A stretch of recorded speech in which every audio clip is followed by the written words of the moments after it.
That was too close. You were almost a jibble sandwich.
Alrighty, everybody. Good morning. How we all doing today?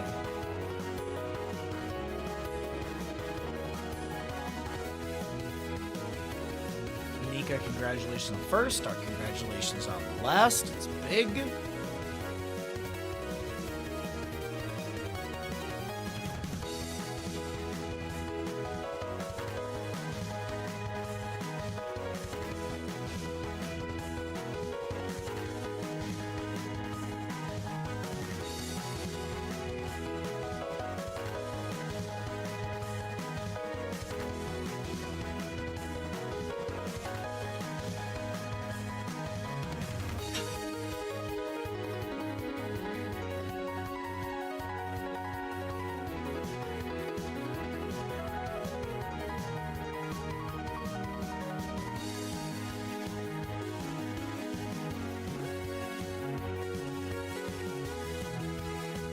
So we've got 2 Heroes Lounge best of 3s, and then we'll get into the Light HoTS tournament best of 3 of Lower Refreshment versus Humber.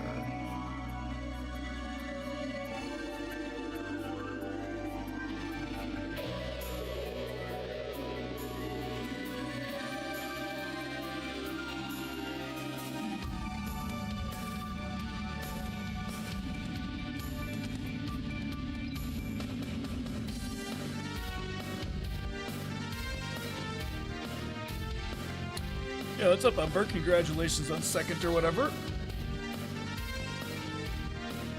Happy Saturday. Happy Saturday. Hopefully you all are doing good and feeling good.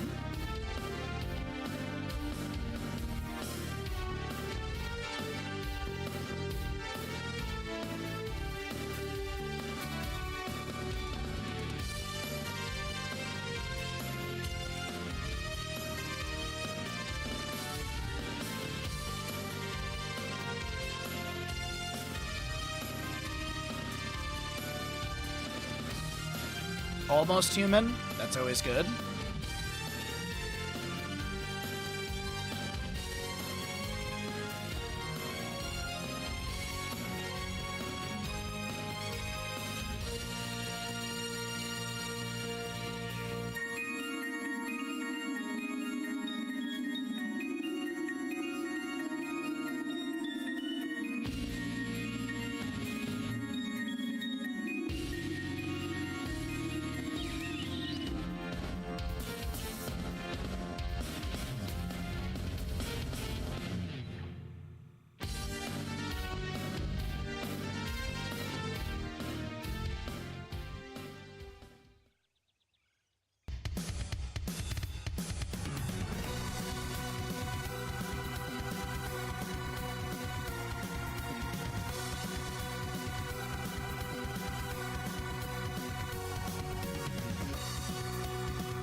Alright, let's get some ads out of the way, and let's get some games casted.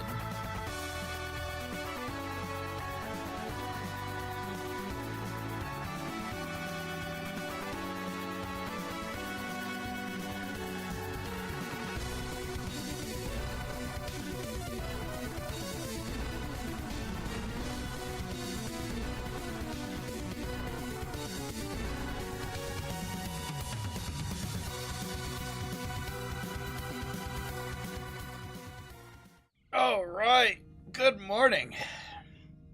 We got everything all set. Players have been pinged. We got a Twitch prediction written up and ready to go. All right. So yeah, we'll probably just, it's probably going to be a shorter stream today. We'll probably finish up the stream after the best of 3 for the Light HoTS tournament, so that'll be that plan. And then tomorrow, I believe there's 2 best of 3s. And those will be starting at 9 a.m., like 24 hours from now. And we'll do those 2 best of 3s, and then maybe we'll do a third, if we want to, but we might just have a short Sunday so we can enjoy the weekend. So that's the game plan. That is the game plan. What's up, Ninja? How you doing today, bud? I was already talking to Day in Discord about the Reanimal DLC. So, depending on next weekend's schedule, we might do it next weekend. If not, we'll get around to it. That is where we landed. But I'm jazzed for that DLC. The base game was so much fun, so I'm really looking forward to being able to get more of it. Oh, that was wicked generous of you. I'll let her know the next time I talk to her. I get sporadic messages from her. Sometimes it's like she responds within 24 hours, sometimes it's 24 days. You know? It's the way it goes. No, but it's all good. Alrighty, let's get into our first series of the day, I do believe. And we'll take a look at Division 5. Should be good stuff. Oops, that's this and that. The battle begins shortly, heroes. Alrighty, good morning everybody and welcome on in. To the left of Garden of Terror, we're going to be looking at the Wombat Factor. You've got your Blaze, Chromie, Johanna, Deckard, and Ragnaros. To the right, it is the Murloc Inquisition with, you guessed it, Murky, Thrall, Tyrael, Rhaegar, and Cassia. The gates shall open in 10 seconds. Oh, exactly, Ninja. 4, 3, 2, 1. Let's see. Shifting Meteor. We do have your Deckard, Scroll of Identify. That is going to be the Twitch prediction. Zealous Glare, Johanna. Deep Breathing for the Chromie on the Dragon's Breath, which is uncapped. And you're also going to be looking at that Adrenaline Stimpack for the Blaze. Fishy Deal for Murky. Maelstrom Weapon, Justice for All. You've also got that Colossal Totem and Charge Strikes for Cassia.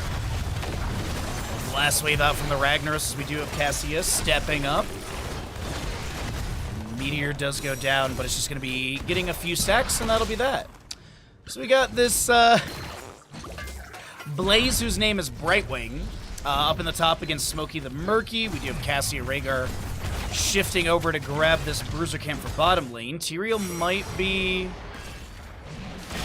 invading this camp, but only a Thrall is around. It is a 2v3 technically.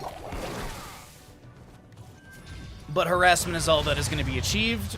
No invade on the camp. Deckard potions going out. And we got 1 stack for the Scroll of Identify for Deckard. Oh, wait a minute. Meteor goes down. I think it just gets the dismount onto Cassia. Can Ragnaros back away? He gets a healing potion from Skylore. The Deckard potion gets thrown out perfectly.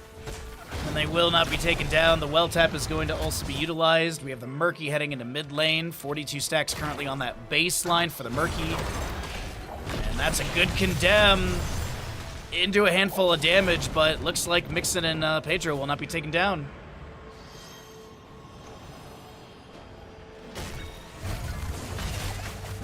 Oil Slick just slows down the Murky in their rotation, but this is still going to be more camps to be grabbed from both sides. We got our first seed spawning, and it's going to be bottom left of the map. Honestly, I always feel like bottom left is the most common location. As Murky continues to just push up top lane. But so the Puffed Up, by the way, the 200 stacks for no longer having reduced damage to structures, and then at 400 stacks, he basically gets Big Kahuna Tuna.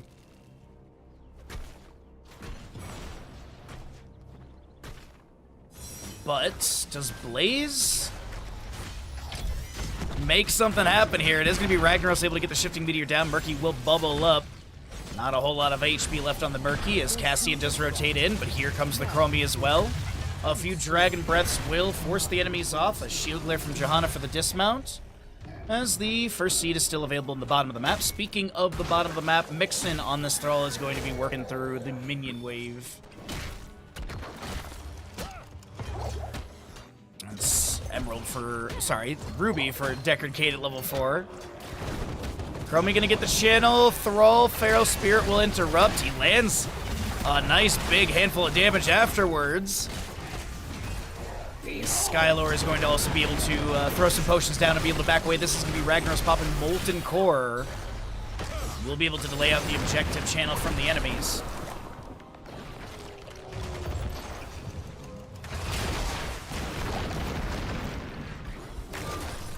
So Siege Giants to top lane, continue to push in. Another Condemn from Johanna to pull people in for maybe a, oh no, actually no subdue at level 4. Sorry, just hold your ground.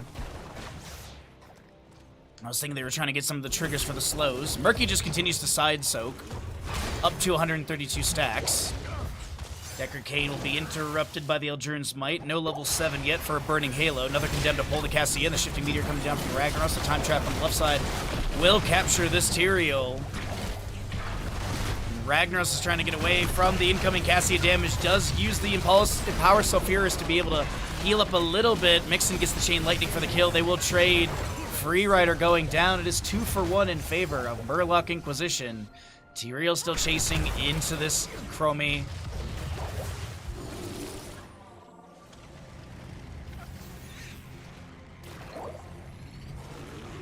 Got respawns of Thrall and Jahan in a moment. Ragnaros working his way back in. This is a very long contested objective, gonna be honest. And the Nexus Forces will steal away the kill from Blaze, but it is gonna be Cassius sustained damage setting up that kill. Trying Coffee to test, that is a bold move, my friend. I wish you all the best. Chain Lightning from Mixon does get one interrupt. Wind Fury gets activated. Condemned to try and pull them back in.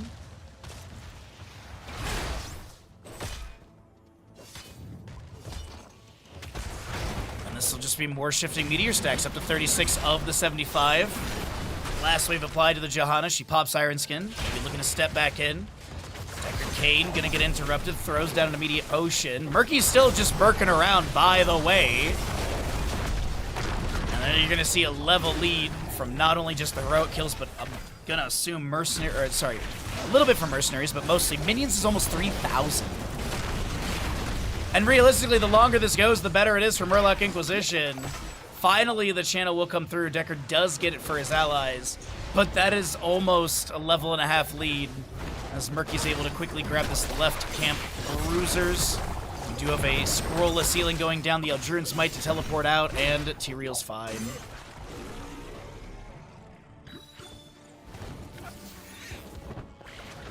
What's up, Ragnaros? Taco Bell does sound good today, I'm not gonna lie.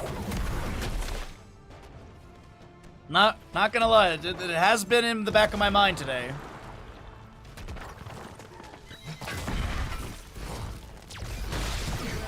Murky to be taken down by Blaze does get a big jump in the stacks as well, up to 210. We do have Octo Grab as well as your Sanctification, Ancestral Healing, Sundering, and Cassie will pick up what? We'll also get at the other numbers at the bottom of the screen for us to cycle through for all of you to take a look at, as we will see the other heroics popping up. It is going to be Valkyrie for the Cassia, Temporal Loop on the Chromie. Johanna stepping in. Iron Skin is active. Here comes Deckard as well. The Herodric Cube going down. The Sanctification also from Tyrael. This is a lot of damage into the Johanna. She will not be pulled by the Cassia Valkyrie because that is Thrall taking credit for the kill.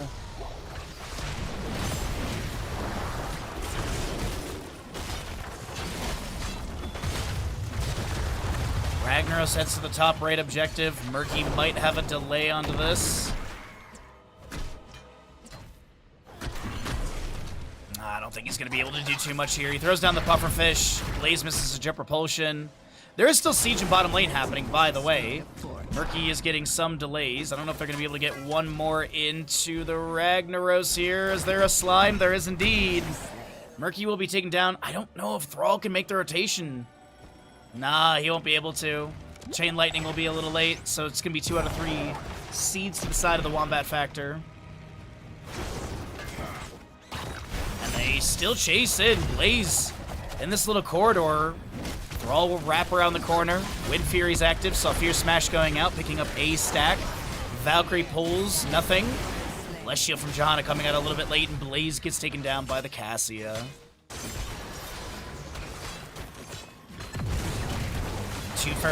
Double root from the Feral Spirit, as Thrall was trying to hearth out. We do have 22 stacks for the Decker Cave, by the way, of the potential 30 for the Twitch prediction. And Murky's getting close to his 400 stacks for that bigger health bar. Right, just bigger health bar? Yep. I don't know if hitting that stacks updates his model, because Big Kahuna Tuna used to actually increase his model size as well. Decker just gets a small little dismount onto the Murky. Ragnaros has got his control of the Shifting Meteor. We didn't mention the Stay Well and Listen or the Bunker, but those were the other heroic pickups by the Wombat Factor. As Murloc Inquisition are going to be tiptoeing into level 13. That seed for me. Lead looking really good. Johanna steps forward with the Condemn. A Sundering from Thrall will be the answer. Into the Wombat Factor. Jet Propulsion's good for a double stun. Saphir Smash from Ragnaros gets a second stack. The Ancestor will be applied to Cassia. Sanctification is down on the ground. So is the Stay While and Listen from the Deckard Cain. Putting a few enemies to sleep. Big Jet Propulsion triple stun. Deckard getting more potions thrown out all around. We do have a nice Condemn from Johanna, but she will be picked up by Cassia. And that'll be Scroll of Sealing getting a triple root up to 27 stacks. Make it 28 as the Rhaegar is going to get caught afterwards. We have Murky just running it down top lane and does manage to pick up the fort. Thrall Wind Fury is active, chasing onto Zarek.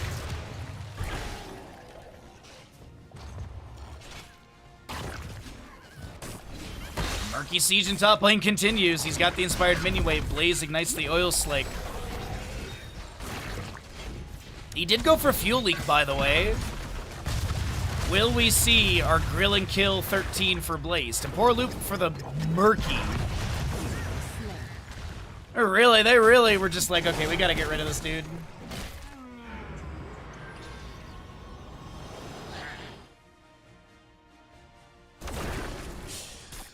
Alright, the nuisance of Murky is back in bottom lane.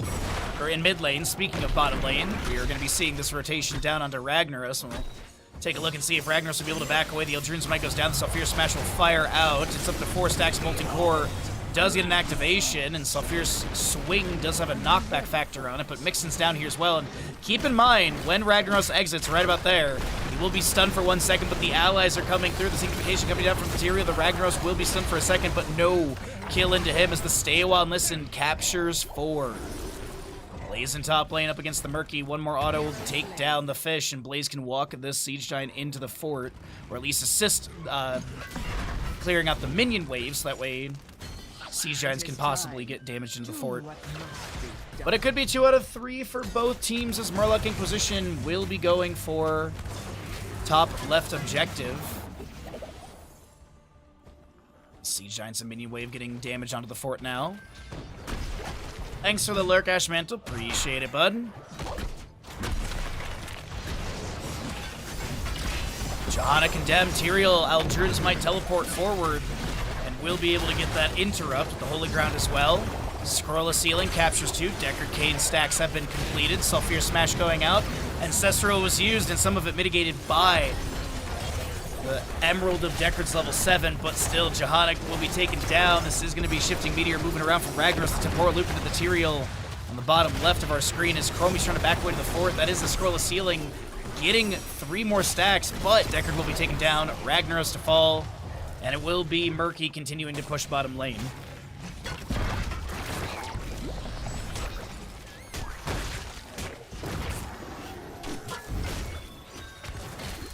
A 3-level lead, talent tier advantage. It looks really good for Murloc Inquisition to map 1 of this best of 3 series.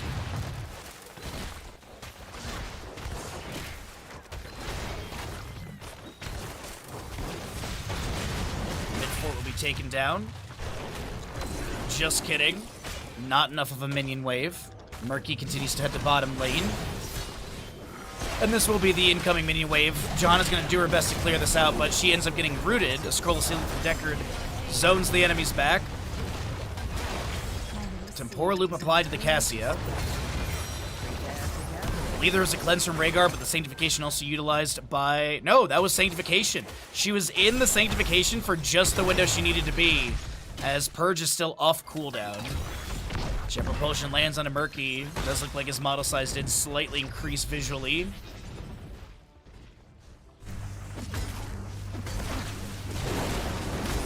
But next seed is bottom right. And it's all 3 forts taken down. Murky continues to just push waves. And this is what for our defense, because it does seem like the Wombat Factor will do their best to lay things out. They don't have 16 talent here. Blaze is doing his best to manage the Murky. Stay a while and listen. They don't get the interrupt onto the channel. That will be Garden Tear summoned in favor of Murloc Inquisition, pushing really far into the lanes. Johanna will be taken down by the Cassia. The Octo grab from Murky onto Deckard Cain, the Valkyrie. Finds no pull, and the Jet Propulsion Blaze will not interrupt because you are unstoppable. Deckard the next to go down. Tyrael chases onto Chromie. Chain Lightning's going out, and Chromie will fall. We still have Garden Terror top lane on the keep. Mid lane is on keep gate. Bottom lane, well, we knew that keep was very low because of the Murky earlier. It does seem like Murloc Inquisition will be advancing towards core. Molten Core from Ragnaros used in mid lane. Jet Propulsion meets the Sanctification of Tyrael. He gets the bunker summoning. Can he get back into the Hall of Storms in time? Absolutely, but I don't know if there's going to be much more time of this map number 1. Ragnaros' Molten Core has expired. Garden Terror from bottom and top have arrived at the core. Minion waves as well. This is going to be your map number 1 over to the side of Murloc Inquisition, with a nearly 4-level lead and 11 kill advantage. And I think Murky died like 3 times or something. That was not a lot of Murky deaths. Murky died 4 times. This is not a lot of Murky deaths there.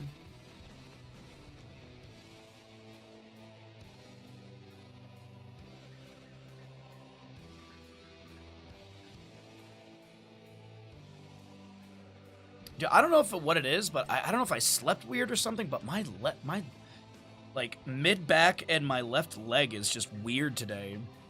I don't know what it is. I'm doing my best to sit up properly today, but I'm in some weird sort of like, not in pain, it's just like I don't want the injury to come back or anything. It's just I don't know. There's some funkiness in my leg today.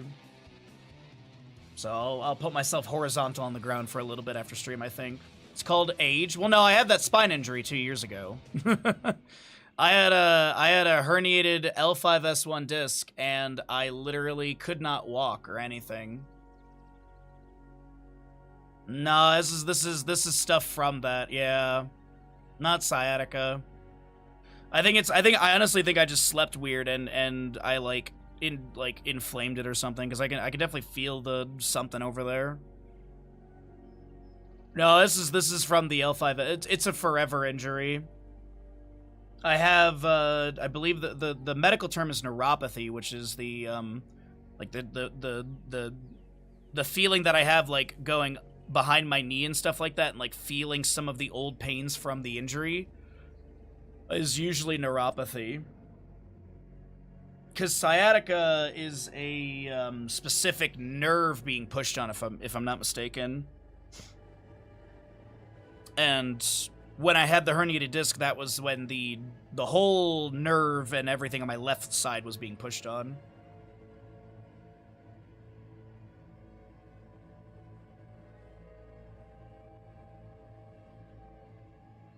Rock climbing? Not right now. No. No way. That's a horrible idea for me right now.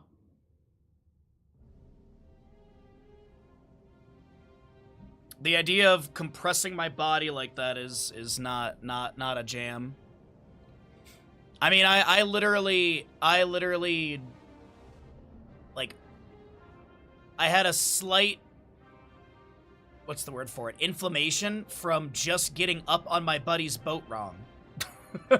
So, I'm not going rock climbing. No, I'm not going rock climbing. That one's not in the cards for me. Alright, Murky did finish, or sorry, not Murky. God, I'm gonna wake up today. The Deckard did finish his level 1, so we paid out that gamble. We got ads out of the way. Hopefully everyone's having a good day today.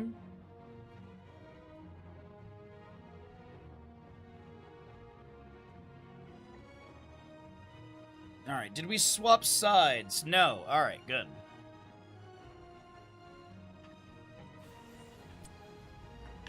There's people who are like, who have had herniated discs and go, yeah, you should go wakeboarding. And I'm like, no. No. No, that's out. I'll never wakeboard or wake surf or water ski ever again. That sounds like a horrible, horrible idea. Someone else was like, oh yeah, you could totally play golf. And like every doctor I've talked to, they're like, no, you should not play golf ever. Tennis is kind of but they don't recommend tennis. The pickleball is what's recommended now. So, swimming, biking, walking, general low impact exercise, that's the recommended.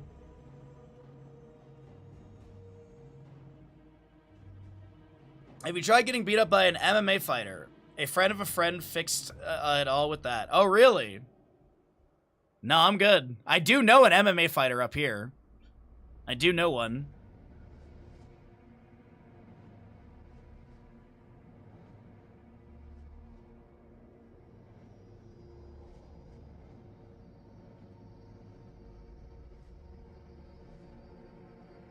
What's up, Momo? How you doing, bud? Badminton? Badminton? Is that a misspelling of badminton?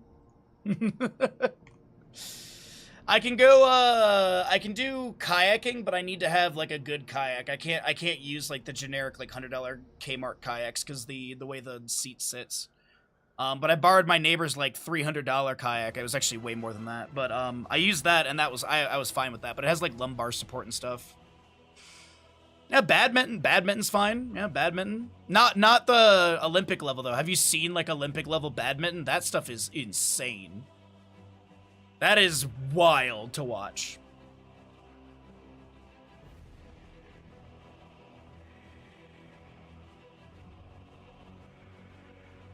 Aw, thank you, Dennis. Yeah, it's just, the injury was, like, I had an injection in, was it 2 years ago? Yeah, 2 years ago, I had an injection in the spring. And so I've just been doing my best to be super, super conscious of, like, how I walk, how I move, how I bend, how I twist. So yeah, that's, yeah. Yeah, walking the dog daily is definitely a good way to, like, just, like, stretch everything out, but also just keeping up with the exercises. But I think I just moved weird, and I think I slept weird. So no, once you go through that pain, you never want to go through it again. It is I literally fear that pain. I had a panic attack this morning thinking about it.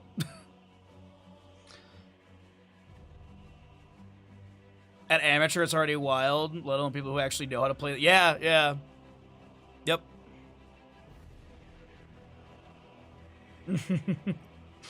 Yeah, badminton definitely, there's a lot of, like, twisting and stuff with badminton for those, like, reach shots and stuff like that, or to reach, to catch or something. Like, volleyball is, like, kinda out for me. Like, I can probably do volleyball so long as I don't serve. Like, serving is probably bad on the body.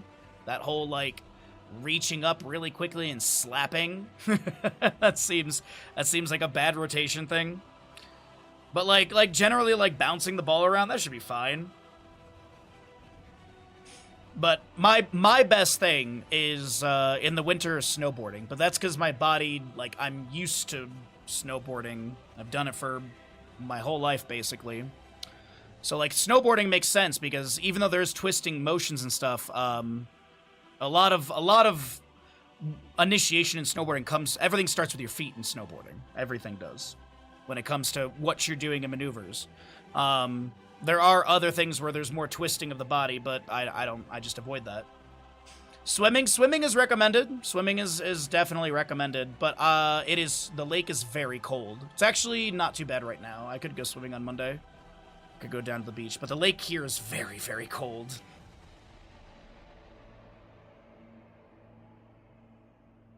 Proper full body upper hands. Yeah, because you, like, when you serve in volleyball, it's not just your arm. It's like your whole, like, it's that whole momentum of the upper body. So yeah. Bowling is out. I've jokingly said to people that I want to go bowling, but I want to get the, they have, like, the little slide for the kids. And I was like, I want to get the slide and I want to get bumpers on. That's the bowling I want to do.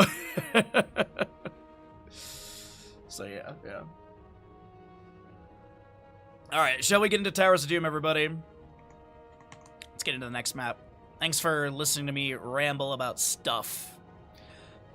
Let's see. Kira dings. Thrall dings. Thrall had 71 stacks last game. And this is the same Thrall player.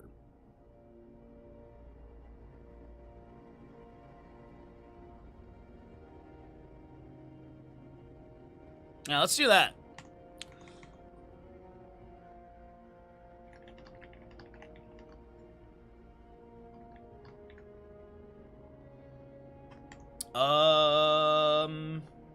He had 77 last game. Let's do 75 or more.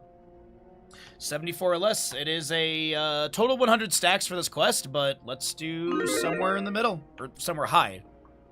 Somewhere in the upper echelon of it. Prepare yourself. My god, I am struggling to wake up, apparently. Heroes.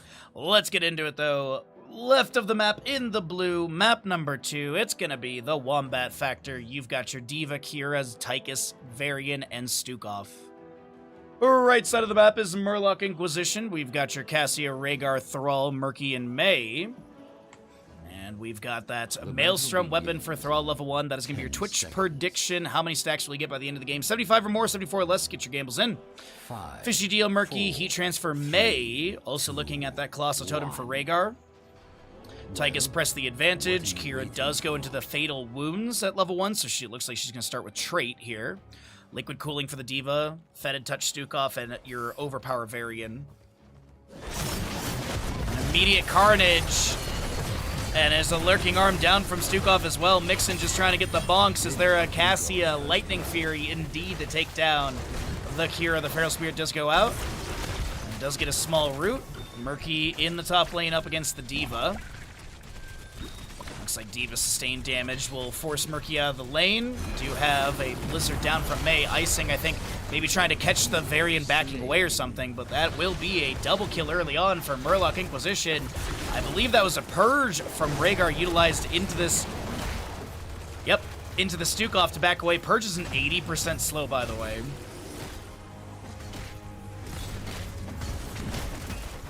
Hey, we got odds on the gamble. Y'all are on point today with the Twitch predictions. Thanks so much. Happy Saturday. Thanks for joining me. For those that may have missed the schedule today, we're going to do a couple Heroes Lounge games. And then we've got the live Light HoTS tournament later on. That'll be happening in less than 3 hours. I believe it's noon my time is when it starts. Actually, let me tab here. I have it open. Oh, no. It's literally 3 hours from now. It's at 12:30 my time. So we still got 3 hours of whatever else we want to do.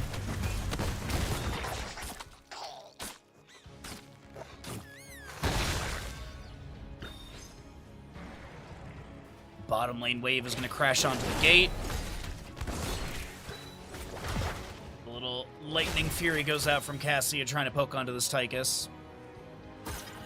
Thrall's already up to 10 stacks. Oh, nice. Icing around the corner from Mei, bonking Varian into the wall. The slows are there, but not enough damage to take down Varian. So he will be able to back away. The Feral Spear going out once again from the Thrall.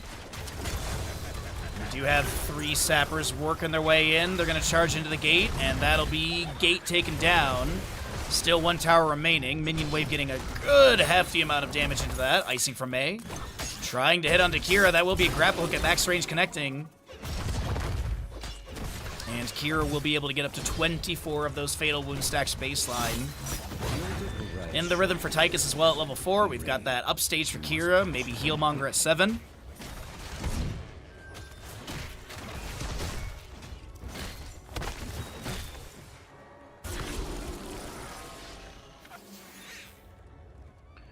Okay. A little Lightning Fury just poking into the bush, scouts out the enemies. A Blizzard down from Mei as well. A revolving sweep, a taunt from Varian, lurking arm from Stukov. There is a Cryo Freeze. And Pedro's trying to back away as their grenade from Tychus. Or damage over time from Kira's bleed will be enough to take down Mei. A first kill to the side of the Wombat Factor, and they might get another into the Cassia with Tychus sustained damage. D.Va and Murky do trade. Top left and right, and this is going to be Zarek with that channel for bottom. A 4-point advantage to the side of the Raven Lord.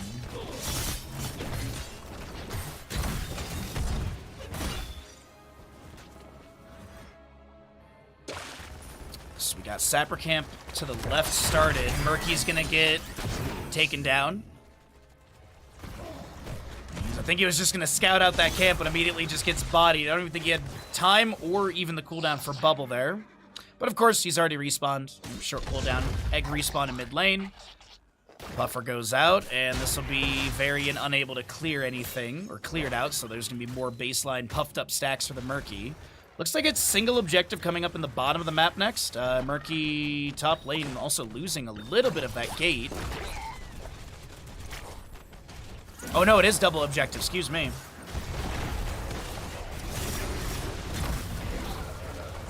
Overkill. That's gonna be a Feral Spirit landing into the Tychus.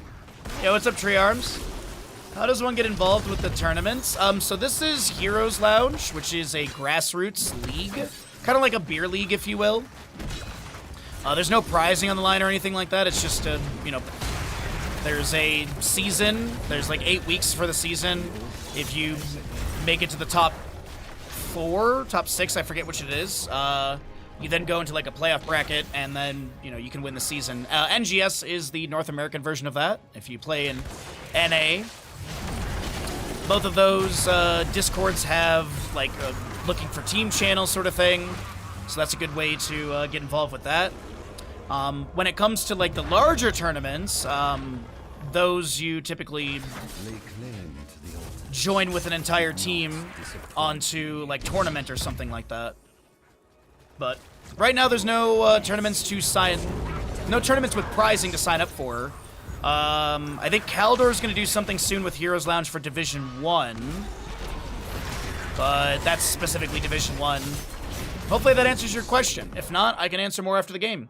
D.Va chasing onto the Cassia. Big shot won't get the kill because the chain heal comes through. And D.Va will be able to jump into mech. She'll boost the side. This is going to be another trade on objective, but it still is a 4-point lead to the side of the Wombat Factor.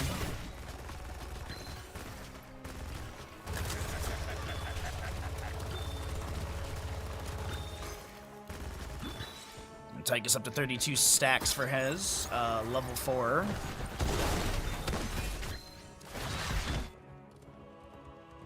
Yeah, I would recommend going to the nexusgamingseries.org and joining the Discord through that. And that's probably like your best way to get going into NGS. They also, NGS is literally about to start their next season. But before the season, like a month or so before the season, NGS typically runs what's called the Combine, which is where individuals can show up and showcase their skills and possibly get drafted for a team. Nice Unrelenting Strike actually gets the full channel, and that'll be a setup for Kira to take down Mei.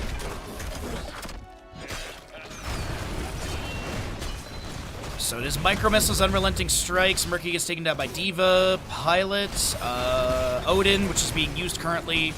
Overpower Shield Wall upgrade for Varian, and Massive Shove on the Typhus. Valkyrie for Cassia, Ancestral Sundering, Octo Grab, and your Avalanche for the Mei.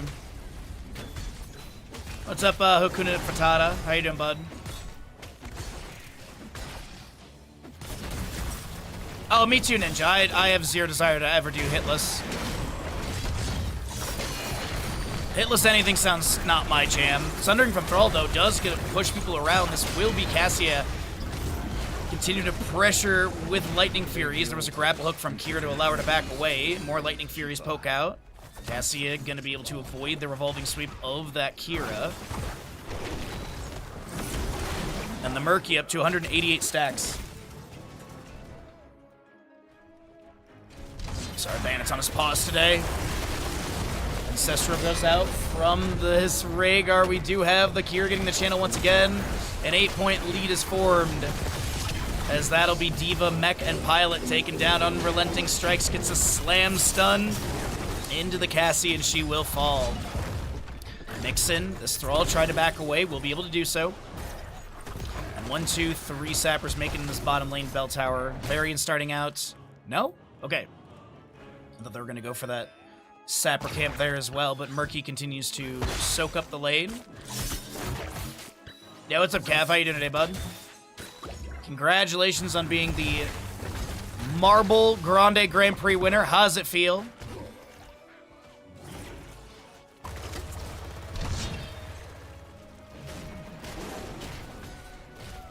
Obviously, you've automatically won the lottery and stuff like that, right? Yeah. Okay, we do have 13s, though, coming up soon for the side of the Wombat Factor. They've got a little bit of a lead here. Probably over a level. Or, sorry, closer to a level. 62 stacks for the Tychus, 128 for Kira, as they has an Octograb in mid lane. Murky will be taken down by the bleed of Kira while she was Octograb. Grapple hook to the side, Sundering pushes her out. The Valkyrie, oh my god, I thought she was actually going to make it out alive there. Varian charge taunt into the Mei. Lurking arm from Stukov, a massive shove pushes Cassia into the tower, but she'll be able to back off just fine. That'll be a Stukov takedown. 10 minutes in, we're looking at about 10 kills, and next objective, center of the map. Could be looking at a 4-point difference between these two teams, and I do believe so. Overkill from Tychus activated. Does have that spray and pray level 13. And Shattered Throw for Varian. What do we got for Kira? The Chainsaw at level 13. Activate them now. We got 131 stacks for that Kira with for the Fatal Wounds, which will increase the bleed duration by 2 seconds. And Tychus tried to step up for a delay, got the grenade hit, then gets bodied by the enemies.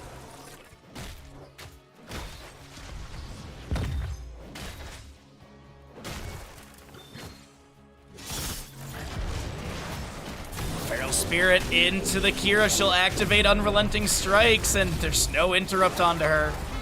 Avalanche from the Mei does go out. No one captured by that. All right.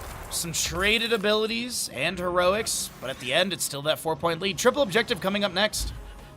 Top left and right, of course, and center of the map, just between these Sapper camps. D.Va, by the way, with the pew, pew, pew. Maybe we'll see Headshot later on at level 20.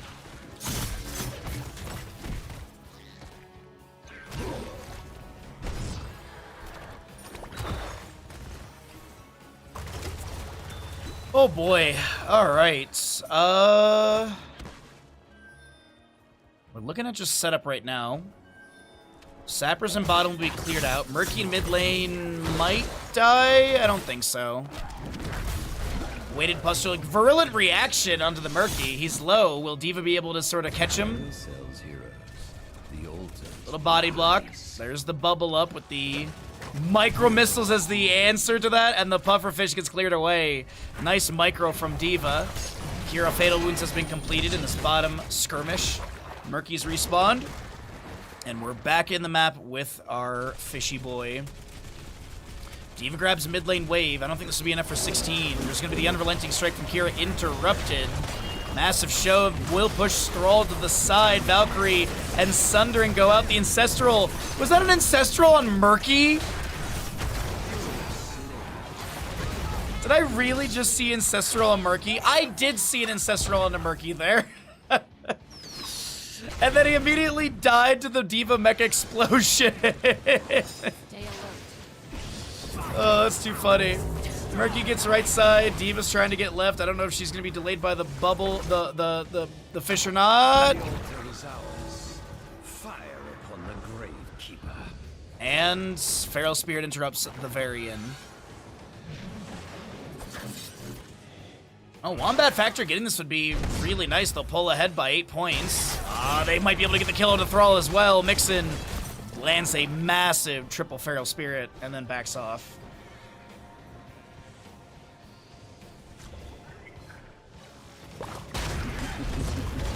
Murky trying to get a delay. He'll be taken down.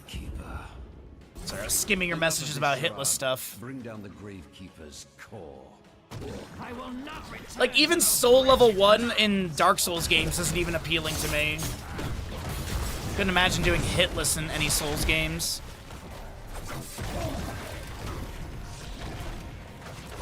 Level lead is there, but it is going to be Talontier equal. Like, Valkyrie did pull the Kira. I thought Kira was just out of frame.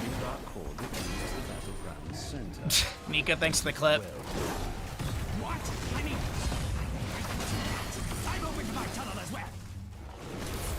A little bit more chase onto the Varian. There'll be a taunt from him. Octograb Murky. We do have Fed from Cassia focusing into the Stukov, and he does go down. Next is going to be your Varian picked off as well.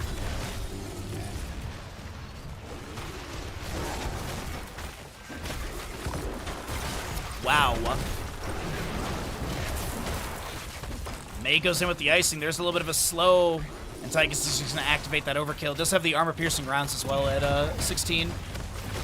2 sappers make it in. 1 sapper still in lane. This could be fed over the wall. The sapper actually pretty hardy and healthy. Kira's going to be late, so they will lose 1 HP here. Wee bunk.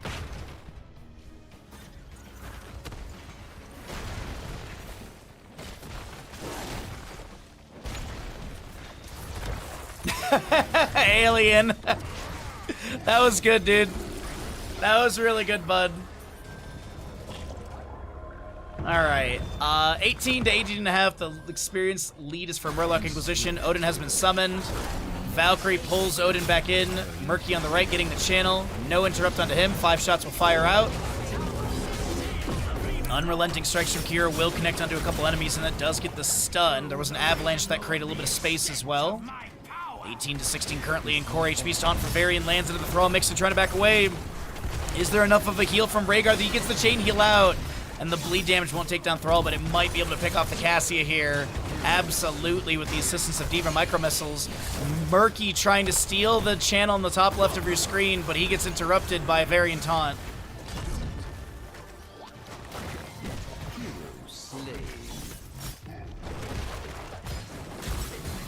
I do hitless bosses all the time. They hit me a lot, and I never hit them. Yeah, that was good. That's a 5-point difference, 18 to 13. Still in favor of the Wombat Factor on this map number 2, best of 3 series.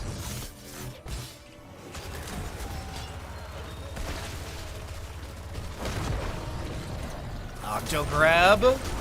Icing from the May goes in. Unrelenting Strikes comes out from Kira. The Sundering will interrupt her. That's a full 60-second cooldown. Tychus just trying to thin the minion wave, trying to move their own wave into this fort.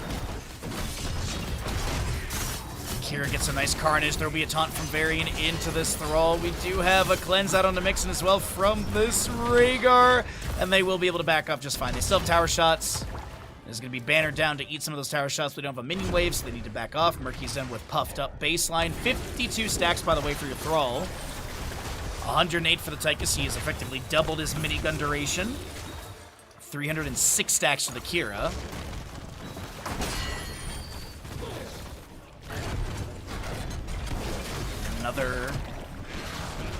Odin to be summoned, big red button level 20. You have the Silent Killer, there's that headshot for Diva. Glory to the Alliance, and also you have When Push Comes to Shove. Avalanche goes out, Mixin is going to try and back away. The Silent Killer will get the stun. We do have Mixin blasted to the side. Murky falls to the Stukov as well. And this bottom lane fort will be taken down.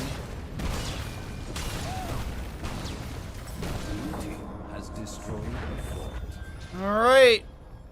What do we got here for objective setup? It seems like Cassia gets right side. Murky will delay out the left a little bit, but yeah, I don't think they can really do too much, especially with the Thrall gone. They don't want to also lose a member. Losing a member here would be unfortunate, and that would also give an opportunity for boss plus this objective. Are they gonna go boss? No, I don't think so. 14-9. Farseer's Blessing, World Breaker. You also have And a Shark 2, which increases the Octograb damage by 30,000, 41%. Diva Mech and Pilot will be lost. Varian gets picked off as well. Bottom right bell tower goes down to the minion wave. The Sappers are pushing in. We do have the Unrelenting Strike from the Kira, interrupted by a Sundering from Thrall. She gets a Carnage through a few enemies. The Healmonger won't be enough. The upstage not happening, and that is going to be the rundown. Onto a few more. Murloc Inquisition. Cleaning things up a little bit. They will get one Sapper, jumps over the wall, and I think Murky clears out the rest.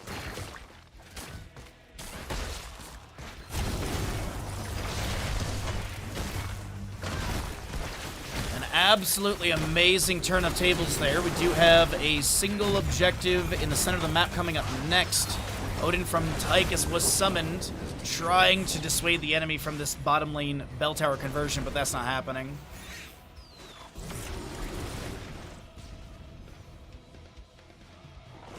No, Tree Arms, they actually changed that in a very recent patch as well. The revolving sweep is like no longer cleansable or something. I forget the verbiage on it.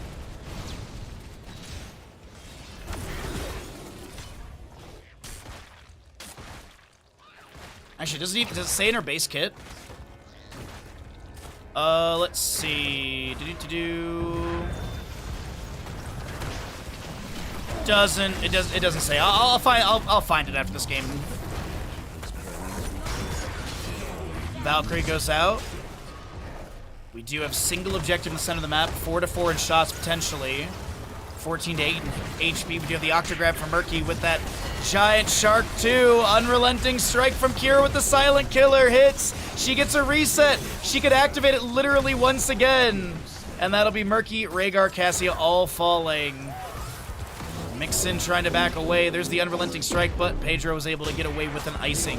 We do have Stukov getting the full channel of that objective. I was watching the Murky health bar as he will be taken down, and I would assume this is a run straight at boss. Once attached, Revolving Sweep can no longer be detached by the target becoming unstoppable. Thank you, there it is. Thank you, Nika.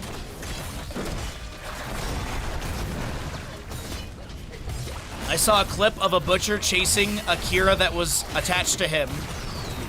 Like, he ruthless onslaughted the Cassia who was revolving around him, and his, like, charge was super weird. Boss does get channeled in this moment, and that'll be a 1-1 score in this best-of-3 series. The Wombat Factor keeping the series alive. Nicely done. GG, well played.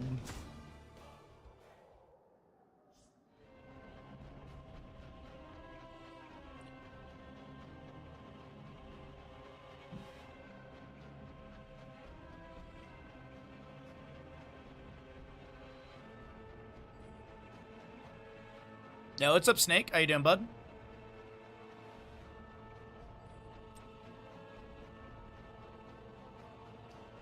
Are you sneaky? Oh, boy. I'm struggling to wake up today. I don't know what it is. I know I definitely didn't sleep well last night, but I thought I was like awake before we started, but I guess not. Thrall had 63 stacks.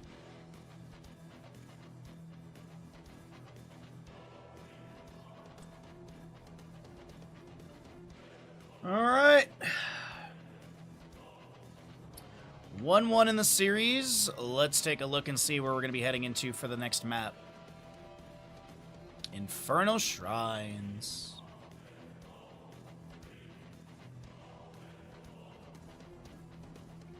Alright, players did not swap sides on me. No Murky this game. I wonder if I got banned. I'll take a look here in a second.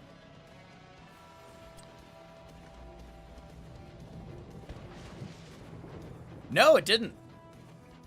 Murloc Inquisition changing it up and not going for a Murky on Infernal. Okay. Let's see what we got here for our... Ooh, Echoed Corruption Gul'dan. We'll do that. We'll do that. That's always a fun one to make a prediction about. But yeah. Hopefully y'all are having a great day. We've got a best of 3 for the Light HoTS tournament coming up in less than 3 hours. So we're just going to be casting some Heroes Lounge until then.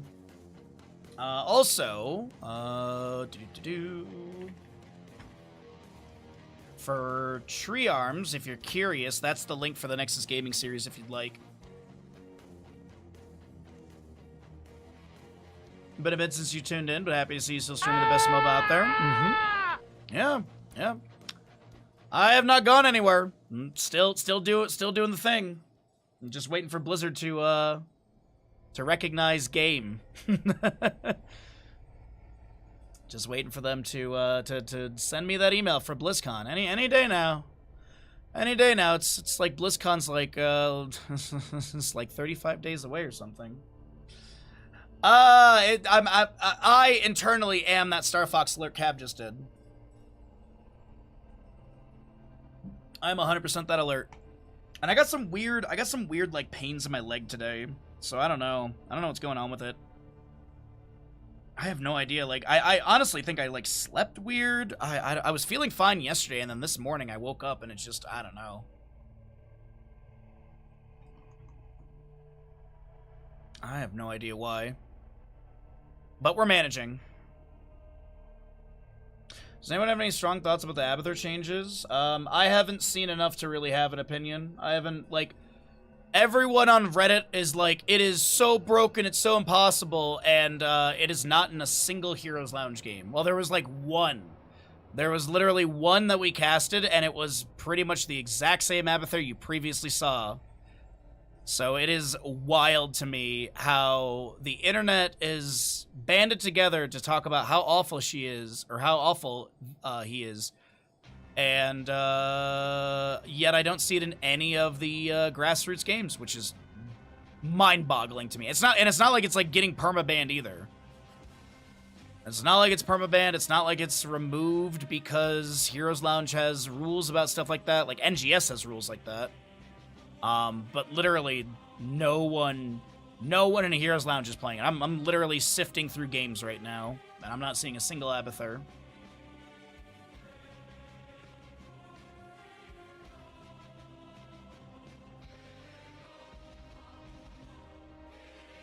If anything, I feel like because of the changes, I see less of him now.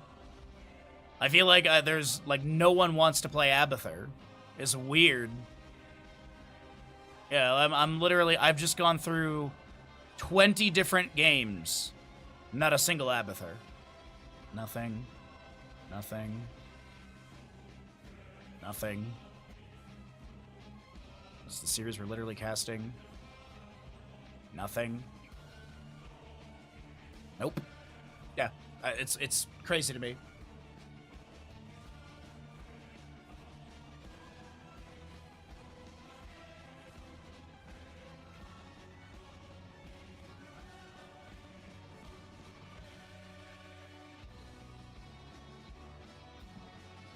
So, buff the slug. Now, next you're gonna say that Medivh needs a buff or something. Next you're gonna say that Medivh needs more of a buff or something too. Then you'll say he's a fair and balanced hero. I feel like I've got my crystal ball out and I can see the future. Don't get me started on Yrel. Don't get me started. Let's see. Does Gul'dan finish level 1 stacks? Yes or no?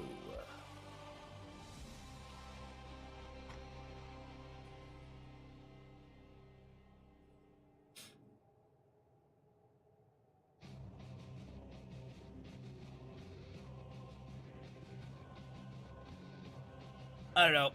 My whole thing is that the people complaining about it are complaining about like Abathur and Quick Match, and it's like the game is not really balanced around Quick Match, so there's that. At least I hope the game isn't balanced around Quick Match. I hope it should be balanced around ARAMs. Like when we had Zul'jin having his trait capped. That was the running joke for a little bit, that like the game is balanced around ARAMs because of that Zul'jin change. Because like everyone's just like, why do you make this Zul'jin change? Either turn him off of ARAMs if that's the issue. Or yeah. Anyways, they just turned off Crash Lightning in ARAMs. Actually, they just turned it off during the July 20th patch or whatever it was.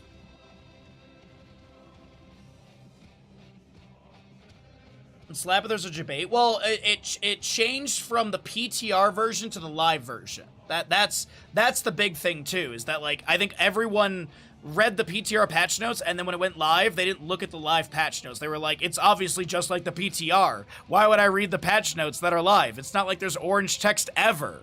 Kappa. So, yeah.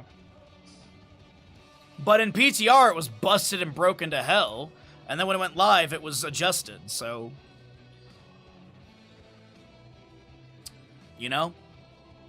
Saint Dev is doing some viral marketing, and you guys are just sheep to it. You put something in the PTR that's going to generate a lot of discussion and discourse, and then when it goes live, you just nerf it back down to something that doesn't really matter, and boom, you've just generated some great publicity for the best MOBA ever.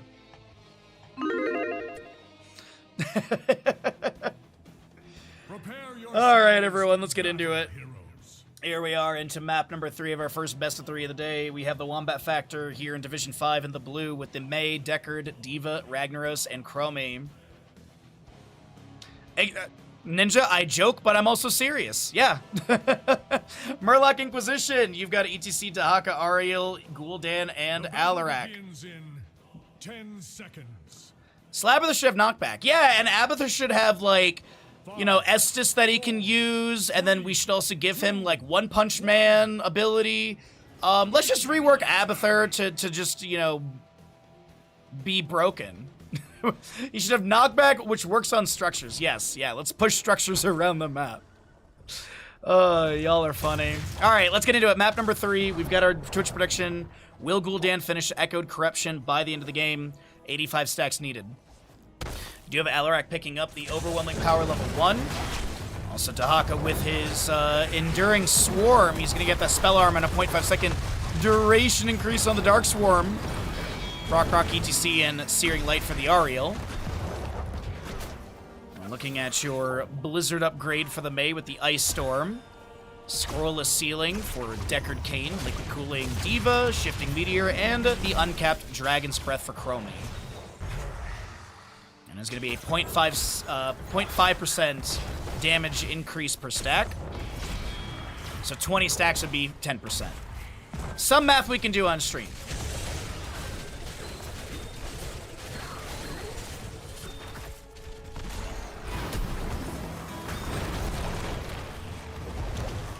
Okay. Chromie is going to go Time Troubles, armor debuff by 15 to enemies, plus 30 to allies, 30 second duration, or 3 second duration on that.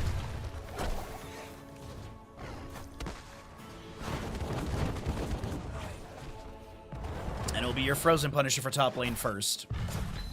As Dahaka grumbles up some essence and Dark Swarms the wave. So we'll probably see like Hero Stalker 4, Symbiosis 7, that's usually the synergy with the Enduring Swarm level 1. Because you get the duration increase, you've got the essence generated from hitting enemy heroes, and then at level 7, you're getting cooldown to your Dark Swarm from hitting enemy heroes, so really nice synergy between the three. Dahaka does step into this lane. Drag. Wow, I did not think that was going to hit the Ragnaros, but he gets max range. Alarak comes in with the telekinesis power slide in from ETC, and that is first blood to the side of Murloc Inquisition. Cooldown on 5 stacks. Alarak, by the way, did go show of force level 4, so he is going to be able to get a max sadism of 150%, 30 from his takedowns, and 20 from landing 3 abilities on an enemy hero within 2 seconds. 2 seconds is not easy. The shrine will be active soon. Prepare yourselves for the slaughter. Alright, so Ruby as well for the Deckard Cain. We'll see what they pick up at level 7. Skylord did take this build in map number 1, and it was the Herodric Cube cooldown at, or sorry, the Scroll of Sealing cooldown with Herodric Cube at level 7. The Cube Mastery. Which also, by the way, has got some great synergy if we make it to level 20 into Perfect Gems. Because Perfect Gems plus all of this is massively underrated. Respect the Elderly is great.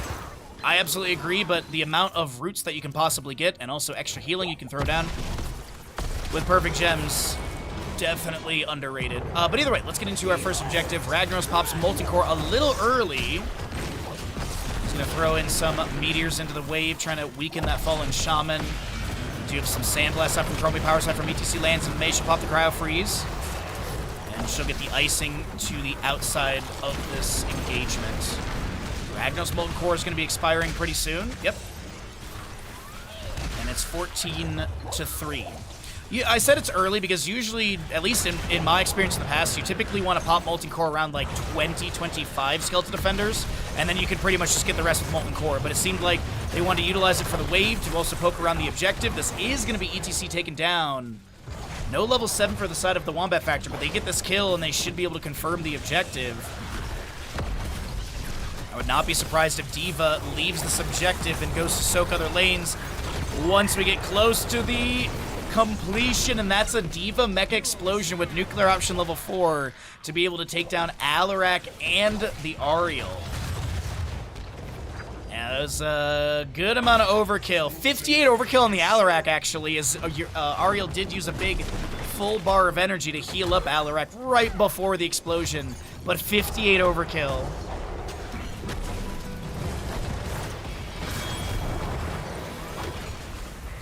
Ceiling going down. There's that Cube Mastery we talked about, which is going to be reduced the mana cost of Scroll of Sealing from 40 to 25, but also the heroes hit by Herodric Cube reduce the cooldown of Scroll of Sealing by 4 seconds. Punisher almost takes down Cooldown, by the way, as he did go into Bound by Shadow level 7, which is going to give him really good cooldown reduction on his Corruption. Fell Flames giving a 1.75 second cooldown on Corruption per enemy hero hit, but the Punisher goes down. And keep our eye on the timer, as we know the next one's coming up, sub 8 minutes in game time. Or a little, announced sub 8 minutes in game time. Time trap onto the Dahaka, he burrows. Scroll of Sealing misses. Meteor goes down as well from Ragnaros up to 55 of the 75 stacks. We do have a lot of damage into the May, and she will try and pop a Crowd Freeze, but won't be able to get out. Bandit, those farts smell awful, dude. My god. Yo, what's up, Be Crazy? I don't know what he ate, but he ate something. And it's stinky. Sorry.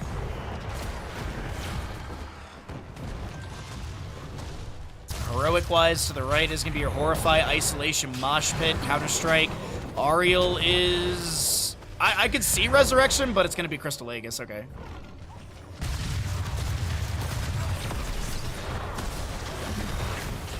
Scroll of Sealing does get another 2 stacks.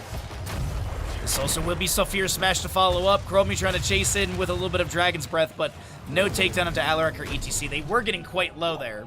Lord NATO for the Deckard Cain at level 10. If we make it to level 20, probably more NATOs. Ice Wall for the May. Shatter level 20 is really good for that. Bunny Hop from D.Va. Pop and Lock. You also have Saphir Smash and Slowing Stance for Chromie. How's the games? This is our first best of 3 of the day, and we're doing pretty good. I've got some soreness in my injury, in my back injury.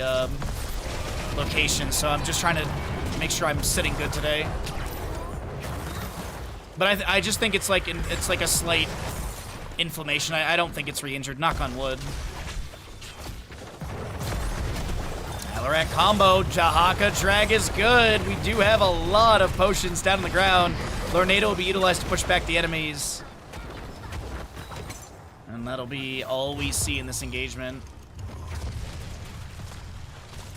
Yeah, exactly. Be crazy. I think I slept weird last night. I woke up in the middle of the night and my mid back was like super like tender. I don't know. It was weird. I don't know. Maybe I will just blame the aliens. Sure. Shrine activating though for bottom lane. As we mentioned, sub 8 minutes for that announcement. We do have fallen shamans on the left and right to be grabbed. Right side has already been finished out. This will be Wombat Factor also grabbing their own fallen shaman for top lane. We do have a level lead about a level lead between the two teams. No talent tier advantage. I don't think there will be a talent tier advantage picked up during this. Dahaka will grab a quick wave of top lane, just checking and seeing if he's got brush stock. Absolutely he does. D.Va, mech explosion goes in. Moshpit from ETC finds no target. And Ragnaros will pop his molten core. Meteors flying in. Explosive runes down on the ground. Power slide goes in from ETC. This is a bunny hop from D.Va to answer. Slowing sands from Chromie. This Lornado as well. Horrify from Gul'dan was somewhere in this engagement. As we're up to 22 stacks for Gul'dan. Ice Wall from May. Captures the Alarak. It's 30-12 in defenders. Another Haraja Cube with that.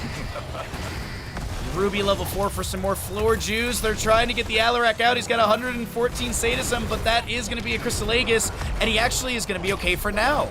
Big shot from D.Va, goes through a couple enemies.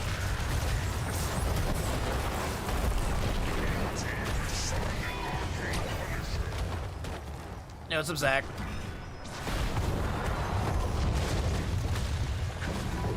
Carrying these casts as awesome as you do has got to take a toll on your back. Thank you. No, this is... I had a spine injury a couple years ago. It's just a forever injury. I literally have to be careful for the rest of my life, so... Punisher jump over onto this ETC. And that'll be Chromie almost taking down Alarak, but Punisher is going to get some of the minion wave. The bottom lane fort will fall.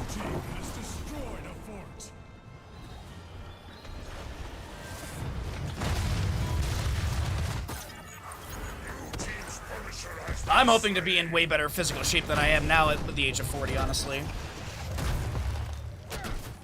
There's a lot of little steps I'm taking to continually better my health and my physical, like... I don't want to say physique, but it is the right word for it.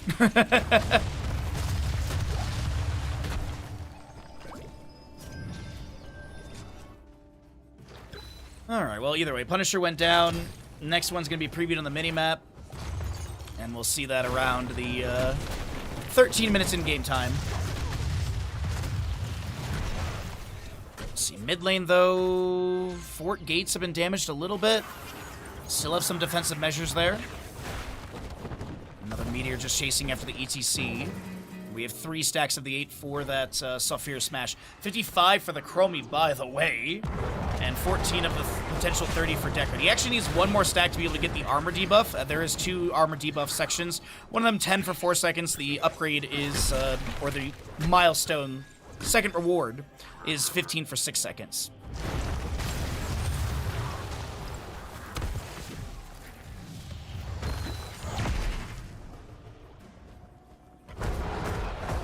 Corruption gets thrown out into the wave. 27 stacks for Gul'dan still. He's been kind of stuck here for a little bit. Maybe we can pick up a few more during the next objective. Uh-oh, Dahaka, is he caught out?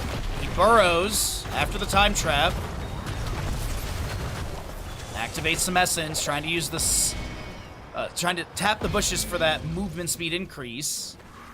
Only a 120% movement speed for 2 seconds, as he does not have that enhanced agility level 1. Icing from May. Ragnaros tried to follow up a little bit. Does have the Meteor onto the minion wave and the Ariel.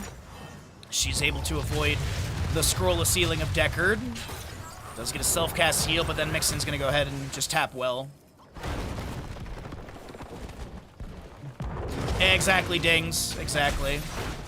I still do my exercises from physical therapy, but I do get lazy on them here and there, so that might be part of it. Diva boosting. ETC finds no power slide. Stud into this Ragnaros, but there will be a drag and isolation. Detainment strike pushes May around. Moshpit from ETC interrupted by the Lornado. The counter strike from Alarak will go out into a couple enemies as well. This is a scroll ceiling again. Onto a couple enemies inside the slowing sands. Another scroll of ceiling. How's he getting so many? It's that cube mastery level 4. And Decker's jumped up to 20 stacks, so another 10 for him to get that 15 armor debuff for 6 seconds. But it is 16 talent tier for both. Ruinous Affliction for Gul'dan's a really nice pickup. Ragnaros is noting he can use Molten Core. And this will be Fallen Shaman grabbed while the Ragnaros is respawning. He'll probably run immediately for the Fort Molten Core. Dahaka is showing bottom lane. My assumption is he's got Brush Talk available. He does. Icing from May. They're focusing onto the Alarak. Diva dunks in a mech, but there won't be any target. It is going to be some zoning. Alarak Telekinesis will not get a trigger for that. Sorry, the Counter-Strike will not trigger, as no damage came in. 15 to 28. He's looking pretty good. Ragnaros pops that Molten Core. They're going to try and steal the remaining Skeleton Defenders, but they still need another 18 to the enemy's 8 needed. This is Diva with a lot of healing from that Liquid Cooling. Bunny Hop activated. Going to try and force out the ETC. The Fusion Cannons almost take down the cow. The Horrify from Gul'dan pushing Diva to the left of this engagement. 27 to 33 in those Skeleton Defenders. We have 31 to 34. We do have that top lane for falling. Moshpit from ETC. No interrupt. The Lornado's on its way for a possible interrupt, and he does get that interrupt, but will there be Deckard Cane Potions picked up in time? The Mortar Punisher will go over to the side of Murloc Inquisition. Deckard ETC traded, and what sort of siege is picked up here? Because the gate's been down. The Punisher will jump into an enemy hero, and May will recall. We have Alarak stepping up. This is Fort to be lost. Dahaka heads to top lane to go clear out the Fallen Shaman. Really good play from Murloc Inquisition here in map number 3.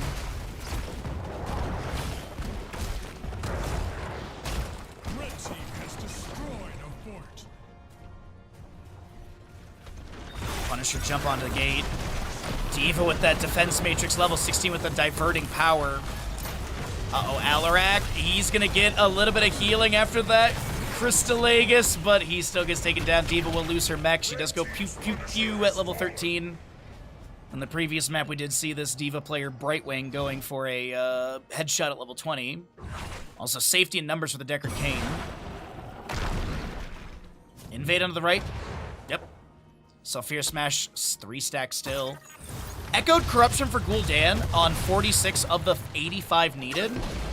But here's the big thing to mention. He's got those strikes in the reverse direction, and that is 3 more opportunities for more stacks. So I really do feel like once you hit the 40 mark, getting to the 85 is not that hard, especially around objective phase where everyone's grouped up. And the next one will be in the top lane around 18 minutes, I believe, in game time. Maybe a little bit less than that, closer to 17.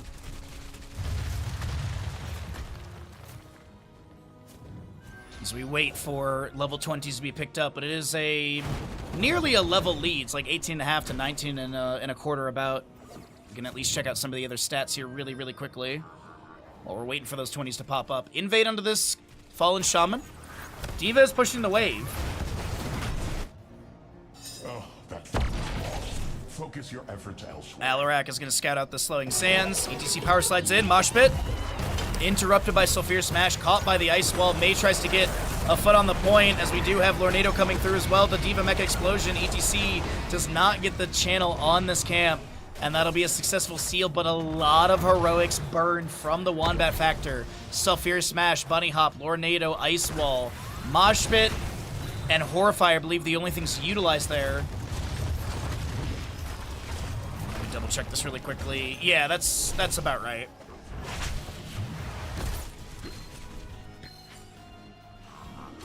Diva continues to assist the bottom lane. Fusion Cannons will force Dahaka to activate his Essence.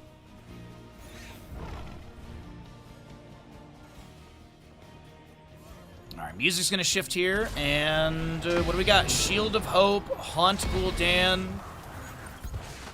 Alarak is Might of the High Lord. You've got your Ferocious Stalker. No, sorry, not Ferocious Stalker. You have the Apex Predator. Ferocious Stalker's a 13 talent. And Torobuster ETC, which is going to be a mosh pit duration increase by 2 seconds, but you can also power slide during. Once. Any Crowd Surfer? No, okay, but it is Showstopper 16. 80 stacks for the Chromie, by the way. 28 for Deckard. Alarak at 100 Sadism, and 47 for the Gul'dan. Proc Rock ETC has been completed. Drag lands on a Diva Mech. It is Paralyzing Enzymes, level 7. She's going to lose Mech. Self-Fear Smash lands onto 2. 5 stacks for Ragnaros, and Horfy was burned as well.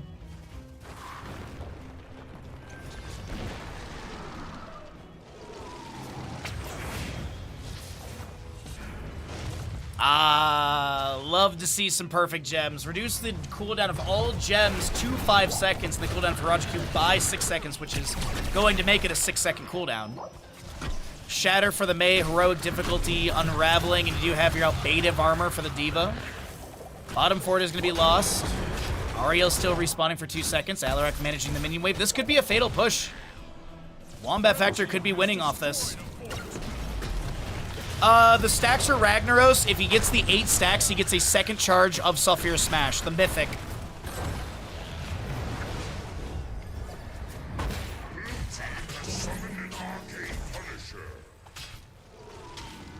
Yeah, that was added in on our July 20th patch. With the heroic difficulty stuff and everything. Heroic difficulty was nerfed a little bit. It used to be a 110-second cooldown of the 180. Now it's just a 90-second, so it's half. But still, using Molten Core on a destroyed fort or keep, doesn't matter if heroic or allied or enemy, is going to make your Molten Core a 50% cooldown, which is really nice. I like that a lot more than 110 seconds, which was 70-second cooldown, which, that was a bit much. That was a bit much for Molten Core. Punisher pushing in, slowing Sands from Chromie zoning a little bit. Keep is getting quite low. I'm going to check really quickly. Does he have Molten Core? He does. So once this goes down, I expect him to pop. And then drag from Dahaka does not interrupt. The Sulfur's swing is going to push Dahaka to the side as it has knockback. Diva will lose Mech and Pilot. Moshpit from ETC, as Chromie did have her timeout. ETC will be taking down another swing from Ragnaros with a knockback. Molten Core is still getting shots out. Mix and falls. The Punisher's currently on core, by the way. Another swing from Ragnaros. He gets a little bit more damage out into the core. Both of his abilities do deal damage to structures. Sulfur Smash lands, but no kill into the Gul'dan as he's able to get back into the Hall of Storms and heal up. Yo, what's up, Moofins? How you doing, bud? Counter-Strike. Oh, Deckard takes down the High Lord. It's a Dahaka Gul'dan to defend. Mei is taking some shots. Punisher's gone down. Next one's up around 22 minutes in game time. And that'll be in mid lane, and it looks like this is a call to disengage. No damage on the core. I'm doing all right. I got some lower back pain today, but we're doing our best to manage it. I did my exercises. I took Bandit for a walk. I took a Celebrex. I'm gonna take Bandit for a second walk after stream. Just keep stretching my legs.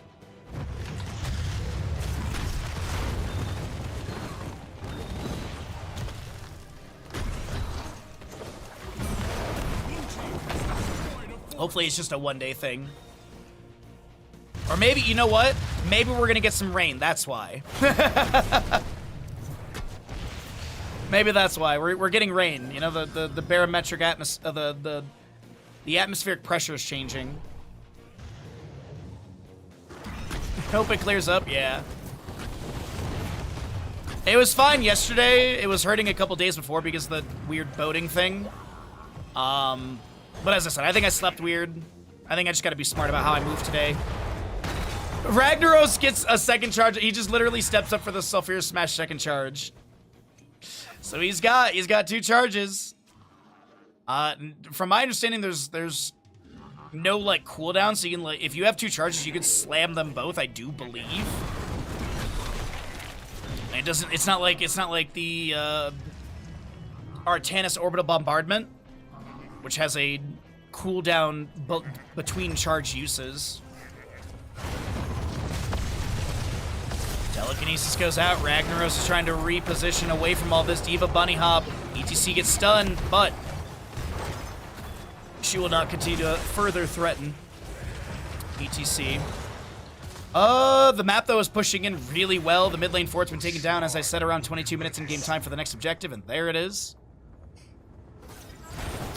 Also, the big thing to mention for your Deckard Kane is he's one stack away from having that further armor reduction and increased duration. 15 armor reduction for 6 seconds. Alarak deadly charge in. That's going to be a Lordado pushing people off this point. Still, the camp has not been grabbed. D.Va Mech Explosion Power Slide. Mosh Pit from ETC.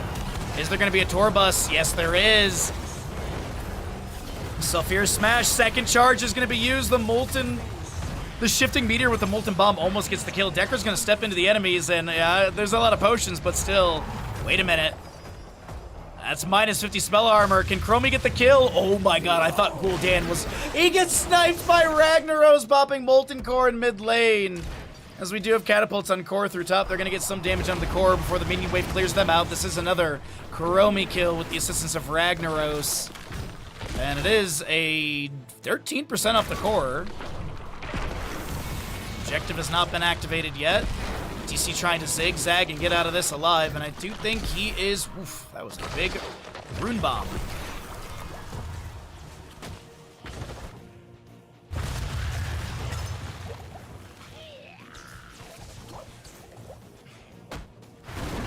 Yeah, I think the Ragnaros changes were really good. I think he's in a very balanced and good place. I'd like to see the Sulfur Smash get like 2 more stacks and or get also a charge cooldown between uses. I think that would just be like a little bit fair. But all in all, he's in a really good spot. You know what's wild to me is how excited people were for the Lava Surge on the PTR with the 200% movement speed to mercenaries and minions. And then I literally haven't seen a single Ragnaros take it since. Like, since we've gone live patch, not a single Ragnaros has taken it. It's been heroic difficulty pretty much every game. I believe Cure took a submerge game one time. And then there was an engulfing Sulfurous, or Sulfurous Burns, whatever the level 20 upgrade for Sulfurous is. I've seen that once as well. Flames of Sulfuron. Sulfuron? Midkeep has gone down. Molten Core should be available for Ragnaros, by the way. Is it? 2 seconds, okay. His positioning was like leading me to believe. Is he gonna go for it? Okay. Molten Core, no swing knockback onto any heroes. It does push back the minions and the catapult. Shielding of the core has been dropped. D.Va will lose mech. Can she get off to the side? Moshpit from ETC interrupted by another swing. Alarak was charging up his deadly charge, but does not go for the trigger, I believe. Ariel taken down. D.Va with the pew pew pew. And Gul'dan the next to fall. Ragnaros will be exiting out of Molten Core. 50% remains on this core. ETC trying to get a power slide through the enemies. There's going to be a little boombox to knock people around and get some face melt cooldown onto the heroic, but this is just going to be a slow and effective burn on this core. The members of the Wombat Factor reverse sweep Murloc Inquisition in this best 3 series in Division 5 of Heroes Lounge. GG, well played.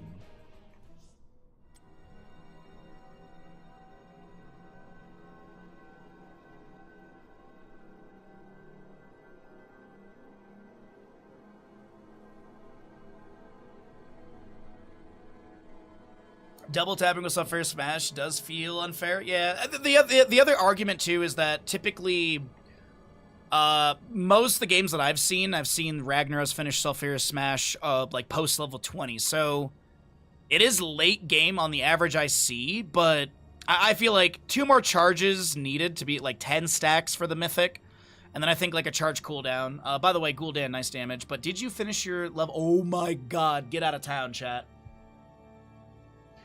Get out of town. He was literally 1 stack away. I don't know these things ahead of time. I don't at all. This is actually hilarious to me. That is actually wild to me. Yeah, tragic. Incomplete quest. Alright, everyone. Let's see what we want to do here. So we have a live best of 3 for the HoTS Light tournament coming up in 2 hours. So we can definitely do another best of 3. Let me fish around and see what we got going on in Heroes Lounge here.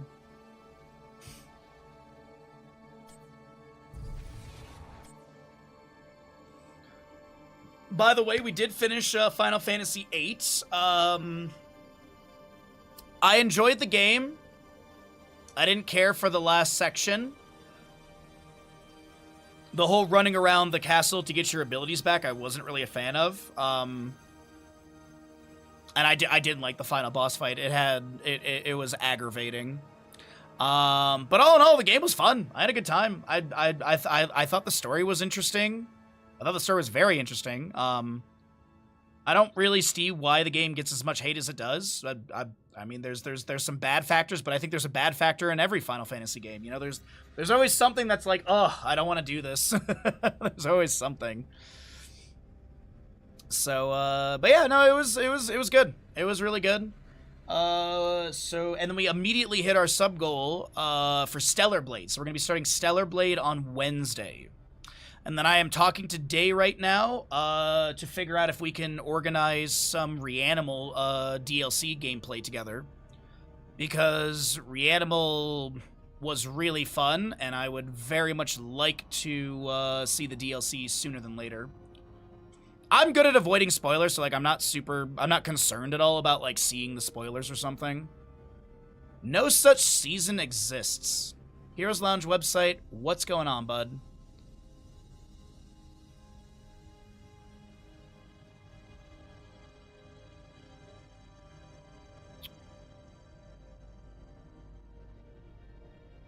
Well, as I said, there's no Abathur in any game that I can find, but we can do a Division 2 matchup for all of you.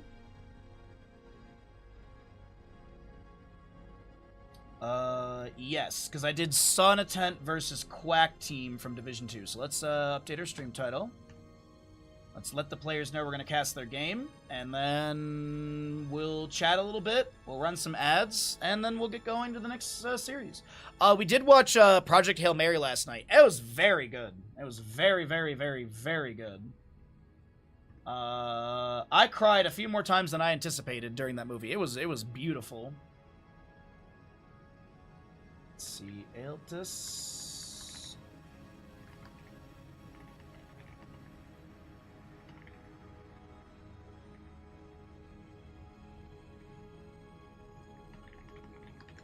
And then I reheated the last of the chicken tikka masala, so that is done. So either I make sausages tonight or I get Taco Bell after stream. I'm not sure what I want to do yet. The book's on my list. I'm currently reading through the Eisenhorn Omnibus for it's a 40K book.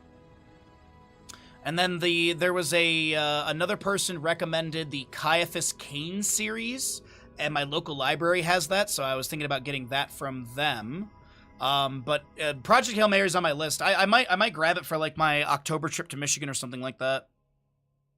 Because I was gonna get it from the library when the movie initially was like announced, and then my library had I'm not exaggerating, the wait list for just that book for my local library was like 9 people long or something like that. Caiaphas Cain, the hero of the Imperium. Yes. I honestly, I don't know a ton. It was literally, I was talking about 40K. I was talking about the Horus Heresy series and how I can't find a lot of the books because a lot of them become like collector's items and they're like $30 for like a 400-page book, and I'm like, I'm not paying for that. I like the series, but I don't like it that much. And then so someone's like, oh, if you you should also check out the Caiaphas Cain series. And so I looked, and my local library has it in the there's like I think most states have this, but there's in California there's like it's like the One system or something. I forget the name of it actually. But there's basically like all the libraries are linked together, and so if I look for a book, I can look through every library in the state of California, and I can request that book to then be shipped to my local library, and then, you know, blah blah blah. You never read 40K anything? I really enjoyed I read the first 2 Horus Heresy books, and then I got the third on book on tape because I had like a free Audible thing and I was traveling. So I was like, all right, well, like, because I couldn't get the book, or no, the book was like $10, but I was like, well, I have a free Audible, so I'll just use the Audible. So I tried out the Audible. I didn't really care. I didn't hate it. I didn't love it. I don't mind books on tape. The issue with me is I have a very, very, very active brain. And so sometimes I zone out, and then all of a sudden I'm like, what's going on? I'll zone out for like 10 minutes, and I'm like, oh, I was not paying attention to anything of what's going on, so I have to rewind it. Same thing with when I read as well. I'll definitely find myself looking at the words, and nothing is actually going into the brain, but I'm sitting there like thinking about like Heroes of the Storm drafts while I'm still like moving my eyes across the page. But yeah, the Horus Heresy was really, the first one was really good, because the first one is written by Dan Abnett, I think is the pronunciation of his name. The dude used to write for like DC Comics and stuff like that. So his writing is really good, and so I liked that book a lot because his writing style was phenomenal. And then my buddy was like, and he's way more into 40K stuff, he was like, well, if you enjoyed his writing, I have an omnibus, which is like 800 pages, but it's like very small font. He's like, if you want to borrow that. So I've been trying to work through that. So this past week I just reread through 50 pages just to like kind of refresh my brain. So I'm trying to read more into that series, and trying to finish that book before I go back to Michigan in October.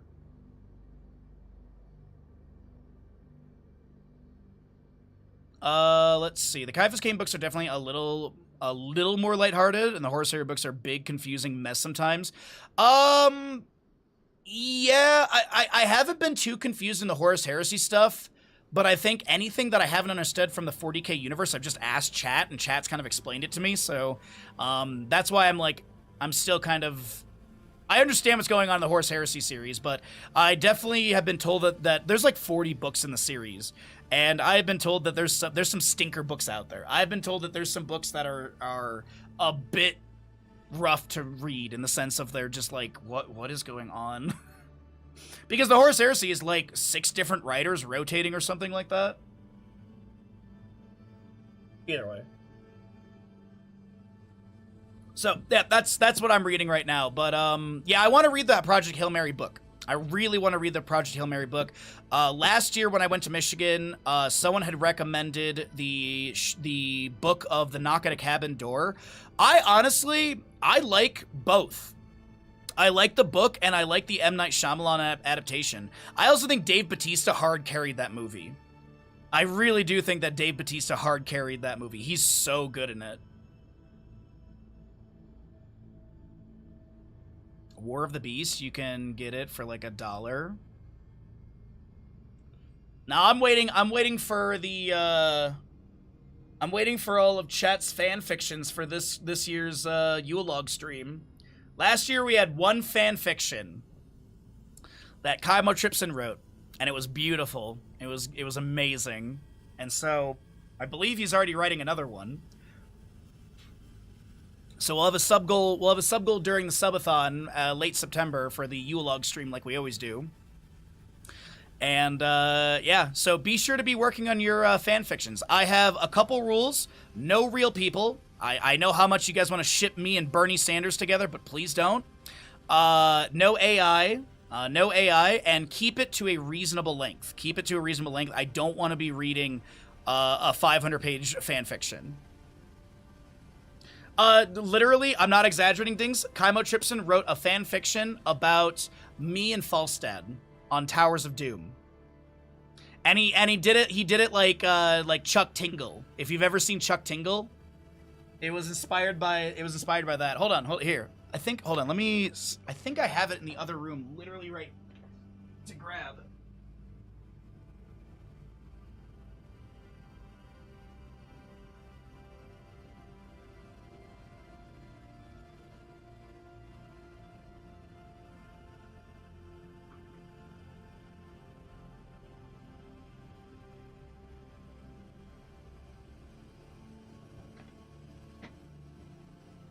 Okay.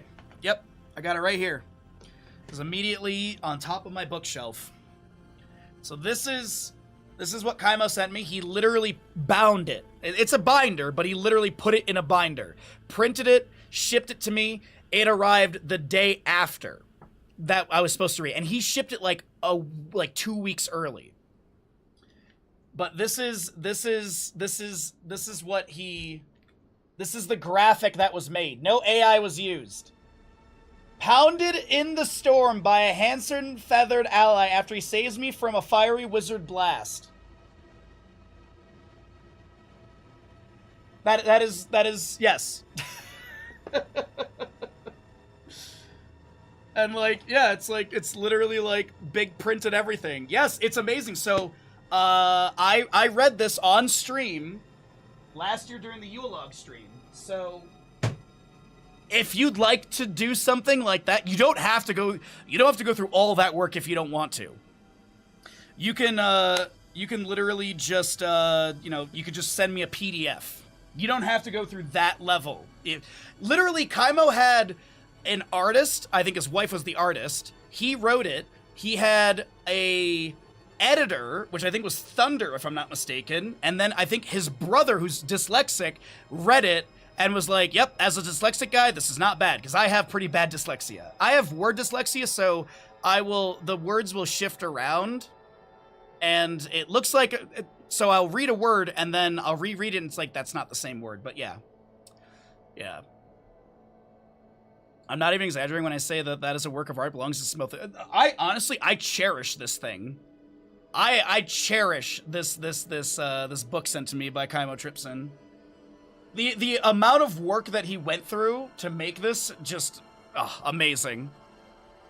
So yeah. So that is going to be Yule-log stream this year. We do it on Christmas Eve every year, because I always take Christmas Day off. It's my dad's birthday, so I like to video chat with my family. We open presents. I usually then cook like a big meal through the rest of the day. I don't know what I'm gonna do this year for Christmas dinner. I feel like my DPI on my mouse changed. I don't know why.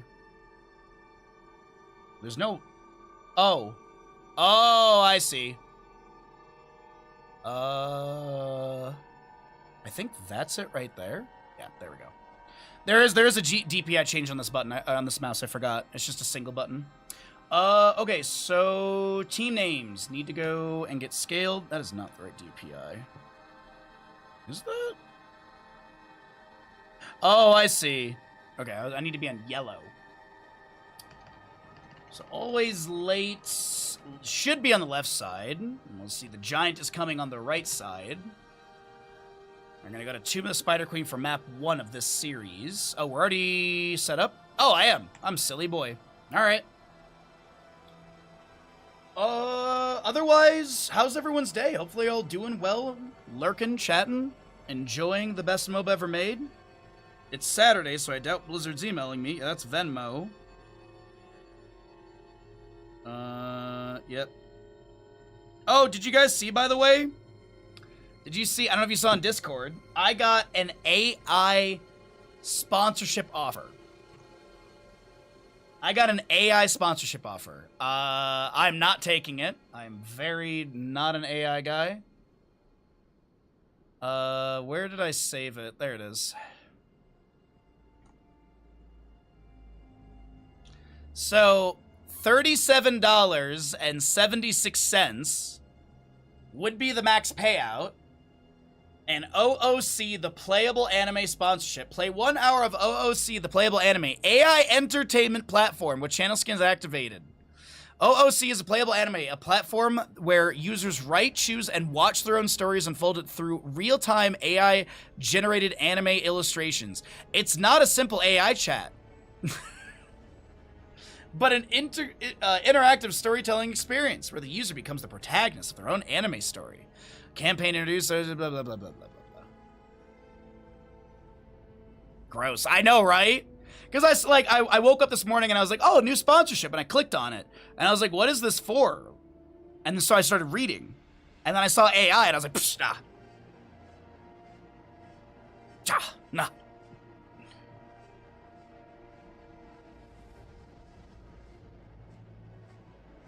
I remember that this is the bottom of the teacup, and there's tea leaves in this cup. I hate drinking them.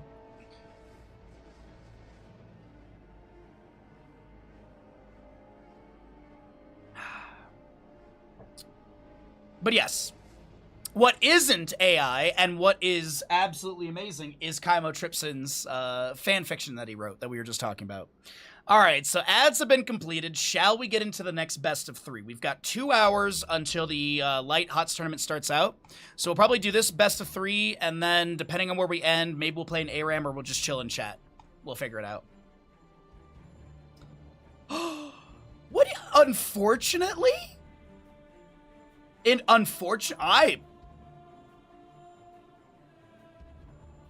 This belongs in the Louvre. This deserves a Nobel Prize for literature. I love it so much. No, I'm not. I just appreciate the hard work that Kaima put into it, and all of you who read it. I really do. It really does. It makes me laugh and giggle and smile that, like, Kaimo took all that time and forced other people to the hard work. Yeah. Oh boy. Yeah. I hope he has another one for this year. I really do. He did ask me, he's like, would you like me to change the subject? I said, write whatever you feel inspired by. If you want to do Dark Souls, go for it. If you want to do a love story between me and Murky, go for it. Whatever makes you happy, bud. So, that is that. What do we want to do for Gamble? We could do Chromie level 1. It is Tomb of the Spider Queen, and we're jumping up to Division 2. We'll make the Gamble 100, I think. Hey, you're being a very good boy. He was not good on the walk this morning. He was not good.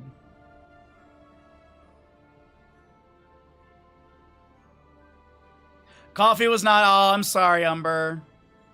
Are you back onto flat 7-Up or Sierra Mist? Because that is. I heard it a million times from my mom when I was a kid because, you know, patience and things. But flats, a teaspoon, a flat 7-Up, or you can do Coca-Cola, but 7-Up is usually the one that they go for. Flat 7-Up or Coca-Cola, 1 teaspoon every 15 minutes. If you hold that down, then you graduate to a tablespoon every 15 minutes. After 2 hours of being able to hold all of that down, then you do some bread with a little bit of butter, and then if you hold that down, then you can snack on crackers. Ginger ale, yep, ginger ale's a good one too. Yep, ginger ale. The big reason, at least from my understanding, the big reason why you do some sort of soda flat is partially, well, not the big reason, but part of the reason is the sugar. Because if you're constantly expelling a lot of things, you can become hypoglycemic, I think is the word. And so having that sugar in your body is really, really good as well. And there's other factors, but yeah. Like, I remember when I had a 24-hour stomach bug and I could not hold anything down, and I got to basically like hour 16, and I was like, there's a chance I might need to go get like an IV at the hospital because it's getting to that point. But luckily there was a point I could hold down water, so I could at least put water in my body. But yeah.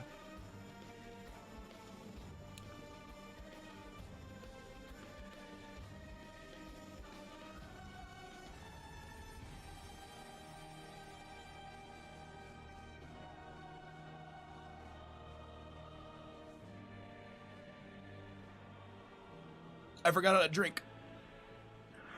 Wrong pipe. Oh, God. All right, we're good. I forgot how to drink tea. Oh. Alrighty, so Chromie Gamble. Alrighty.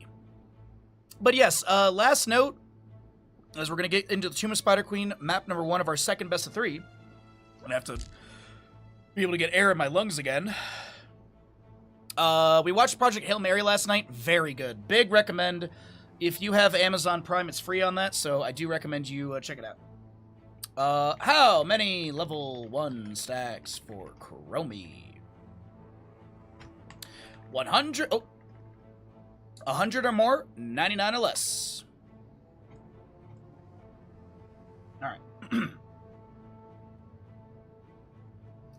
There we go. Remembered how to drink tea again. There we go.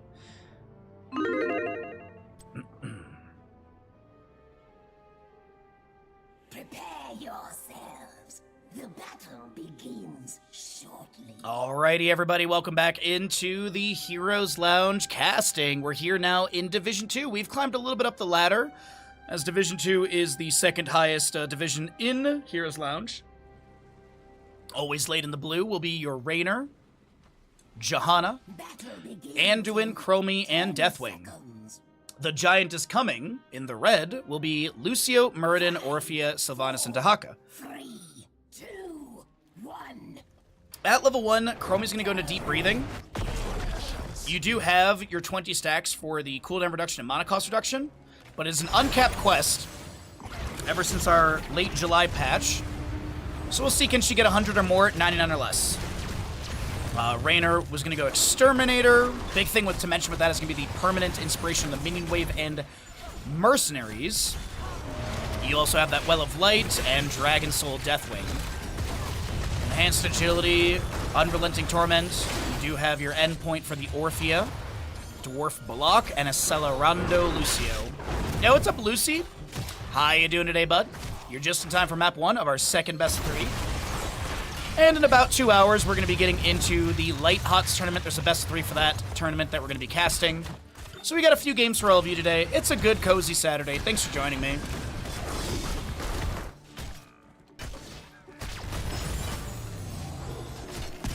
Alright. Anduin drops the Well of Light for Raynor. And he's going to just finish out this camp really quickly, trying to use one of the knights to body block the other so he can take reduced damage. But will he pop the inspiration? No? Okay. I thought he was going to pop it onto these minions and siege or bruiser camp. Quick Divine Star going out. Chromie is going to be able to assist clearing out the wave. Johanna steps in to grab the gems. But it does look like Chromie really wants to prioritize mid lane Fort Gate with the Raynor. We'll see if we get another inspiration under the minion wave or not.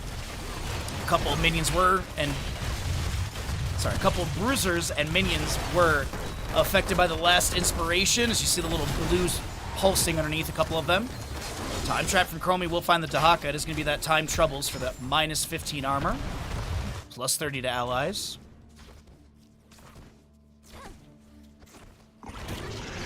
Just working on the wave and just watching right below, because you do have that Muradin. He's going to be discovered by Johanna. Dwarf tosses out, condemned from her.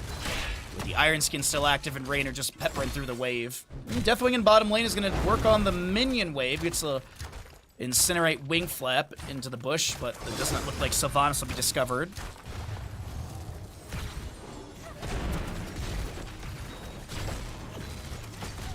Another quick Shadow Waltz. We do have the Allegrissimo at level 4 as well for her.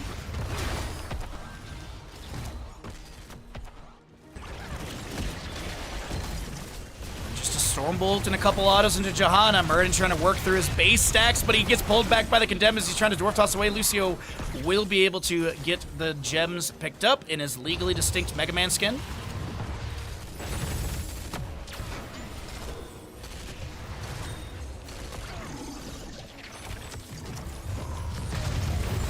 Chastise flies out.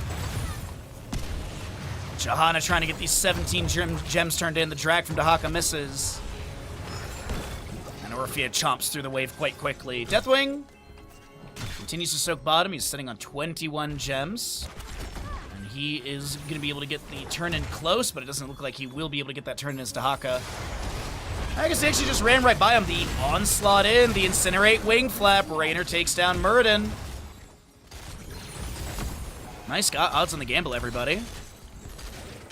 As we're about 4 minutes in, and Chromie's almost done with her level 1 stacks for the cooldown reduction. Orphea chasing out a Deathwing. wonder if we'll see the Bonds of Anguish at level 16 for the percent-based damage on the Shadow Waltz. That would be really nice to harass on the Deathwing with...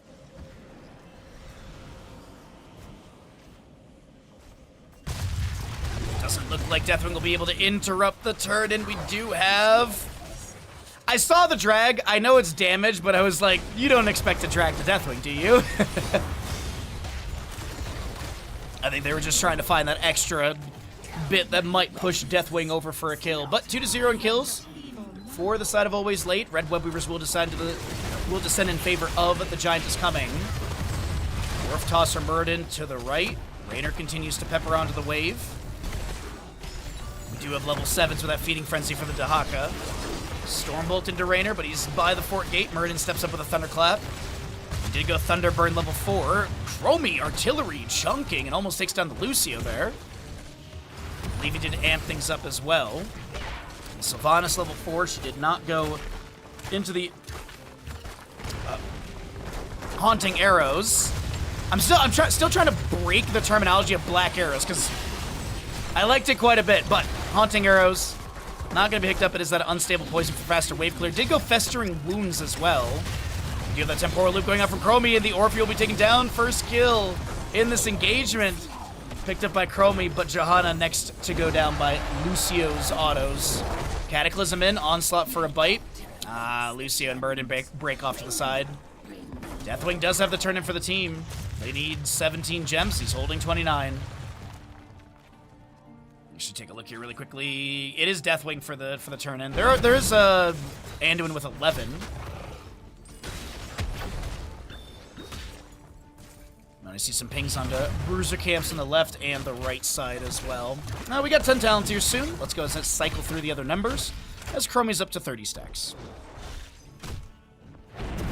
70 more hits for the Twitch prediction.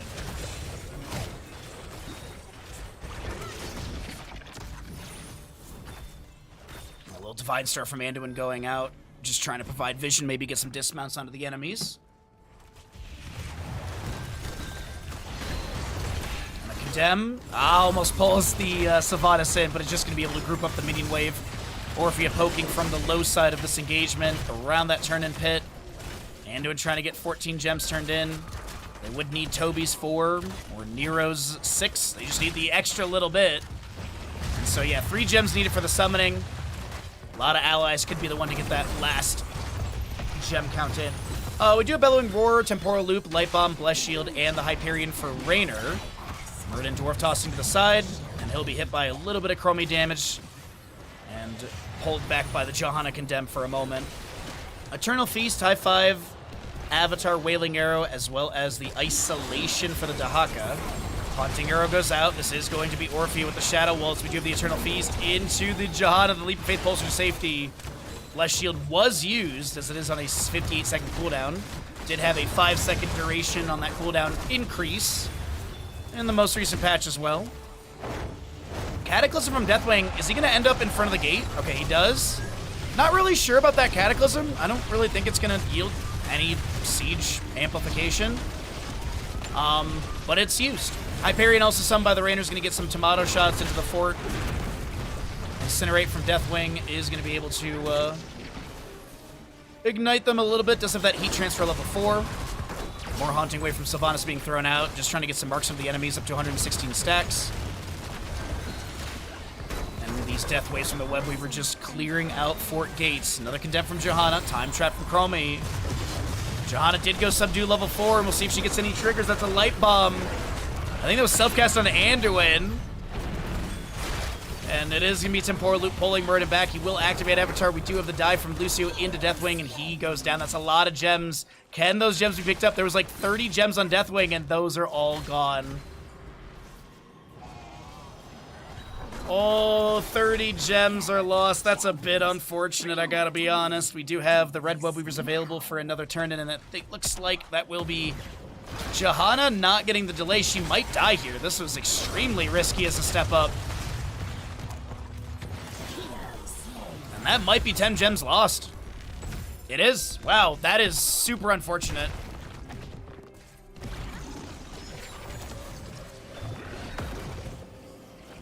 They will need 5 gems from Sylvanas or Muradin. Looks like it'll be coming out of Muradin's pocket. So the Red Web Weavers do descend, and what siege is the setup? I'm seeing a few in mid lane. Dahaka just below. Maybe was looking for like a flank onto something. Camp was nowhere near available either, so yeah, maybe just looking for a flank onto the enemies. But he heads to bottom lane. He'll be matched by the Deathwing. Raynor goes and deals with top. Wait a sec.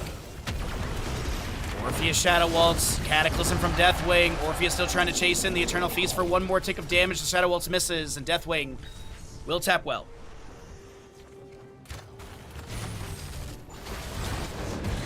So Deathwing takes flight out of bottom. And this will be the fourth loss. Sylvanas should be able to get some good stacks off this. Top lane Webweaver and mid lane have also been cleared away. 13 talents here to the side of the Giant is coming. Chastise will fly out. And there's that takedown of the forward. Chromie picked off by that Dahaka. Deathwing does drop down and pick up some gems. Does have the Firestorm level 7 for that landing. And what are we looking at for gem count really quickly? 21, 26, 37, 41-ish. I think a few more gems will be picked up here. After getting the kill into Johanna, nicely done. The mid lane fort is next to go down. The bottom lane Webweaver cleared. 43 gems. 17 more are needed. Actually, make it 14. And they will be able to get top lane fort as well. This is such a rapid destruction. The Giant is coming, playing this so well. They actually might not get top lane fort. The mini wave is being cleared out. That is a light bomb going near to a couple enemies. High five from Lucio, I think, mitigated some of it. The mini wave is here. The Hyperion trying to clear things out. The Chromie deep breathing or Dragon's Breath will be able to do the same. The haunting wave from Sylvanas doesn't connect. But the Giant is coming. Level lead, 2-kill advantage. Map is very much in their favor. As 55 gems are needed, 45 held by Always Late.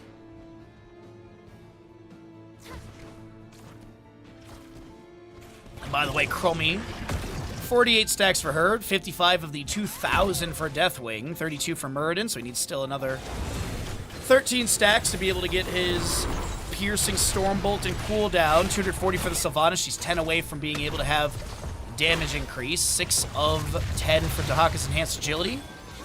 So a little bit faster than mount speed, 132% for 4 seconds after exiting a bush. Now, the Unstable Poison of Sylvanas is going to really make quick work of this wave. Try and push up their own Bruiser camp. And Always Late, they've got to make a decision here. It's a level deficit, but also the enemy team is half a level from getting to 16. It's going to be even less as the structure in top lane does go down.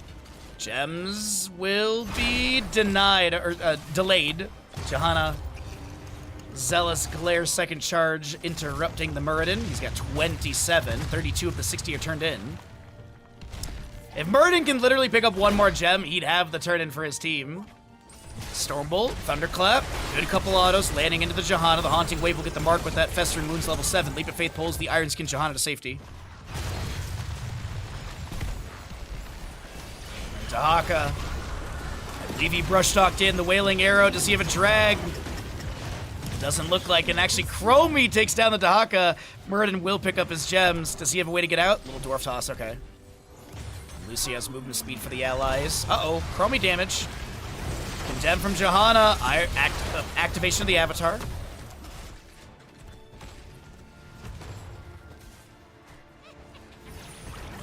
So no Dahaka for 19 seconds. He won't have Brush Talk off cooldown when he respawns. Muradin Avatar's about to expire. He needs to Dwarf Toss out of this. He's got 1 second left. And Lucio with an auto delays Anduin. Anduin doesn't have the full turn in, but 11 into the 43 of the 55 is pretty good. He gets delayed once again. Dahaka's on his way, noting that his Brush Talker is still 187 seconds. Is there any way to get the delay onto Anduin? Doesn't look like it. They need 1 gem for the turn, and who's got it? It's either Johanna. Oh, no, it's Deathwing. Snuck it on the low side. Nicely done. Temporal Loop. High five from Lucio. Denies the pull. Onslaught from Deathwing trying to back away. Penetrating round pushes back the Orphea. Did go into that Bonds of Anguish as well. Or Bond of Anguish.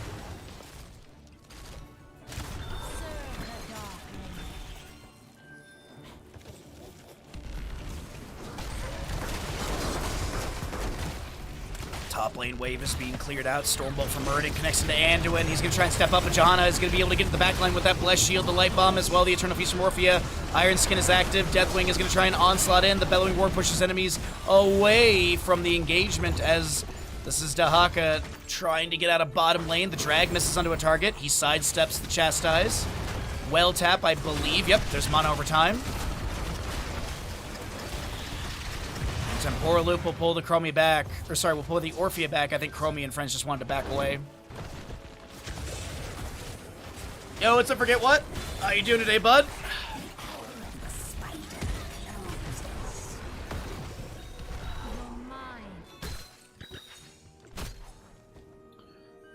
Oh, the Chromie stacks have stalled a little bit. Still at 54 right now.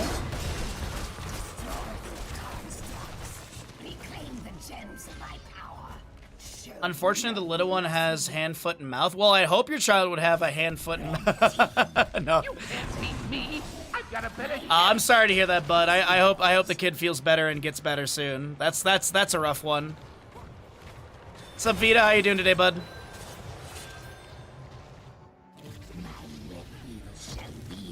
The little one shouldn't be having beer. Alright, Red Web Weavers enter into the lanes in favor of the Giant is coming.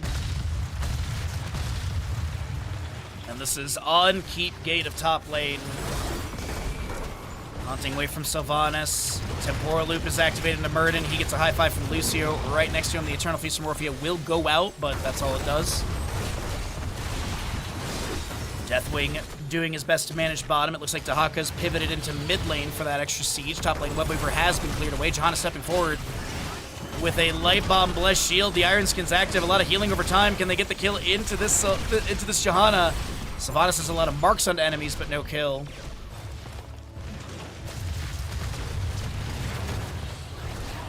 Drag is great.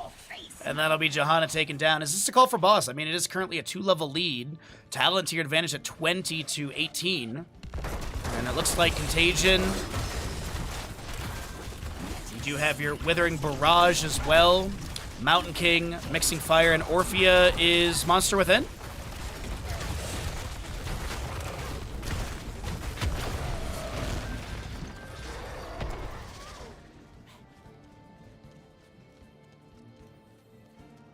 And Chromie, though, stuck in a loop level 20. He goes to daycare, so I'm due to some level of plague. Yeah. I've known people who, like, never get sick. Maybe they get sick once a year. And they have kids, and they're like, yep, I've been sick every single month for the last 2 years. Or, like, it's, yeah. Temporal Loop, that is going to be Murden, able to Dwarf Toss to the side. Boss is on the keep of top lane. Another Dwarf Toss in, Stormbolt goes out, but it's into the Deathwing, so damage is there, but no stun. And top lane keep falls. Haunting away from Sylvanas, the Orphea dashing around. That's going to be Murden, pushed back by a penetrating round as he was looking to dive onto this Raynor. And they'll be able to clear out the minion wave, clear out the boss. The core will lose some shielding, but it will regenerate that, obviously. But a possible win condition set up for the Giants coming through top lane, and they still have their fort. Actually, heck, they've got all 3 of their forts.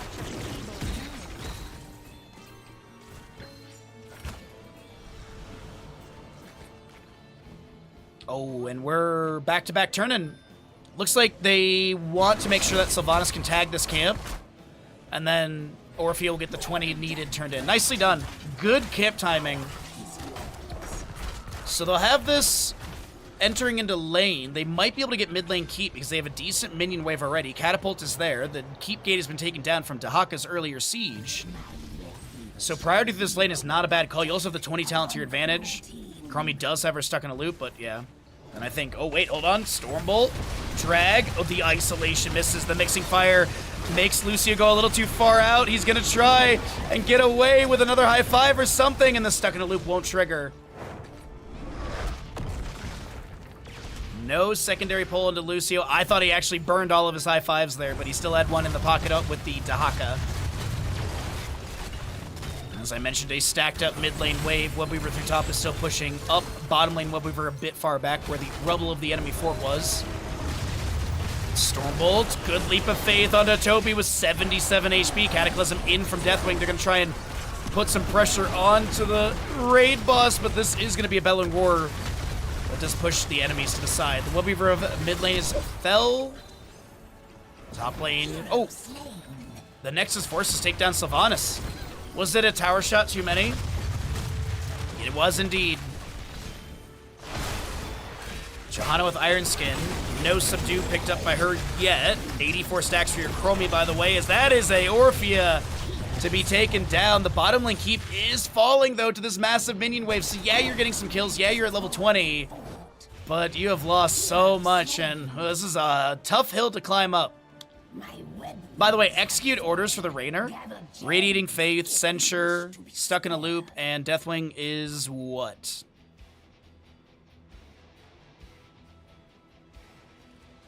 Boss, by the way, top lane is a minute 36.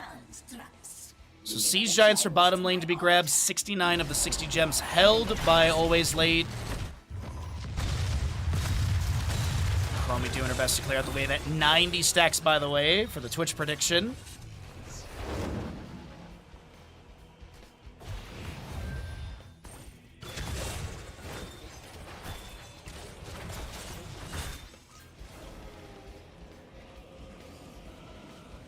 All right, Chromie's got it.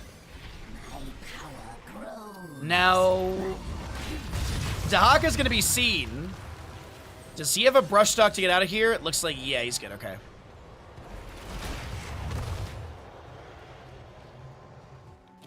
If Chromie applies Temporal Loop to Dahaka and he brush stocks, does the brush stock break the connection of Temporal Loop, or would he be pulled back?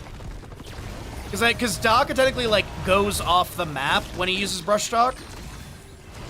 So, I don't know if anyone's actually had that experience. Bless Shield onto the Orphea, but she'll be getting a high five from Lucio. Light Bomb finds no connection.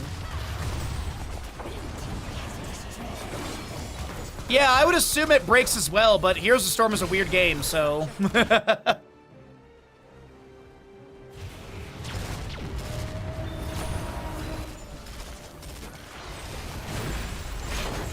Johanna stepping up. Condemn for that little slow. Cataclysm from Deathwing getting some value in the fight. Top lane fort will fall. Hyperion has been summoned. Bottom lane Webweaver with Minion Wave should be able to get... Yeah, this is easily the fort taken down. But they don't have enough for another Webweaver summoning. Boss has got to be close. Actually, Boss is available when the Webweaver phase ends. Johanna stepping up. But that is 3 forts taken down. That's a huge moment for Always Late. Looking to rally and turn around map number 1. They've been kind of down for the vast majority of the map. So at least some periodic catapult pressure in these lanes to alleviate the pressure of the enemy. Deathwing, by the way, did go for that Destroyer's Rampage level 20. Bless Shield misses onto the Dahaka. And turning is 26 of 65, 51 of 70 for the Giant is coming, and Boss is up. Drag onto Johanna. Muradin follows up with a Stormbolt.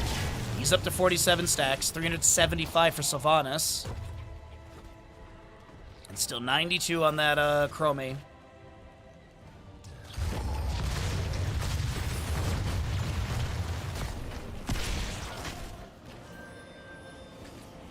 Okay, wave to be pushed out.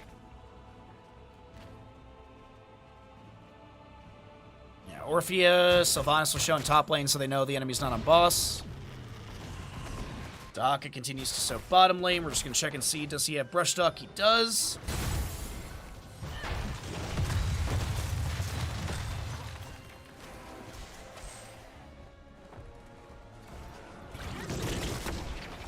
Just looking at Orphea, she's going to be able to flip back. Temporal Loop applied to her. One high five from Lucio not used. Second will be used on the second pull. Hyperion from Raynor has been summoned through mid. The Yamato Cannon dealing a lot of damage right now with 1,883 damage into structures from that big shot. Keep gate's been opened up. Dahaka currently pressuring through bottom lane. Trying to get their own minion wave pushed onto the core as fast as possible.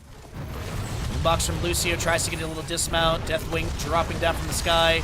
He gets immediately chunked by Orphea. That bond of anguish is so strong. Dahaka rotates in from that bottom lane, lands the drag into the Anduin. Did also apply that isolation.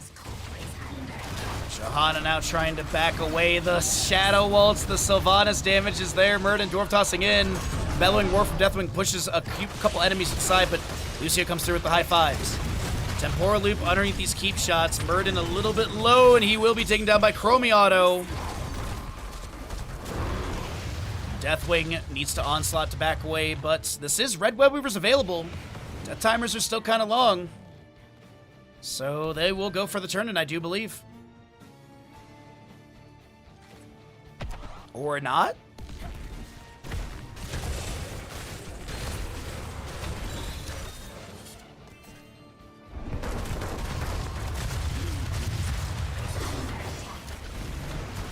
Well, yep, that is your mid lane keep taken down. Web Weavers are available. So is boss, too.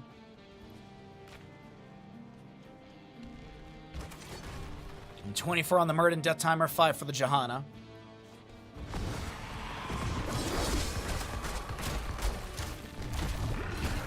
I'm assuming your no is to the Chromie stack, so she is currently at 108. Now Time Walk's Pursuit level 1 to scout out this boss. Raynor face checks the bush. Here's the thing, yeah, Red Web Weavers are descending through, are going to be entering the lanes, and bottom lane is very far forward. Boss was almost tagged, but it will disappear.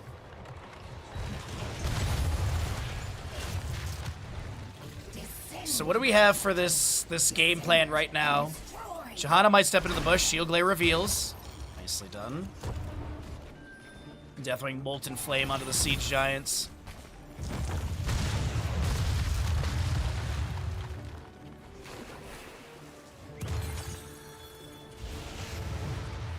Time Trap is just gonna delay out the enemies. It does not set anything up for Chromie Sandblast or even a kill, but nothing was really expected at that moment. The Web Weaver through bottom lane is going to be cleared out already. Top lane and mid lane are pushing in still. Mid lane about to arrive at the core. We have the Molten Flame of Deathwing firing out. Murden Dwarf tossed in. The Stormbolt goes out. The Eternal Feast from Orphea does get a small trigger. Actually gets a few triggers here as it's still going for a little bit. Cataclysm into Bellowing War, but Deathwing is just taken down immediately. The core shielding is broken.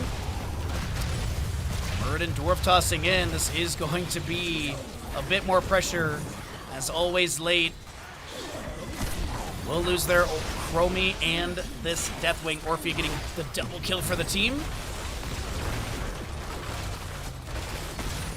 That is a wonderful map number 1 here in Division 2. No Finland in this, but it is the Giant is coming, grabbing map 1 victory at 27 minutes almost.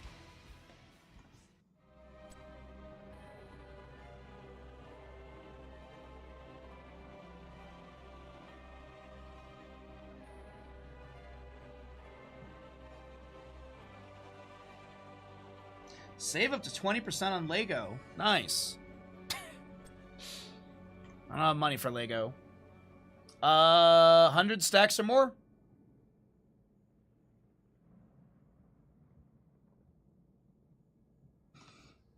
Not bad. Not a bad play. A very good game number 1 of the second best of 3 of the day. Oh, wait. Wrong score. There we go. But looking forward to, what is it, Lower Refreshment versus Humber?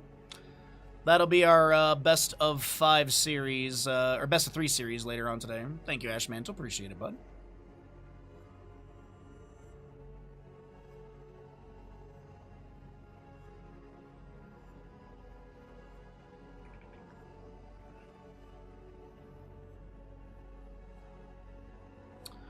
Alrighty, map number 2 will be Infernal Shrines.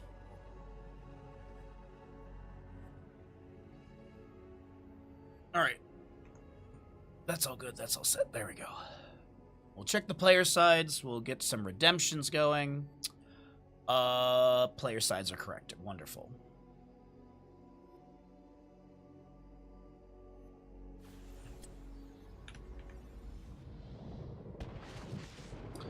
Alright, that's all good. Let's get this going for the good boy, because this was redeemed earlier.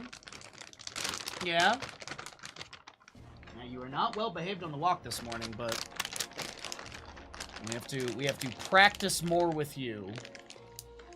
He just didn't listen this morning. He knows better. There was another dog on the walk, and he ran up over to that dog, which is not something he never does that. And that the reason that I was disappointed with him is because he that dog was the dog owner was trying to train that dog, and Bandit has never ever. He can walk by other dogs all the time with no problem, but today was the day where he just decided not to listen. So he got a very short leash for the remainder of the walk. He had a very short leash for the remainder of the walk today. So, as I said, he's gonna go back onto the harness, and he's gonna be back on leash until he can listen again. Because I ain't playing that game. If you don't listen, you don't get to be off leash. Dem's the rules. Echo the elements for Thrall. It's usually done. Like I don't see a world where Echo the Elements like doesn't get completed on Infernal Shrines, at least in Division 2.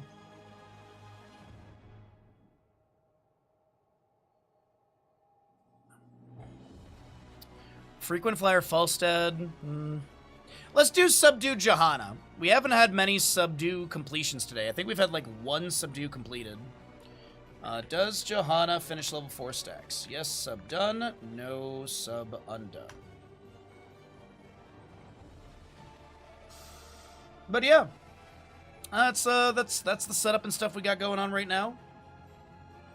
I honestly feel like the house did not cool down last night. I've been sweating so much.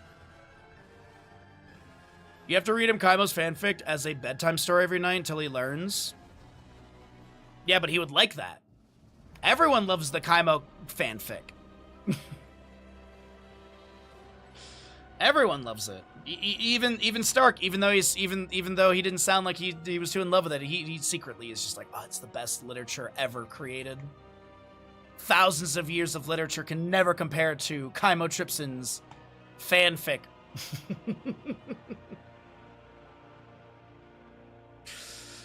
Alrighty, well, let's finish the, let's wait for the ads to finish out, and then we can get going into the next map. But pretty good stuff today in these games. Really, really enjoyable games. Great back and forth. Heroes Lounge, not disappointing. When we get into the Light HoTS tournament later on, hopefully, we will see some Abathur play, but I have a feeling it's going to be a lot of Yrel, Tyrael, Blaze, Genji. They do have draft restriction stuff, but it's only a best of 3, so I don't think we're going to see a ton of reductions on the hero pool. You were under the impression that dogs only like stories about dogs? Wrong impression. Wrong impression. Dude, I can't tell if there's something wrong with my hip or anything today. I'm so uncertain of today's of how my body feels today, and I hate it. All right. Prepare yourselves for battle, heroes. Alrighty, everybody, welcome back in. We are here into map number 2 of our second best of 3 here in Division 2 of Heroes Lounge. We have, in the blue, Always Late, looking to take us to map number 3 through Infernal Shrines with the Thrall, Sylvanas, D.Va, Rhaegar, and Muradin. Right side of the map is going to be the Giantess coming with the Johanna, Brightwing, Falstead, Hanzo, and Dahaka. We're going to go ahead and get into this Infernal Shrines game and see what we got going on, as this will be your Echo the Elements, Liquid Cooling, Dwarf Block, Simple Geometry, Frequent Flyer, Enhanced Agility, Hyper Shift, Zealous Glare, Unrelenting Torment, and Rhaegar. I assume it's Colossal Totem. You don't have an electric heating pillow? Oh, I do. I'm probably going to get in the hot tub later.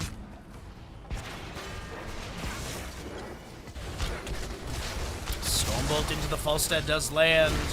Shield Glare's going out. Condemn. The phase shift will be good. Thrall activates Wind Fury, and this is going to be such a tight fight, but no one will be taken down.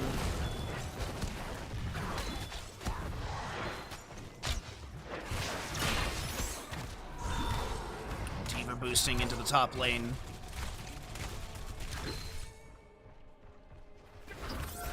We also do have that inspiration on the mini wave and a couple of the units stolen away by Sylvanas' possession. D.Va utilizing her boosters to be able to poke or displace the Dahaka Falstad, creating space for the Sylvanas to back off. But it does kind of look like a 2-3 setup with the core 3 doing the double soak. Wave clear. Brightwing Hanzo is not the best right now. Definitely Thrall and Rhaegar have some really good wave clear together, and Murden mostly anchoring and harassing in the rotation. Sylvanas will actually join in. And gets hit with a shield glare for a quick dismount, but she'll be able to mount up and just rotate off to the left.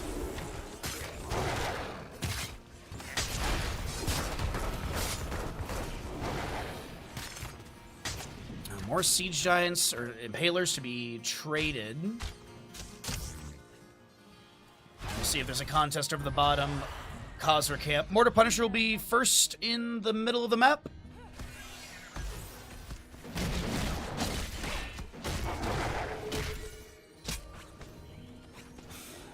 And Sonic Arrow will scout out that this camp was started, but looks like it's going to be leashed. Yep.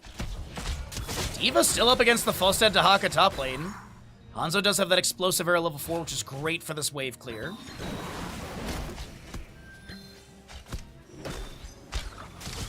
And another scatter just picks up some stacks off the Rhaegar as he was backing away.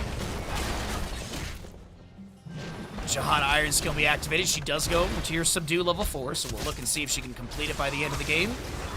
Infernal Shrines, a lot of grouping up on this map. We'll see if she can get the Quadra Condemn into the Punish.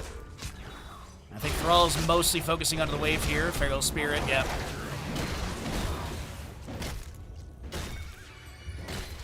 Hey, I mean, you know, that's the fun part about it, Captain Moron.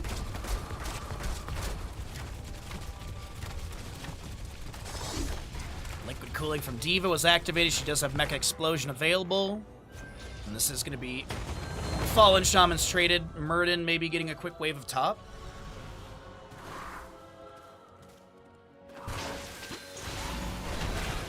So Chain Lightning from Thrall goes out. He's mostly focusing on those level 1 stacks, and he's almost up to his first milestone of 25 for the mana cost reduction.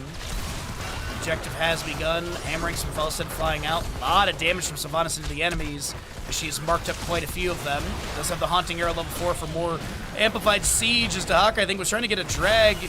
He doesn't find anyone, burrows, and then Lurker Strain bonks the enemies to the side. D.Va Mech Explosion might be activated. She's going to dunk it in. Nuclear Option level 4 was the pickup, and they do get 5 defenders from that explosion, but it also zones the enemies off the objective point. Murden Dwarf tossing in, maybe looking for that Stormbolt into Johanna. Does land it. Thrall's going to come through with maybe a Feral Spirit.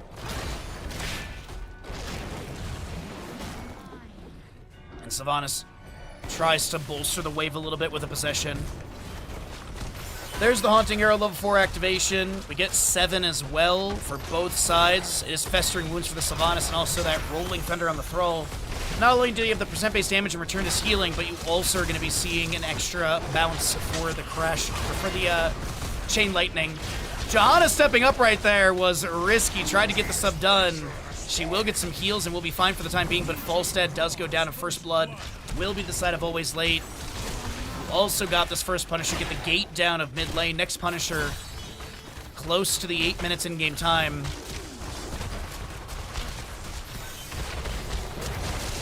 Iron Skin from Johanna's going to be activated. What little mana she has, she tried to step up for the globe, but can't get there. And now Sylvanas, once again, activating Haunting Arrow. When it's not active, she does get cooldown when auto-attacking structures with 3 stacks of the Black Arrow. Big hammering and autos from Falstad to take down the Muradin. 8 to 8, 8.5 up on both sides, and Thrall continues to soak bottom lane up to 34 stacks.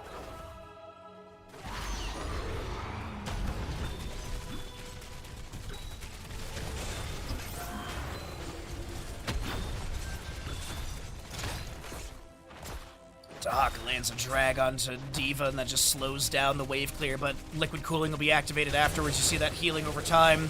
And the fusion cannon's onto the minion wave, but Diva does not want to lose the mech, doesn't want to give the half kill over. Dahaka lands another drag, a few more autos.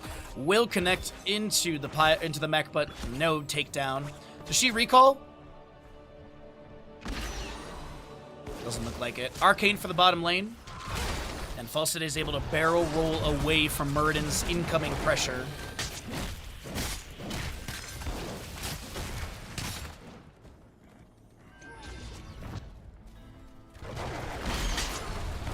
Diva boost to get the dismount on Johanna. She'll activate Iron Skin. A Condemn as well. Sylvanas is already weakening bottom lane Fort Gate. Haunting Arrow was active for a moment. Does get the tower down to a third. The Impaler camp is an assist in the siege. Falstad trying to clear that out. While that's happening in bottom lane, we do also have Heroics being picked up with the Avatar, Ancestral, Bunny Hop, Mind Control, and Sundering. Isolation, Dragon's Arrow, Gust, Blink Heal, and Bless Shield. There's going to be your Condemn from Johanna into the Punish, but Hanzo on the left is taken down. Can Sylvanas get the Ancestral in time? No, the Mind Control misses. And now Falstad trying to back away. Rhaegar lunges in for a bite to the face, trying to get some swift wings for lunch, but none to be cooked up.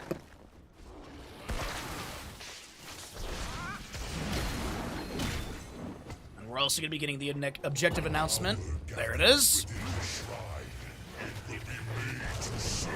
Another Feral Spear from Thrall going out. Muradin maybe looking for an angle to jump in here. 33 stacks on his baseline. Needs the 45 to be able to get that Piercing Stormbolt cooldown per auto.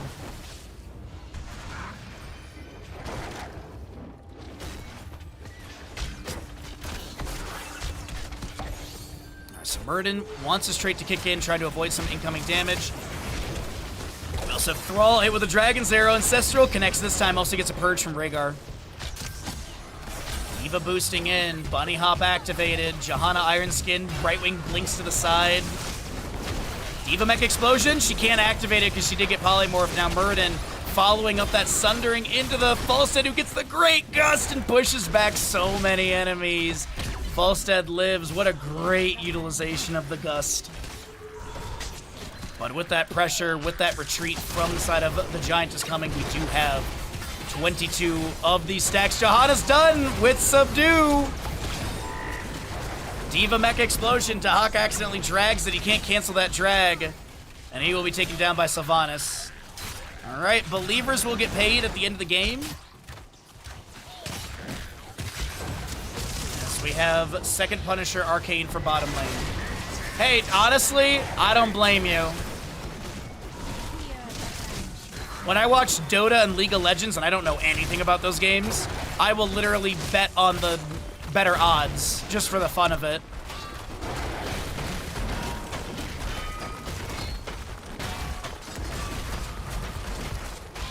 That is a rapid destruction of the bottom lane fort with the Punisher still at 77%. A little bit of possession from Sylvanas to amplify Siege coming into the keep gate. Soothing Mist available in 17 seconds, apparently. There's going to be that Festering Wounds mark. Falstad, does he have Gust? He does. Is he going to get an angle for a Gust on the enemies, or is he going to be... Nah, he just gets a rapid amount of damage into Sylvanas and then will be able to barrel roll to safety.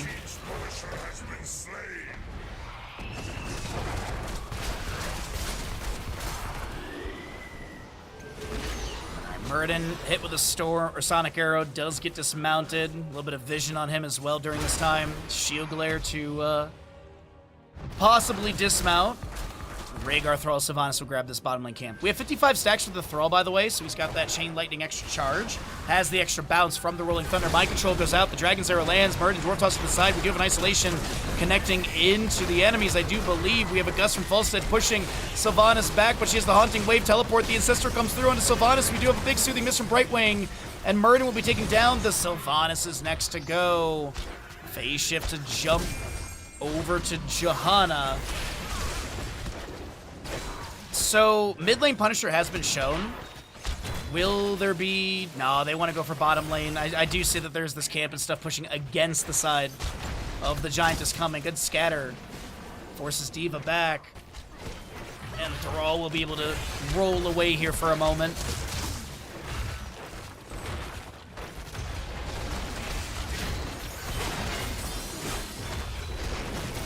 Spirit. Right Wing polymorphs the Thrall. Couple more Chain Lightnings going out. Hanzo trying to get a little scatter poke onto the enemies. 169 stacks for Falstad, who's going to Hearth. Hanzo is recalling. He's done with Simple Geometry. We do have 6 enhanced agility for the Dahaka. He's got 2 Feeding Frenzy stacks. 59 for the Thrall as well for his Echo of the Elements, make it 60. 283 for the Sylvanas, and 53 for the Muradin baseline. So a few milestones have been hit, a few more to be hit as well.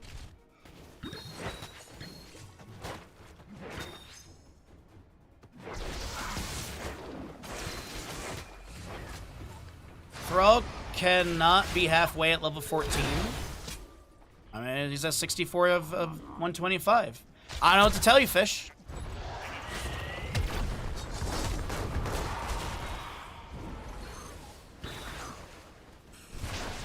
You have top lane being pushed out a little bit, and Thrall going to be joining the Diva.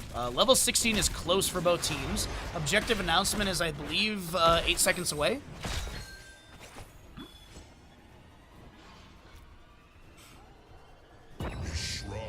Boom, baby. Alright, we roll into level 16 for both sides. Sylvanas, you hear the double haunting wave from the Windrunner, level 13. She's going to go Will the Forsaken. Camp finished out on both sides. We'll see those grabbed. Alright. All heroics are off cooldown. 2 blink charges for the Brightwing. She actually burns one right there. Go ahead and zoom out a little bit, pull away our talents just so we can get a better framing of the objective pit. Immediate Stormbow, steal a few defenders. We do have 4 to 5. Less shield from the Johanna. Into a Condemn, another shield glare. Sylvanas diving in with the Haunting Wave. We do have that Windrunner being thrown out, but no second teleport. A Facia from Brightwing will be utilized in this. Diva Defense Matrix with level 16 diverting power. Sundering from Thrall comes through. Falstad gets the gust before Murden can dive in and put more pressure. We do have a Dragon's Arrow allowing Falstad to be able to barrel roll off to the side. 20 to 13 in defenders as Thrall's done with his Thunderstorm level 16, and he will get the Ancestral before the drag from Dahaka lands. Diva Mecha Explosion. Is there going to be any sort of damage? It actually is a bit of damage onto Falstad. We do have Johanna falling as well to the Sylvanas above. It looks like Always Late will pick up this 3rd objective. Map number 2 of our second best 3 of the day. And in 1 hour, we have the Light HoTS tournament coming up, by the way. Got a best of 3 for the Light HoTS tournament. Lower Refreshment versus Humber.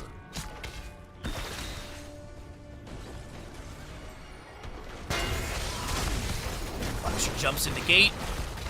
Got Feral Spirit. Rapid damage from Sylvanas. Double Haunting Wave as well, just to try and get more marks out to the enemies. Murden forces Hanzo natural agility as he dwarf tosses in. Punisher jumps over to the Falstad. Sylvanas Haunting Arrows active from level 4 to shut down the structure. Punisher also does the same thing with his Frost Novas, but this mid-keep will not be taken down. Dragon's Arrow lands, the Gust pushes back the enemies. The Sundering from Thrall will also be utilized. A Bless You from Johanna connects into Murden. He'll try and back away. Falstad flies to top lane to go deal with the Diva.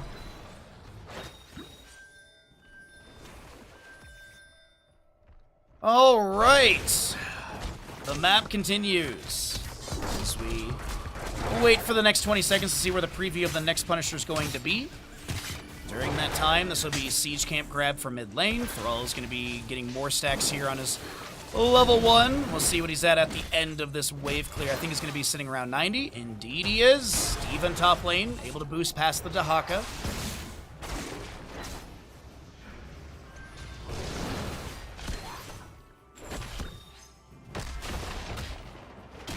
Murden continues to work on this camp.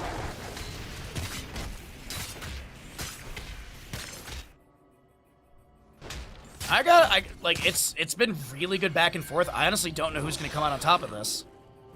Arcane Punisher for the top lane. It's 4 to 4 in kills. We do have a level lead. Structure-wise, there's also structure advantage to Always Late. But I don't feel like they've got it in the bag yet. Diva continuing to pressure into top lane, finds the Falstad Defense Matrix, goes out. Haunting Wave, Shadow Dagger's there. Second Haunting Wave for the mark, but the Facia from Brightwing is going to dissuade this. Hold on, there's going to be a Sundering from Thrall. The Mind Control misses. Dragon's Arrow into the enemies, and that is a huge kill onto Sylvanas. The Ancestral applied to the Murden. He does have Avatar. He also was hit with a Contagion from the Dahaku, then lands the Dragon to the Dwarf King, and that'll be Dahaka setting up a kill into Murden for Johanna. Yo, Subzark, how you doing, bud?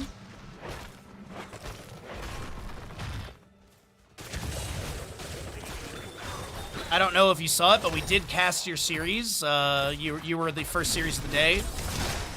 The Wombat Factor versus the Murloc Inquisition. I don't know if you saw the ping in Discord. I'm doing all right. I got some lower back pain today, and some weird leg issues. So I'm just trying my best to sit and not focus too much on it.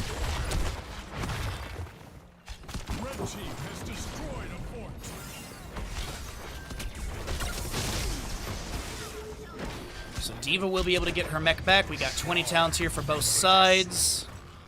And there's going to be that next Punisher. But we've got Murden, Respawn. What do we have for 20s? Contagion, Bullseye, Wind Tunnel, Radiating Faith, and Invisible Friends. Mountain King, Farseer's Blessing, Withering Barrage, Wind Rush for the Thrall. Ah, the Rag play was great. Yeah, we definitely enjoy seeing the Rag and watching it. Albeative armor, by the way, for the D.Va. Dragon's Arrow? It does land from top lane. From Uptown.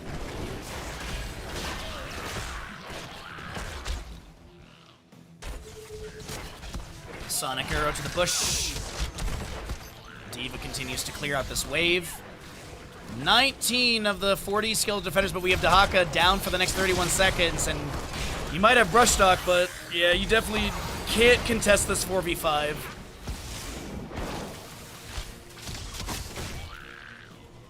He does have Brush Stock available when he respawns, by the way. 15 seconds. Mind Control finds the Hanzo. No Dark Lady's Call. The Wind Tunnel from Falstad. D.Va boosting in. We also have Thrall trying to chase further onto the enemies. 123 stacks for his level 1.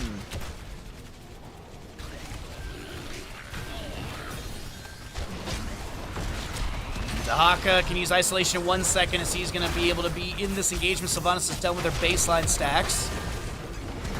Does have that healing by 25% of the damage. Doubled against enemy heroes with 3 marks of Black Arrow. Such a chaotic fight as they chase onto Falstad. Brightwing blinks aside. Murder Dwarf tosses to body block a little bit. The auto attacks are going to be there, and that will be the double kill. Mind Control misses.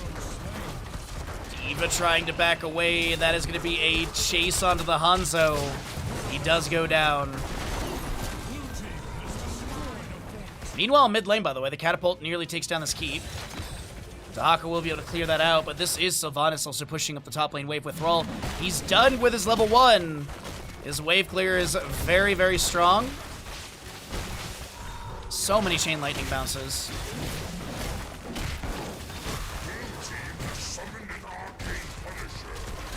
So the Arcane Punisher comes through. Murden also advancing in the lane with Sylvanas and Thrall to try and open things up faster. We do have that Haunting Arrow from Sylvanas triggered.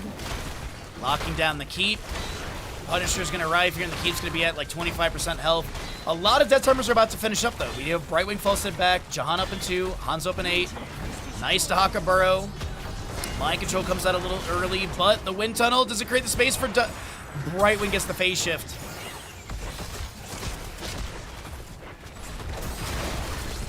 A Dragon's Arrow lands onto Rhaegar. The mid lane keep will fall. The Punisher jumps over to the left side of that Johanna. Bunny Hop from D.Va activated. Thrall will be taken down. The core shielding is being weakened. All the mid and top keeps have been taken down. Bottom keep is getting some shots on the D.Va mech, and the pilot is trying to get away from the Falstad auto damage. Sylvanas is on core, and she shreds through the Hanzo health bar. This is going to be map number 2 going over to the side of Always Late. We have a best of 3 go in the distance. You'll love to see it. GG, well played.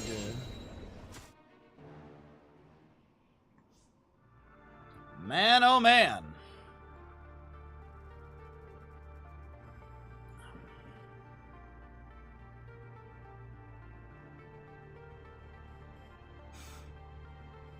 What a game.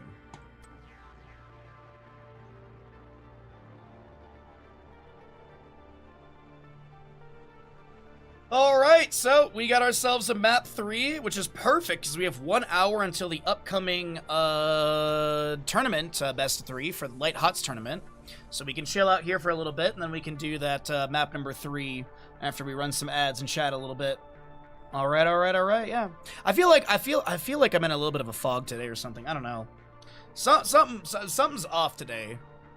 As I said, as I was joking earlier, maybe we're getting a thunderstorm, and that's why everything feels off today.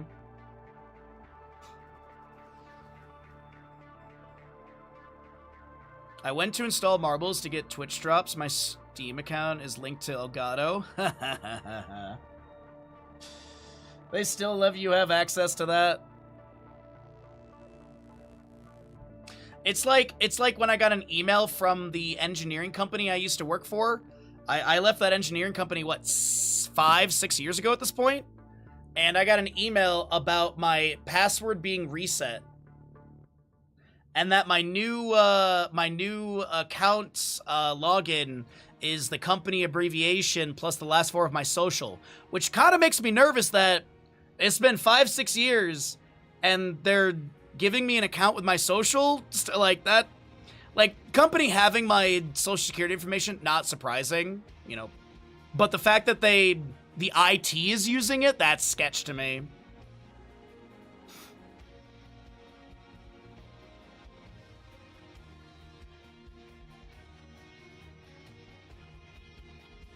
Ah, I got you, hostile.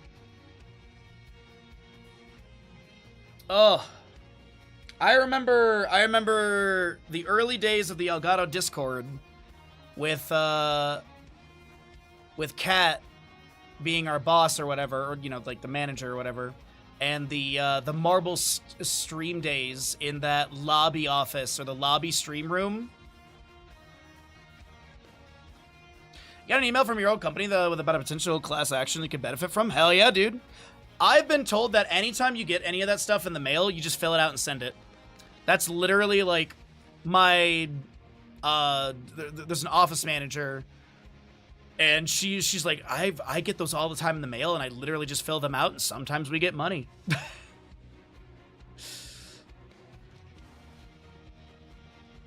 Yeah.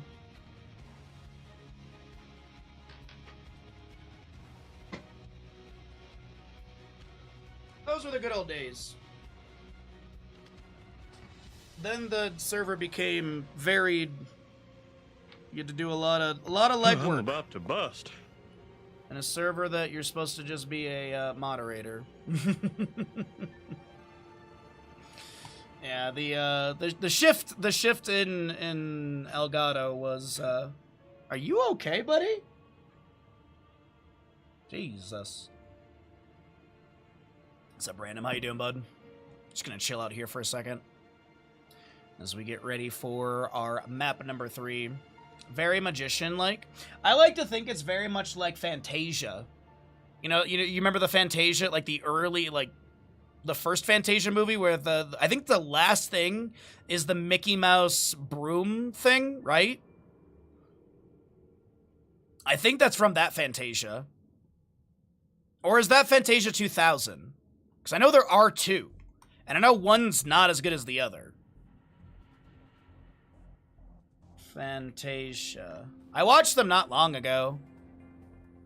There's the 1940s one.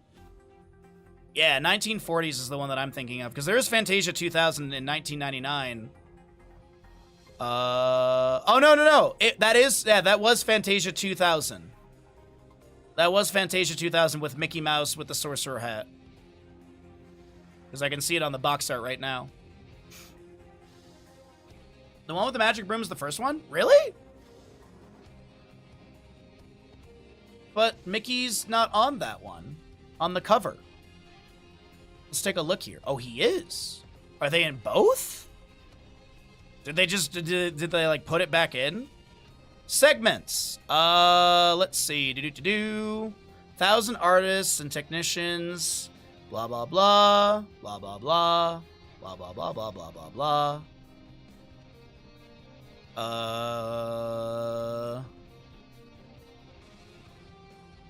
Sorcerer's Apprentice. The animation of Sorcerer's Apprentice began in January 21st of 1938. Then why is it on the box of 2000? Did they just like redo it in 2000? Humpback Whales, Rhapsody Blues, Piano Concert, Sorcerer's Apprentice Reprise. That's why it's on both. Okay. There's a reprise of it. Okay, that's cool. I didn't know that. I thought it was just in one of them, but it's in both.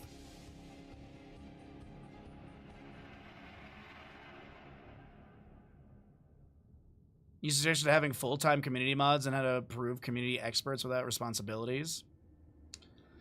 Well, it was also like after you left Elgato. This is post Elgato. The moderation for the Elgato Discord, they wanted us to have like X amount of actions per week and stuff like that, and like more interaction with people on the Discord. Because there was like a big push for like more and more Discord stuff. So when I started full-time streaming, I was like, I can't be that active anymore. And then that manager pretty much just no longer cared about my presence in the world anymore, which is kind of funny, but kind of also expected. Oh, you're no use to me anymore. Bye. That's how it was at Wisdom. The amount of people at Wisdom that I used to talk to and I don't talk to anymore, significant. Like, I'll talk to Jules here and there. I talk to Day all the time. I send Gilly a birthday wish every year because I know when her birthday is. But I don't talk to like Alex Dids or Beckwin or Vipey or most of the other people there. Yeah.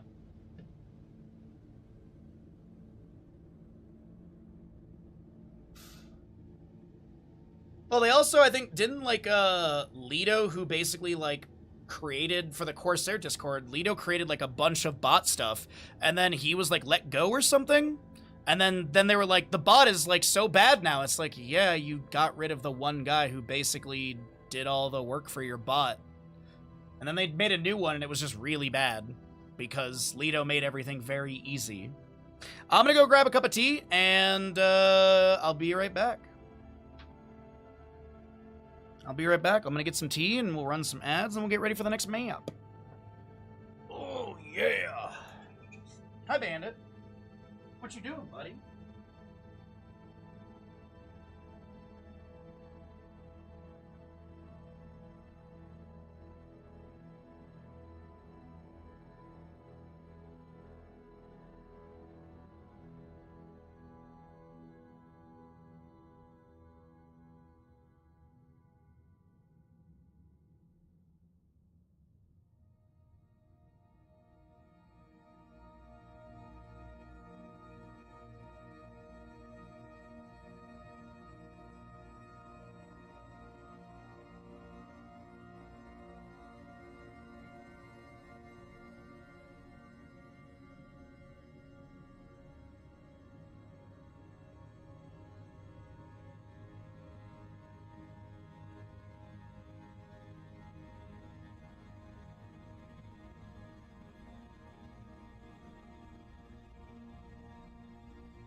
All right.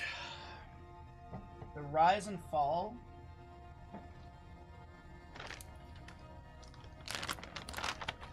The Rise and Fall of Wisdom Netflix special coming soon. Oh, God.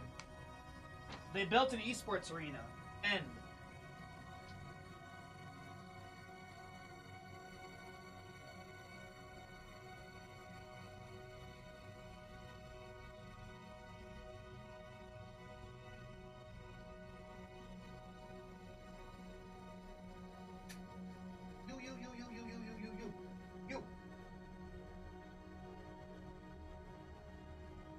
Okay. Yeah, they built an esports arena that was not going to generate the money that needed to pay for it. That was it.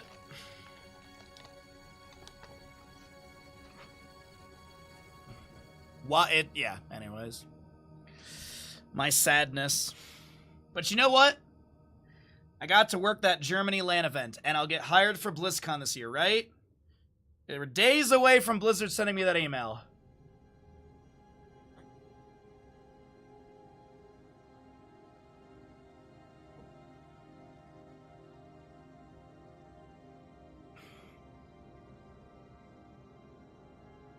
No, they were hemorrhaging money on the arena.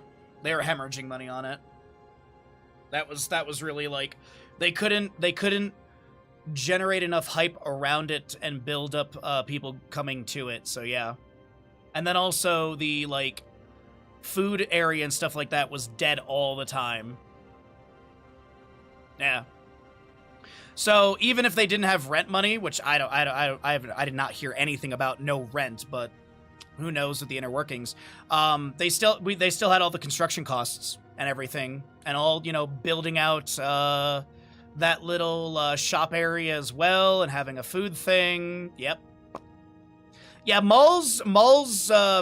If this was like 2005, maybe it would do way better. But yeah, malls. Well, it's also they literally built that esports arena, and then COVID hit. And then we couldn't use it. So there was that too. Because there was like some pretty good events being put on. There was some decent, there was like a League of Legends event that was put on.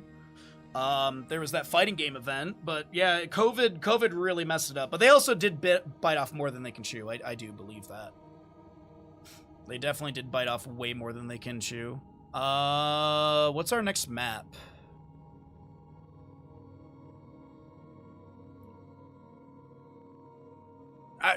COVID was great for me because I got to transition to full-time streaming and I got to do CCL and stuff, so...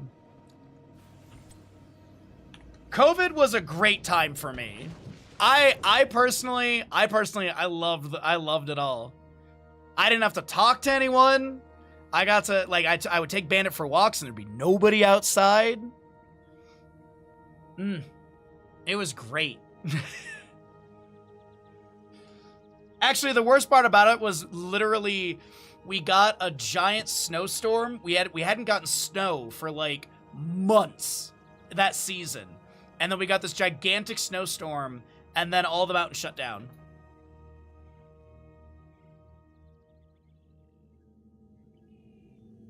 So yeah. Now, my neighbors who are extroverts, they struggled with COVID. So yeah, there's definitely people that like they need the interaction.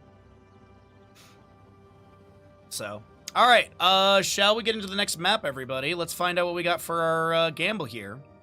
Q build Vala. We have not done Q build Vala in a little bit, so let's do that. So we're going to be going ahead and taking a look and seeing how many level 1 stacks for Vala at the end. Will she have 40 or more, 39 or less? I don't know, I honestly have no idea in Division 2.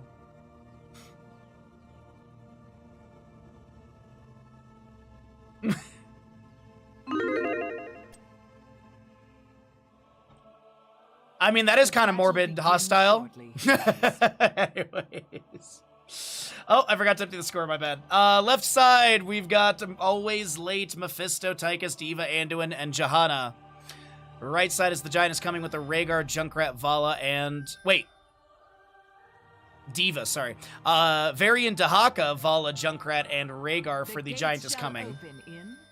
Vala's going to be going into Hungering Arrow, Puncturing Arrow level 1. Will she get 40 or more stacks by the end? 39 or less. Get your gambles in. We do have your Mephisto with the Unyielding Power, Liquid Cooling for the Diva, Well of Light, Zealous Glare, Colossal Totem, Dash for the Tychus, Extra Wound Timers, Enhanced Agility, Lion's Maw, and that is going to also be, as I mentioned, your level 1 for the Vala on the Puncturing Arrow.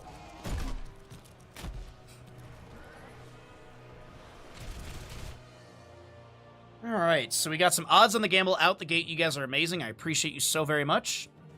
And as a reminder, in 40 minutes, we've got our live best of 3 Light HoTS tournament matchup. It'll be Low Refreshment versus Humber. And Humber is the first letter of the 5 players' names. Hopaka, Ubi, blah, blah, blah. Alright, Mephisto with a few autos into the Varian and bottom lane. Varian's not a real boy yet, just because he doesn't have his level 4. We do have a lot of camps to be grabbed all around, as Nightbot is going to continue spamming chat. You love to see it. Yes, and not to be confused with Umber, because there's an H, it's a Humber.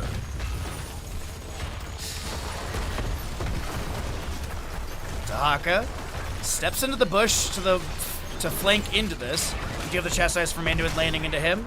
Concussion Mine will blast Johanna over the wall. Leap of Faith will reposition another drag into the Johanna. The fort gate is being taken down rapidly. Mephisto siege with the Lightning Nova is really strong. We do have the gate opened up. Grenades are throwing out. Mephisto, Lightning Nova once again trying to get some damage into the enemies. Does land another Skull Missile for the 7th stack. Tahaka, Darkswarm is active. Divine Star from the Anduin coming out. Johanna steps forward with the Condemn. No level 4 for any sort of slow value with that sub 2 potential punish. Tychus, unfortunately, steps a little too far forward.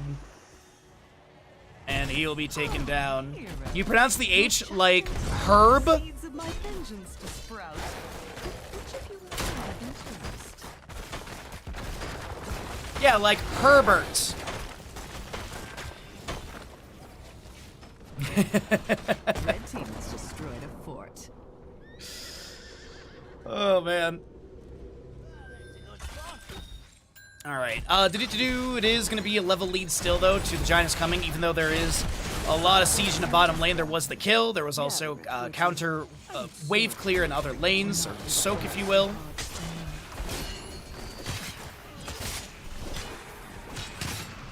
What is that Vala combo? Yeah, just a little casual little Death Dealer at level 4. Why go for Repeating Arrow when you can have Death Dealer? Maybe a misclick? Maybe an intended play? I'm not sure. I mean, like, Death Dealer and Manticore synergize together, though, right?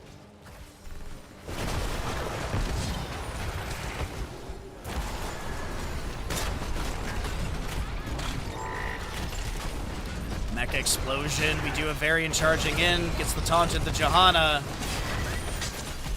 And that'll be a Concussion Mine blasting.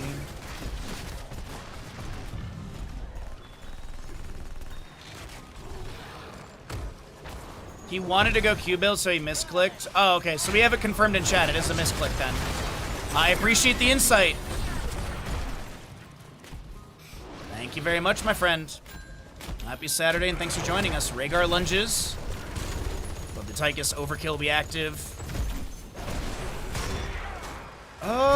Taunt into the Mephisto. Actually pulls him a little forward, but a Leap of Faith will reposition, and that'll be a very okay Mephisto. But it is going to be bottom left for the objective channel. Does seem like it will be the Giant is Coming getting it. Might be a delay from Mephisto. Grenade from Tychus does get one. Skull Missile gets the other. Taunt into the Johanna. Her Iron Skin's active afterwards, looking to step forward. Diva boosting forward, and Vala, the target of the fusion cannons, will be picked off.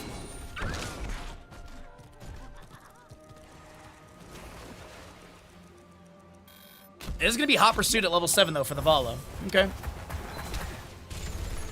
Well, she's at 8 stacks, which, without Repeating Arrow, I mean, might be a little bit higher. But hey, 8 stacks at this point, not too bad. 2 stacks a minute almost. Tahaka just works on the sidewall. The top lane fort has been taken down. Second objective will be in the top right of the map, favoring the Giant is Coming. So it should be, I think, bottom center for the third. Another seed is about to sprout, heroes. Be ready for it. So Rhaegar works on top lane, or Rhaegar works on Siege Giants for mid lane. Vala, Junkrat complete the Siege Giants of their side for bottom. We got the 10 talents here coming up soon. Tahaka is going to be able to zoom on out away from the enemies. He's going to Hearth, just kidding. He gets quick heal from Rhaegar and will be able to rejoin the allies. Concussion Mine pushes the Siege Giants forward into tower shot range. Those will be cleared away from Always Late. And I think Always Late are going to go for this channel. So, sorry. Always Late will pass this channel. So we'll see 1 out of 3 seeds to both sides. As I mentioned, I believe the third should be bottom center, so we should get a nice contested phase over that. And we're just waiting on our 10 talent tiers to be grabbed for both sides while we have those stats cycling at the bottom of your screen. Johanna, since exposed, applied to the Dahaka, can refresh it with auto attacks. Grenade is good. The Skull Missile doesn't even connect because the kill comes in so quickly.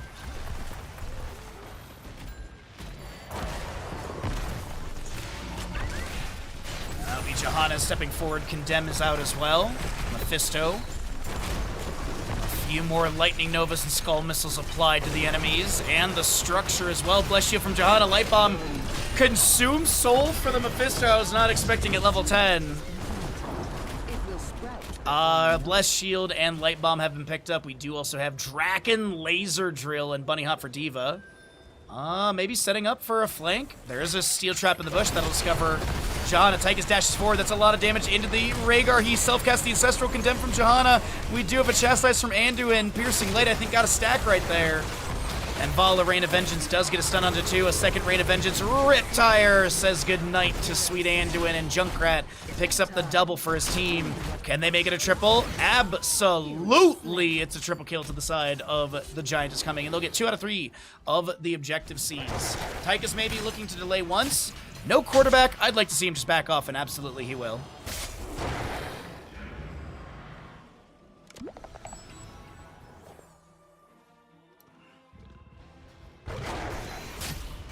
Mephisto respawn, Johanna's back up as well. And top left Siege Giants are next to be worked on. Speaking of top left, we do have the next objective right to the right of this. But realistically, the Giant is coming could give this if they want the objective after this to maybe spawn on their side, or at least better positioning. But so far, the team fight has been great for the red side squad. Uh-oh, Johanna hits the Iron Skin. Vala chases in a little bit for a few autos. By the way, Warbringer for the Variant Isolation for the Dahaka as well. We've seen everything else being utilized. Another Rain of Vengeance comes down. The Diva Mech will be able to boost off to the left. My little seed is on the verge of So who's going to get this? prepare to gather We'll keep it. our eyes on the minimap and see what the setup for the Giant is coming looks like. Whether they're going to be rotating out or playing near this. Dahaka Brush Talk is available if you're wondering. Concussion Mine set up by the Junkrat. God, this wizard had us hot.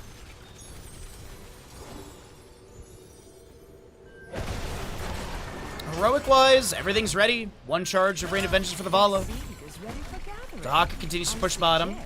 He might brush talk soon. Junkrat Vala poke is not bad. Varian's got a Lion's Fang as well. And Dahaka continues to work on the bottom lane wave. He's going to not get another wave. He's going to step out into the bush. Top lane fight continues. The Draken Laser Drill has been summoned. The Consume Soul from the Mephisto does go out for that slow and slight damage, but it will be the Johanna to fall. Dahaka Brush Talk. Look at the bush. He's maybe going to get a drag onto Anduin. Has the drag. The Diva boost will interrupt. The Darkstorm is still there. The Isolation lands on Anduin. Dahaka still getting a few autos. The Divine Star does connect. The Darkstorm is there, and Dahaka takes down Varian's Prodigy. Prodigy, right? Yeah.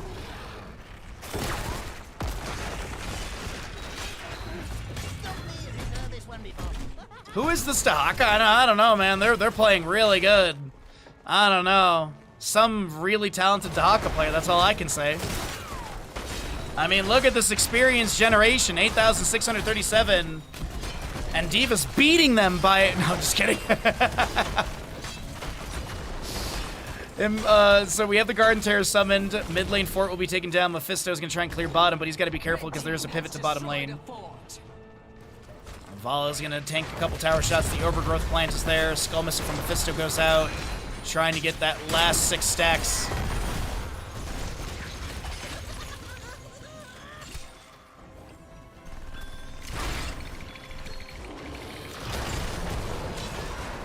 Mephisto shades over the wall. Bless Shield from Johanna with Iron Skin active. Concussion Mine will blast the Tychus off to the right.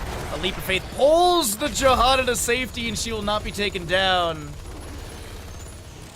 as mid lane objective continues to work its way through the keep gate and on to the major structure. Dahaka flanking. Dark Swarm is active, looking for maybe a drag. Lurk Restraint level 4 was not picked up, actually. It's going to be the Hero Stalker. Mephisto Skull Missile and Yielding Power Stun, so he's got the extra charge and the 100 extra damage.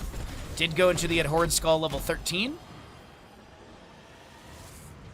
And where do we have our next seed spawning?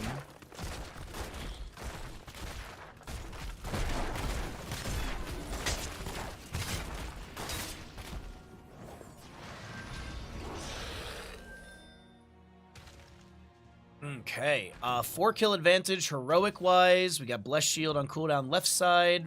Riptire up in 22, Ancestral 64, Isolation up in 2.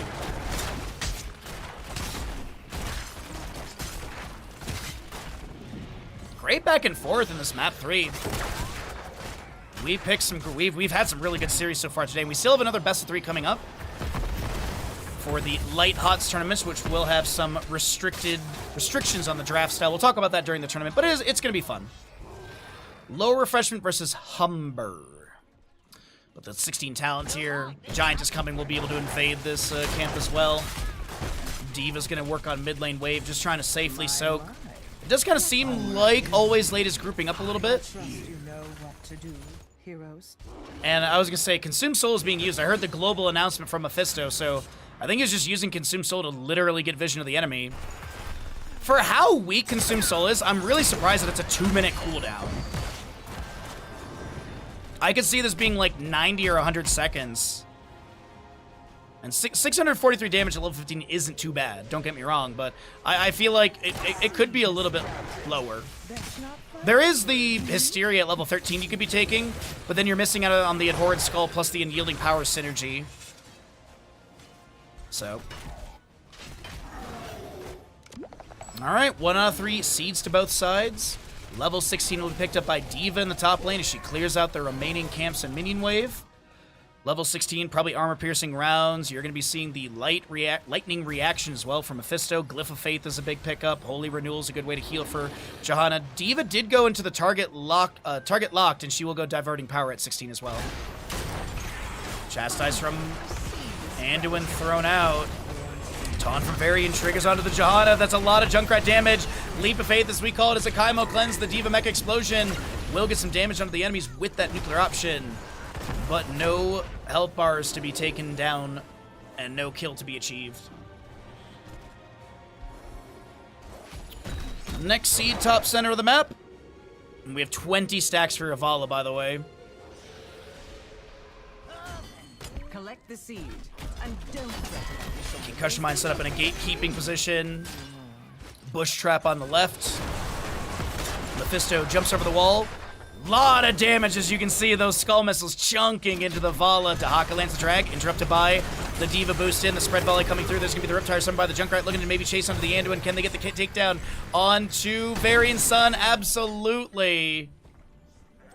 32 overkill. I was like, that has got to be low overkill. 32 overkill on that Riptire, by the way. If Anduin had gotten like into a Well of Light or a quick divine, like another Divine Star, he would have easily lived there because Well of Light is currently 94 health. Oh, how unfortunate.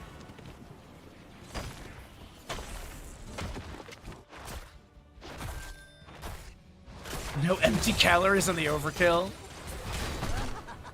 A few more grenades from Junkrat land into this bottom fort. Mephisto is going to be taunted. Concussion Mine launches him, but he had the weird interaction with that Shade return animation. We do have a Bless You from the Johanna. The Ancestor Healing from Rhaegar applied.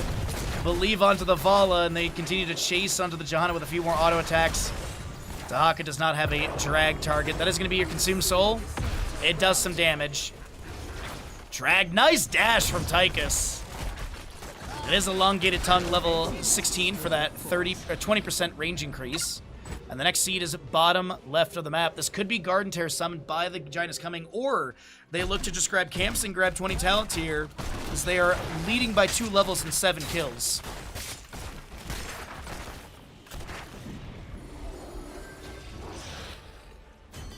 There's my Concussion Mine blast Mephisto back. We do have a Light Bomb going out as well. D.Va Bunny Hop is in the mix. We do have Rhaegar taken down first. A trade into the Johanna potentially. She's low, and she will be taken down. The isolation on 10-second cooldown because of that condemn. The follow will be picked up by the Tychus overkill. Draken Laser Drill still getting some beaming damage, but that'll be cleared away. And Junkrat has no well tap. He actually does. Just kidding. Dahaka fished for a dragon. Mephisto had no target. Just out of range, even with the elongated tongue, 20% range. Top lane wave is pushing in. Double catapults onto the keep gate. Dahaka's going to grab a mid lane wave. And this is going to be the objective given to the enemies. I'm going to hope for a better spawn location next. Junkrat assisting over the wall with some grenades. Varian going to be able to finish this out. Junkrat a little bit low on health, but he's fine. He's going to get the regeneration globe. He'll be up to most of his health. He's going to be at like 80-ish%. Oh, they're going to delay this a little bit. Okay. Oh, next seed positioning is so good. It's on the right side of the map. In favor of the Giant is coming. Are you ready for it? Farseer's Blessing level 20, extra oomph. We have your Farflight Quiver, Apex Predator, and Glory to the Alliance.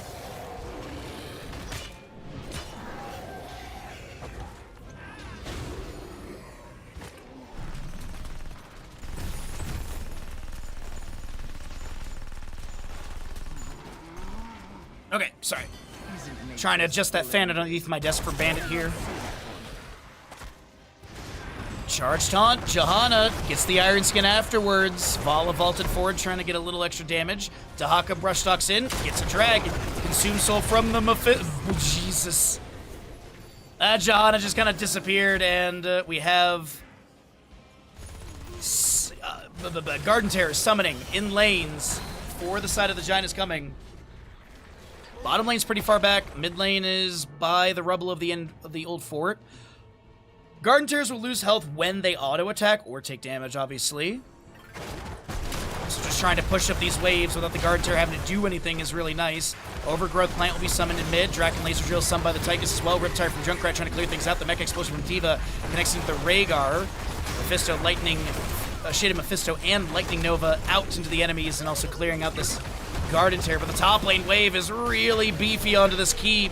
Mid keep looks like it will be falling as well. The bottom lane Garden Terror is super far back, but this could be a GG moment for the Giant is coming. Can they make this a map 3 victory in this best of 3 series for Division 2? Rain of Vengeance goes down from the Vala. Grenade from Tychus flies out as well. Vala with a few more autos. That Farflight Quiver trying to keep that Hatred at max for the 8.2 range. Garden Terror breaking through some of the shielding on this core. Vala does outrage the core by 0.2, and she is starting to get some of that damage into the core. The multi-shots are coming out. The Concussion Mine blasts Mephisto forward, but he had his shade location to return to. Dahaka getting chunked will be taken down by Tychus. Overkill is theirs. We do have the Mimic. Can do this all day. Albedo Armor, Censure, and Radiating Faith. As the Garden Terror bottom lane will be cleared away. This game is not over yet. 83% remains on the core for Always Late. 17 has been lost. Camp-wise, Siege Giant's just over here going to be respawning. These two are minute 40 to 40 seconds. 15 seconds Siege Giant's left side. So yeah, this is the only camp for the time being. Earth Grass Totem goes down. Concussion Mine, Steel Trap, Banner from Varian as well. Mephisto shading forward. Little Lightning Nova value. We do have no Concussion Mine activation. I thought they were going to activate it to put him on full cooldown, but Consume Soul goes out. It doesn't really do much. Riptire from Junkrat was activated as well. Only got a singular hit for that cooldown reduction. 25 seconds per enemy hero hit. You got to look for the triple because triples are best. Mid lane wave, by the way, is getting towards the core here. Fight will continue to break out. Isolation from Dahaka. Onto the Johanna. We also have Tychus so very low. The bunny hop from Diva trying to create some space. Varian charges in. He takes down the Tychus. Diva Mech Explosion. She will be able to get back into her mech. Dahaka still Dark Swarming into this Johanna to see if a drag. Feeding Frenzy was not the level 7 pickup, so no cooldown actually. Charge, taunt. That's going to be a double kill into the Mephisto Johanna. And still 30 seconds on the Tychus Death Timer. This looks like the Giant is coming. Will advance through mid lane. And they are going to take map number 3 in this best of 3 series for Heroes Lounge Division 2. Will they get the Finland? Well, they want to take down Toby. Vala has the auto for sure. Diva is currently on the top lane wave. It doesn't look like there's any priority into her. Well, map number 3 in our second best 3 is going to head over to the side of the Giant is coming. GG, well played. A 10 kill advantage, a level lead, and only 1 fort lost during that entire map. Nicely done from those Giants that do be running at you. Approaching would have been better, actually.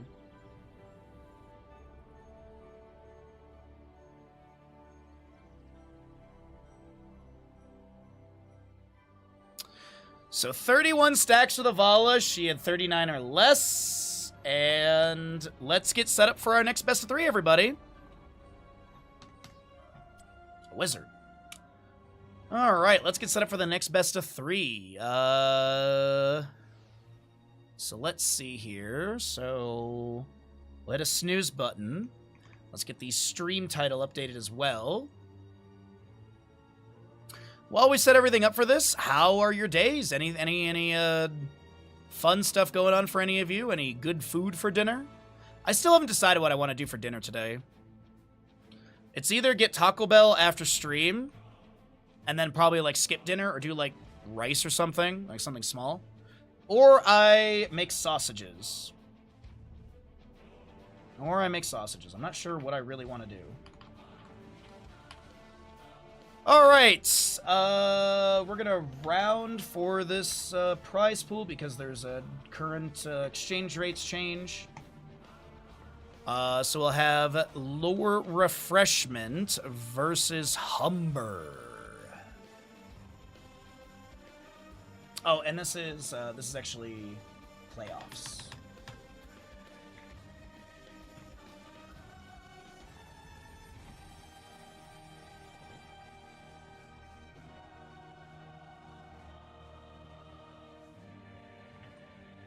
Lower Refreshment is left side? They are.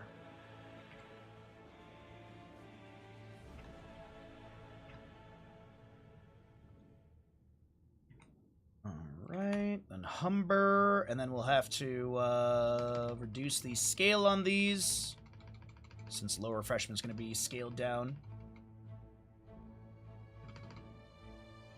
So one of my neighbors is doing a bunch of work on their house, and they got a bunch of new windows. And I was asking them, and I was just like, don't you have to get, like, building permits to do windows on a house? Because, like, if I remember, like, I don't know California, like, building code. I know a lot of Michigan building code, because I used to write Michigan building code. But basically, like, doing windows is like a facade change, and a facade change falls under needing to typically pull work permits, the yellow thing that you have to stick on a window.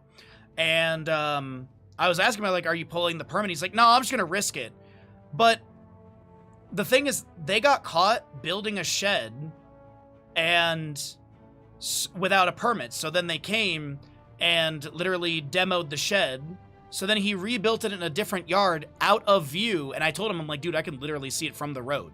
And in the United States, code enforcement literally just drives around constantly looking for stuff. That's their job, code enforcement. So I'm like, dude, you're going to have all these changes, and it's going to be apparent, like, you're going to get caught. He's like, oh, I'm just going to risk it. I'm like, it can't be that expensive to pull the permits for this stuff. Like, it really can't be that, like, why? I don't know why you wouldn't pull permits. That's just weird to me.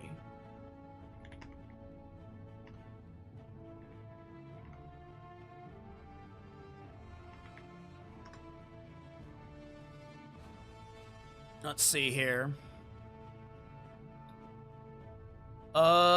Planning permit? No, I want, like, changes to a house permit.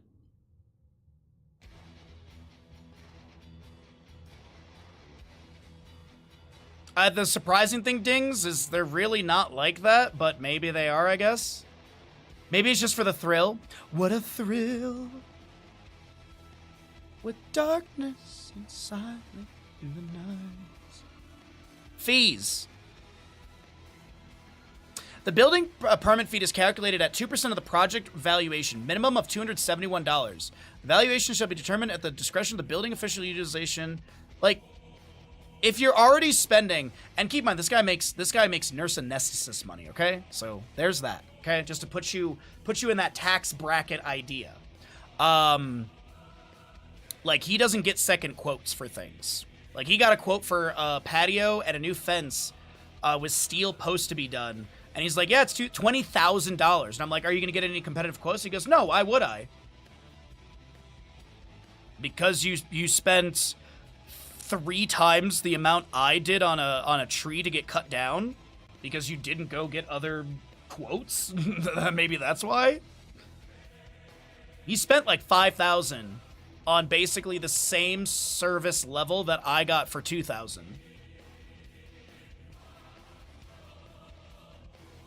So, I don't know, man. I like, building permit stuff can be a pain, but at the same time, once you do it, you're done. You don't have to worry about any of the other stuff. You've done your documentation. I don't know, man. It's weird to me.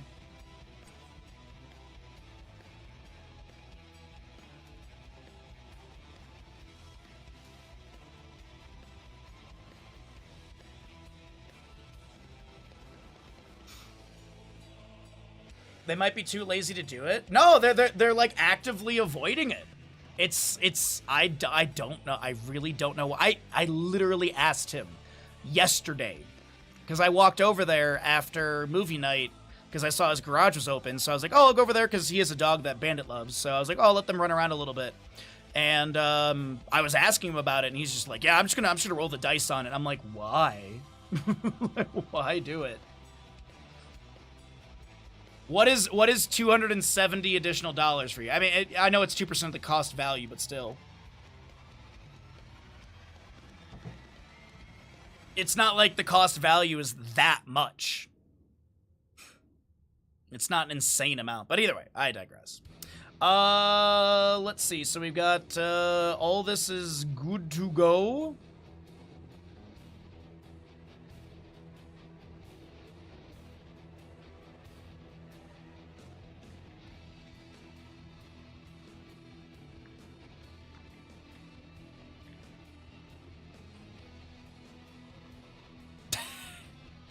There is a really pretty woman that does drive one of the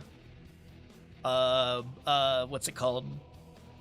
Building enforcement trucks. It actually says like community enforcement or something like that. But I do see her every so often.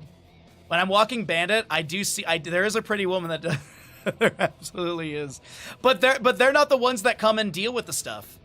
Like, when the shed got taken down, it was like 3 Hispanic dudes showed up. They were really cool. I ended up chatting with them for a little bit. Which also, this guy who's doing all this work on his house, he literally was telling them about how he's going to do more work on this house after they took down the shed. And I'm sitting there, and like, as he's telling them this, I'm just like, you are literally incriminating yourself right now, because they can just go back to their boss and be like, yeah, this guy plans on doing more work. We should watch his house. Like,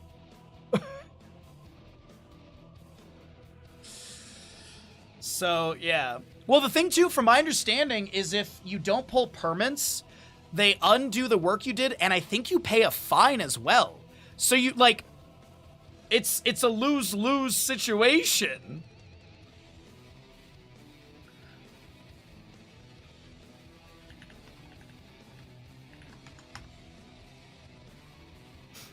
Anyway, I don't know. Of course, also, because it's a small mountain town, the guy was like, I bet it was one of the neighbors that called it. I'm like, dude, I can literally see it from the street. What do you mean? What an odd story. As I said, this is weird. Like, that's why I'm talking about it to you guys, because I'm just as perplexed by it all.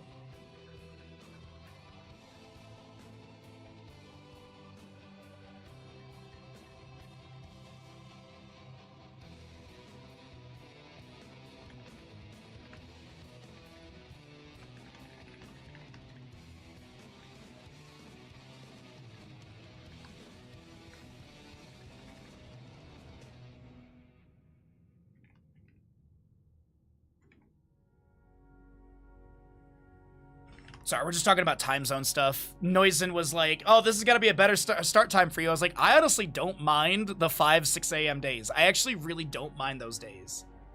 I personally, like, the days when we get to do the tournaments and they start at, like, 7 a.m. my time, it sucks to wake up that early, but personally, that means the stream day ends around, like, noonish, and then Saturdays I normally have D&D. Any plans for BlizzCon?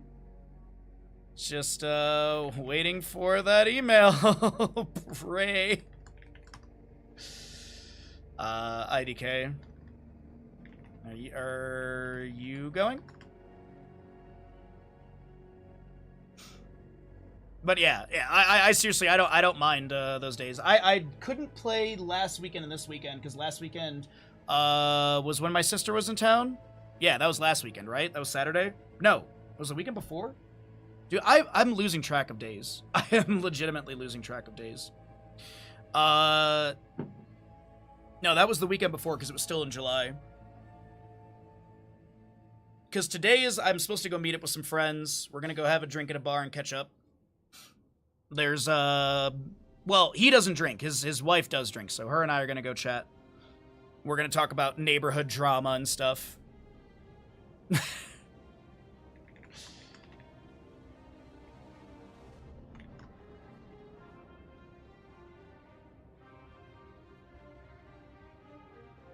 Since you're right there, I guess they'd figure you don't need a lot of lead time for travel plans.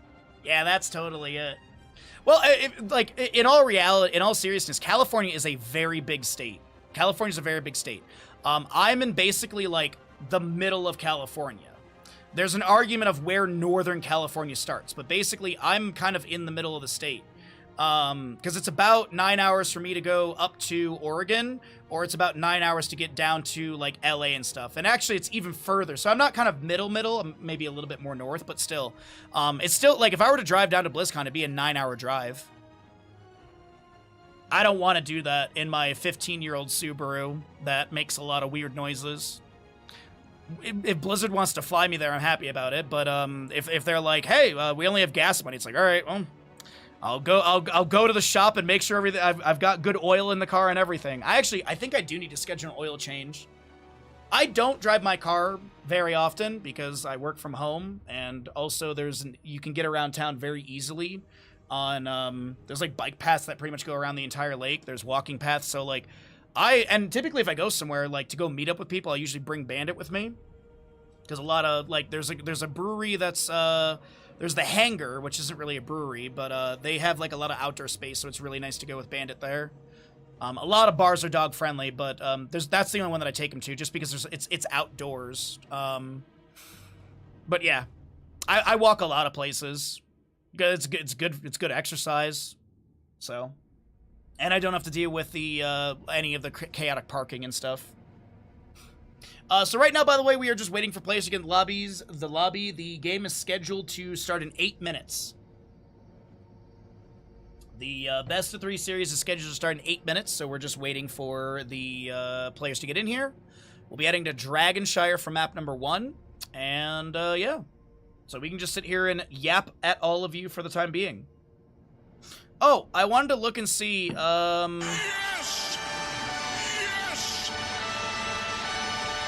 do I still have this command? Hey. Hey! Hey! What's up, Kalavat? Thank you so very much for the Prime Gaming for 23 months. A lot of places you can be using your Prime Gaming, and thank you for choosing our lovely little corner of the internet. Thank you, bud. I hope your weekend is treating you well and you're getting some good food, or water, or drink. By the way, we did have this sponsorship. It is a friend that I've known for a little bit. The Omega the Dome. They are currently at 8,603 of the 10,000. So if you'd like to help push up for this board game, you can back the project via the link. And there is there's like there's a gameplay video. It's like 4 minutes long. If you want to see the game, there's add-ons as well. Project timeline, the illustrations. No AI was used for this. I'm not sponsored any further by them. They've already paid me my money, but I will continue to let people know about this in case they would like to check out a board game. And the shipping info, by the way, it does have the expected shippings for the rest of the world and obviously USA, Hawaii, Alaska, etc. They're getting there. Yeah, I hope they hit it. I hope they hit it. I'm always happy to support someone who makes good stuff. Any more shed stories? Someone in chat has a good building permit stories. So we're celebrating your car's 16th birthday next year. Mine just got out of college. I got my Subaru in February of 2008. No. 2009? That sounds right. Because I had it for the latter half of junior year and senior year. No. Senior year started in 2008. So yes, it was the latter half of junior year, which was... So yeah, I got... It's because it's an '08 as well. So it's an '08 Impreza. One of the better model bodies, in my opinion. It's not the Bug-Eye model. It's the model after the Bug-Eye, but it's the model before they started doing the sort of like sleek look that I don't care for with the Impreza.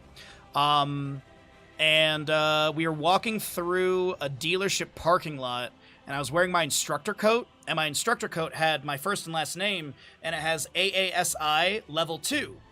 And so one of the guys was like, "Oh, is that your coat?" And I go, "No, I like to wear other people's coats." Like a dickhead, like 17-year-old or however old I was. And he goes, "Oh, well, that's a shame. You should let them know that we sponsor, like Subaru does sponsor ASI level 2, and you can get a really good discount on a lease." And I was like, this is my jacket.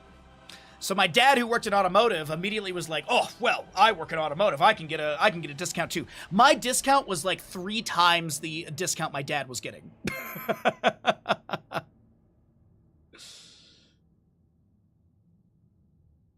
So, yeah, it was like less than $100 a month for the lease. And I believe at that time on the TV, the same lease offer was like $200 or something. So, yeah, we had a really good deal. And I've had that car since. When I moved out here, my dad gave me ownership of it. He was like, "You've done all the oil changes. You've done." I basically did everything on the car. He's like, "You did everything you're supposed to do. It's still running. It is now yours. You have earned it." So that was nice of him. So yeah. You hit 111 on your 04 Grand Am by the end of September. Oh God, Grand Ams, dude. Grand Ams take me back. I had a friend. I had a lot of it's in Metro Detroit. I had a lot of friends that, worked in automotive or mechanics, by the way. Yes. Colio, congratulations on your watch streak. I had a lot of friends that did all this stuff. So one of my friends who was a mechanic, he had a Grand Am, and he was like, I don't know what it is, but there's some people that freaking love the Grand Am. They absolutely love it. And that thing was Frankenstein to hell. It was like pissing fluids because like he would literally like come over to my house and have to disconnect something inside the engine compartment area because if he didn't, then it would be like leaking fuel or something. So he had to like pinch it every time he stopped the car. I can't remember what it was. But either way, he got a new car and did a bunch of work on that one. And so during that time, I was single and I had extra space in the garage, so I stored his Pontiac Grand Am for him. And then later that summer, we went into the garage. One night we came back from the bar, and we went to the garage just to go like look at it because we wanted to. And because Michigan is so humid and stuff like that, I didn't know this. He didn't know this. There was a bunch of mold that grew inside the car, and that was the moment where he was like, "Okay, I'm selling it," or like I'm gonna donate it to like. There's a bunch of car companies you can donate to. I forget the name. But yeah. There was, like, insane mold in that car. Because, like, I think it was, like, the idea he had, because we were all drinking, and I was like, "We can't drive it." And he's like, "No, I just want to sit in it." And I'm like, "Okay, whatever, sure." First car was a 95 Grand Am GT. You've been chasing that high ever since. What's up, Punk? How you doing? My first car was a 94 Ford Taurus. And it lasted me 9 months, about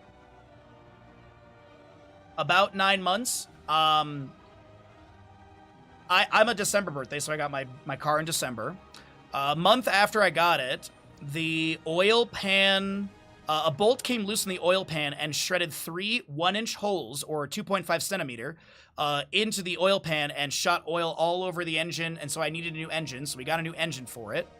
That was about $2,000.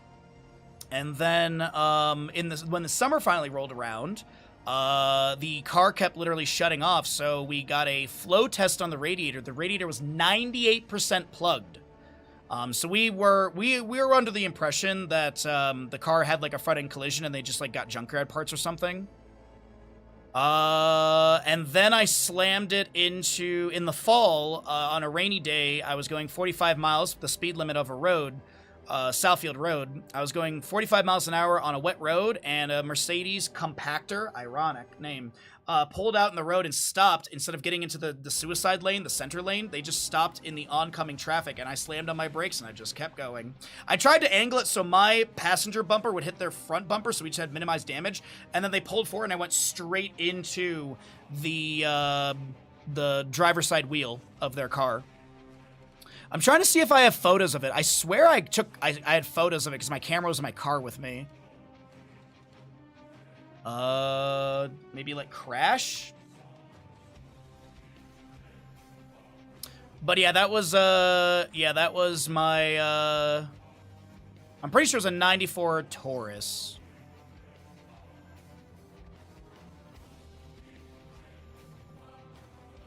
I found the Ford emblem. I still have the Ford emblem somewhere in this house. I found it 20 feet behind my car.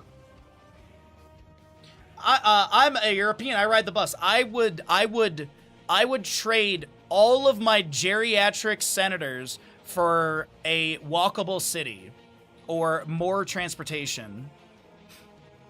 God, dude, would I like going to Europe? The best part is just like, oh, just hop on the metro and go here. Hop on the tram and go here.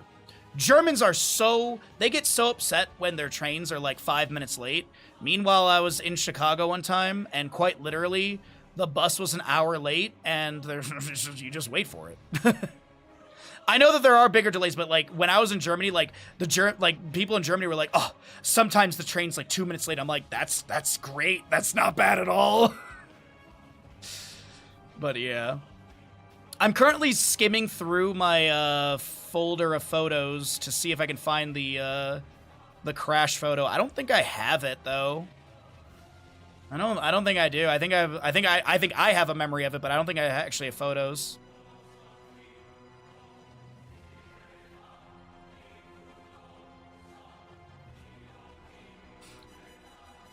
Let's see.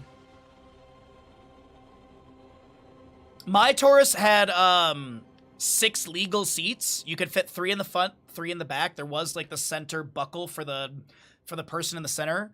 And it was the summer. It was just after I got the radiator replaced. It was right before the next year. It was like junior year of high school started. For those that don't know, in high school in America, you have freshmen, 9th grade, 10th grade is sophomore, junior is 11th grade, senior is 12th grade. After that, you then go to university or college. For those that don't know. So it was the summer right before junior year, and I was on the newspaper, like I was part of the newspaper like class or whatever, I forget the name for it. But we wrote the high school newspaper. I was the photographer, editor, blah blah blah. That makes sense with what I was doing. And so there was a meetup in like Port Huron, so it was like the east side of the state. It was like an hour-away drive. And so we were all like, it was like, you know, a bunch of high school students were staying up late, bonfire. And so we get this idea that to go and drive around and steal yard ornaments for the Observer room, which was the Observer was the name of the paper. And so we found a lawn flamingo. I actually have it in the garage still. I still have it.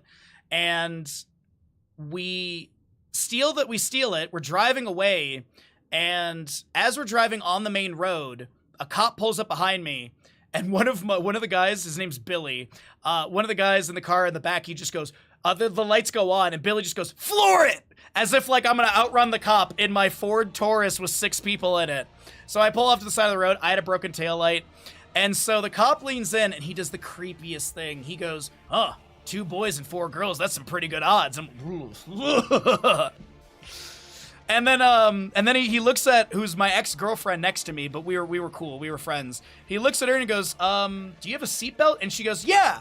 And she had put on the seatbelt, she never tightened it, and she pulls the seatbelt out to here. He gives me a look, he gives her a look, and goes, "All right." He's a cop. What'd you expect him to do? His job, not be a creep. But yeah. So yeah, it was just really funny. Like, I'll never forget that. Bridget was her name, or is her name. She's not dead. But she literally pulls the seatbelt out. Because we had basically, as he was walking up, I was fishing for the one buckle on my side, and whoever was next to her, I think it was Geneva, was fishing for the other buckle, and then, like, literally she got it, like, clicked right as the cop walked up. But yeah, I had a broken taillight. That was it. I had a taillight out, but just that just floor it, Chris. Like, come on, Billy. Anyways, we got 10 players in the lobby. Let's get going into our best of 3, everybody. Alrighty, I think the sides are opposite of what I have, though. Broken taillight, believe it or not, straight to jail. I gotta take this off because I'm literally sweating. Alright, so let me double check sides, and then we'll get into Dragonshire, everybody. So, Ubi, Hopaka, so the sides are incorrect.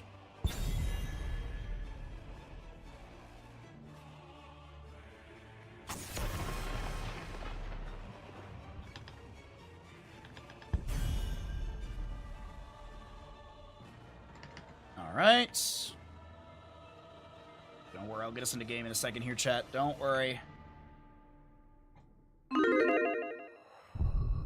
Welcome in, everybody! We are here at the Light HoTS tournament, best of 3 series in the bracketed playoff phase. The left side is going to be Humber, sorry.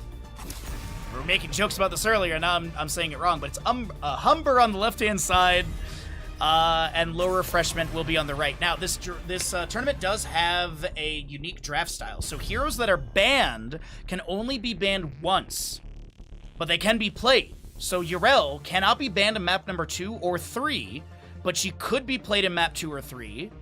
Once she's played, then she's unavailable. Now, of course, when heroes are picked and played, they're no longer available as well, but then it makes no sense to ban them. You can still ban them, but there's no point.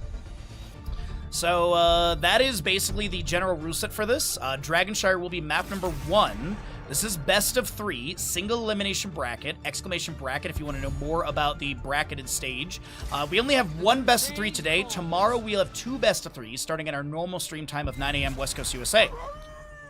Hunt them down. It is going to be a Brightwing Viking band from the side of Low Refreshment. What's up, Move? How you doing?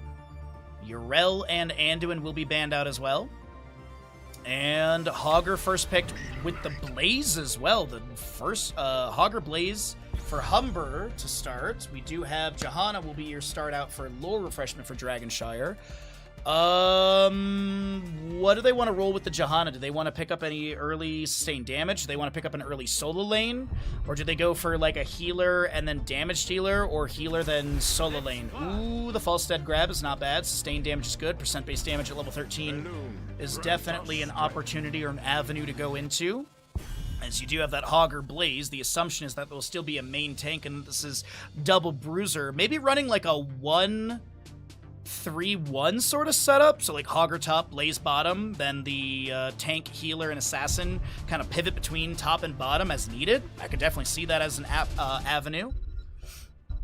With the Johanna Falstead Malfurion, what do they want to get rid of here? They're going to get rid of Diva, which I believe is a target ban, specifically to one of the Lower Refreshment players.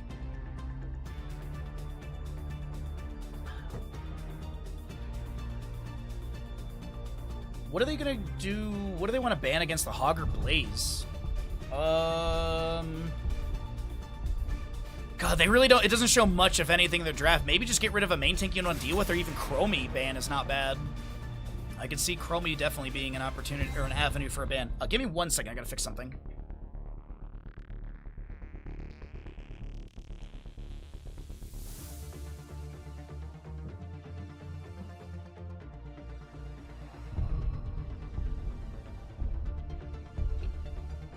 My apologies. Just had to fix the fan for Bandit. Heed the voice of Elune. Tyrande and a Nubrek. Okay, so it is really good dive lockdown, and we're gonna see what the burst will be at the end. It could be a sustained damage into the Vala, could see a Greymane, could be a Chromie, could be even Jaina. Honestly, there's a burst mage or a sustained damage dealer with even actually it could be Zul'jin. I could see all of those avenues. Maybe not Zul'jin with the Johanna. Maybe not an auto attacker with the Johanna. My blades. Alarak control is really nice. The Sonya for the solo lane isn't too bad either. Like Spear into Hogger's nice. Spear into Blaze. Wave clear up against them is not too bad. Could be Wrath of Berserker build. Could see a leap to maybe get into the backline of the Tyrande. Last pick though with all of this, it's maybe they go. I mean, you could definitely still go into an auto attacker. It's not like Johanna like just shuts them down. But I feel like a mage wouldn't be too bad either. This realm needs I'm gonna get Li Ming. Okay. The Humber draft is really, really scary. But I do feel like late game scaling is extremely strong for lore refreshment. Either way, it's our final best of 3 of the day, everyone. Get your gambles in. Map number 1. Let's make, and hope that we get 3 maps, let's make every map a big gamble. I know some of you are sitting on some channel points like a Dragons, Loot, or Horde. But why not just throw some channel points down and have a good time?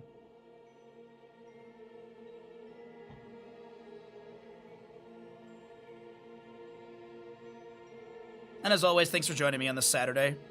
Hopefully your day is treating you well. Hopefully you got some good drink, food, cozy blanket, whatever it may be.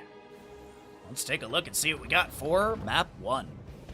Heroes, prepare for combat. Low refreshment in the red. You've got your Itrex Falstead. Claude is your Malfurion. Goldfisk is playing the Alarak. Halcyon that Johanna. And Kathy, the Cthulhu, on that Sonya.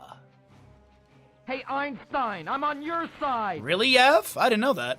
Thank you, bud. Humber in the blue. Ren Tyrande. Marina's Li Ming. Bish is playing that. Nubarak, Ubi Hogger, and Hopaka is gonna be 4, your 3, Blaze. 2, 1.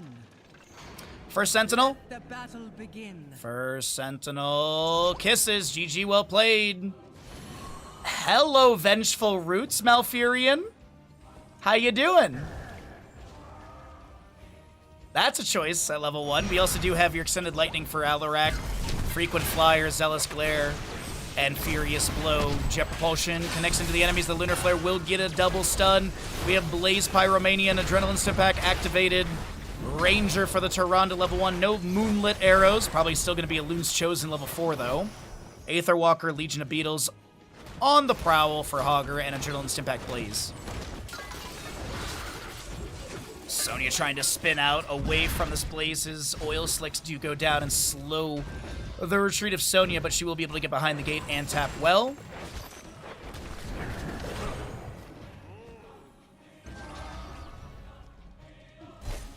You think yourself Nubrek, nice burrow. power? Sorry, nice telekinesis to move out of the burrow connection. Beautifully done. Jet Propulsion top lane will be going in, and that's going to be staggering blow up against the wall. That is a Sonya so very low. Hogger bounces. What a nice corner bounce from Ubi. Malfurion, no stacks on his level 1. The Treant doesn't scale, like, per level. It only scales damage-wise from this level 1. Capture the shot So I think it's, like, always dealing the 58 damage. and lay waste to this forsaken kingdom. But, yeah, you can make it 7 extra damage per stack. Anyways, we do have Hogger invading. Malfurion will be taking down First Blood to the side of Humber. They make it a double kill on this cam. And this will be staggering blow from Hogger. Falstead did fly in, and Falstead trying to back away. Itrex is going to be not taken down. Jet Propulsion. The Sentinel would have gotten the kill, though. If the Jet Propulsion Twin Flames were somehow out of range, that Sentinel definitely hits.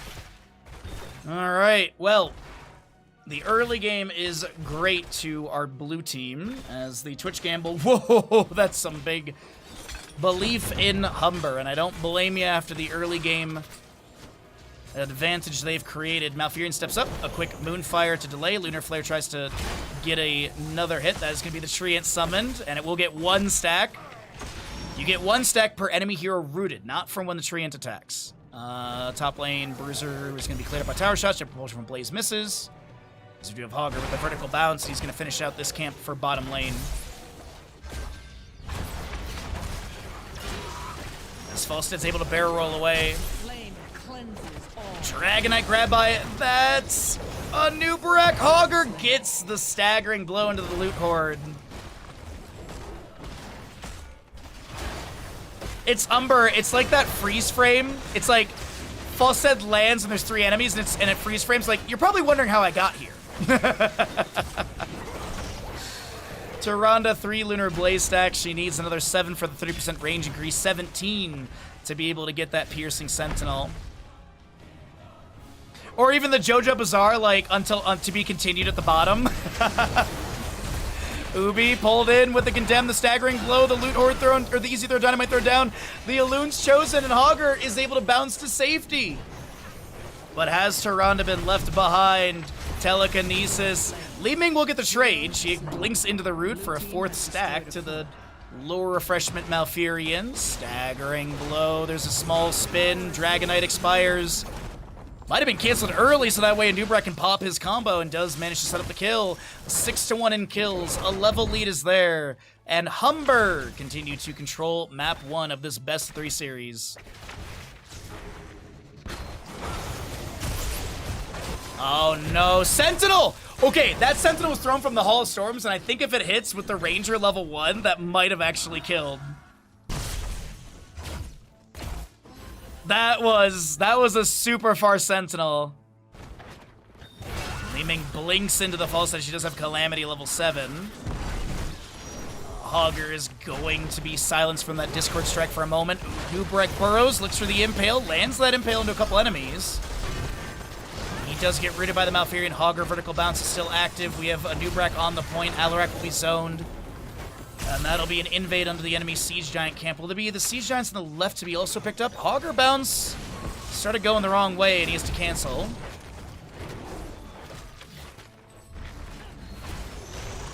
Throw goes in. Lunar Flare fires out as well. Discord Strike will land into Li Ming, but she'll be able to blink away and disengage a little bit through this camp. Alarak trying to step up. Li Ming steps forward. The magic missiles don't connect. Johanna pushed back by a wave of force, and I cannot but To prove yourself worthy, do not stop. Okay, that is Falstead taken down by the Tyrande. We'll check the overkill in a moment here because we do still have the Starfall coming down. That is a Nubarak picked off. Li Ming blinking in, takes down Alarak, resetting his statism to 90. Actually, I think he was just at 90. And Johanna caught between a lot of this. I think she's just doing her best to disengage, but she looks like she'll be taken down. 72 overkill from that Sentinel, by the way. Blaze summons Bunker. Oh, wait. Wave of Force from Li Ming. Hammerang gets the kill. Leap from Sonya will connect on to Blaze.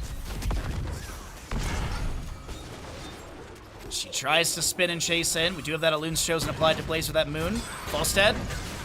Barrel rolls in. The auto attack damage is not too bad. Can they take down the Tyrande quick enough? They do get the kill. Oh, Sonya to be traded, though. And Counter-Strike from Alarak doesn't trigger. I think it would have killed. No, it wouldn't have. Blaze had like 600 HP, and this is 400. Meanwhile, Ubi in top lane continues to bash through that fort. Level lead is there, 6 kill advantage. No talent tier deficit, but that might be happening soon. Blaze trying to back off behind the gate. Hold back by Telekinesis. Able to avoid the root with the Jet Propulsion. 8 stacks for... Johanna's just standing next to Hogger, and he'll be able to grab the camp as she just gets cocooned, and there's no follow-up into Johanna.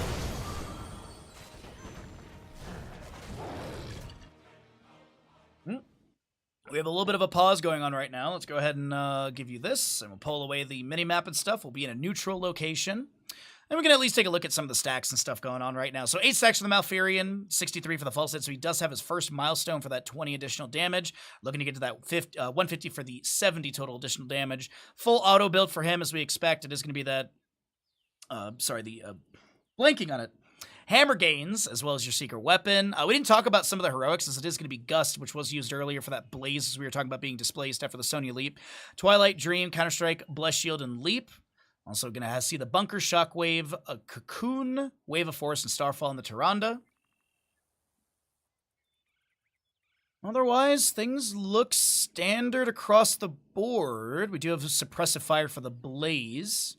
Going to try and reduce some of the spell power of the enemy. 20% per flame stream, minus 40% at max. And I think it's a 3-second duration, 4-second duration. Looks like the readies are out. And we are just waiting for the unpause from the referee. Also good to see you, Disciple. How you doing today, bud? Welcome on in, everybody. As we will get going into Dragonshire once again. It was just a small little pause. Okay, Bandit?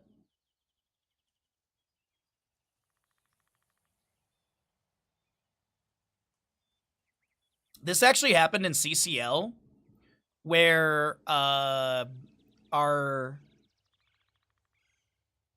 referee, Little Patata, DC'd. She lost power. And also she lives in France. So it was like, we also were like, does anyone even have her phone number? So Jules did, luckily. Jules made the international call. And was like, what's going on? And, like, we literally got into a pause, and then our tournament, the referee DC'd, so we had literally no way to unpause the game. Luckily, she reconnected, but after that day, we were like, okay, there has to be 2 people with referees, so... Anyways. I hope the tournament organizer didn't DC. It doesn't say anything, but, I don't know.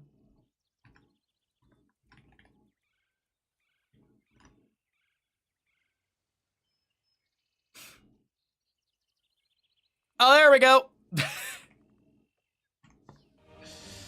All right, we're back into it. Thanks for your patience, everybody.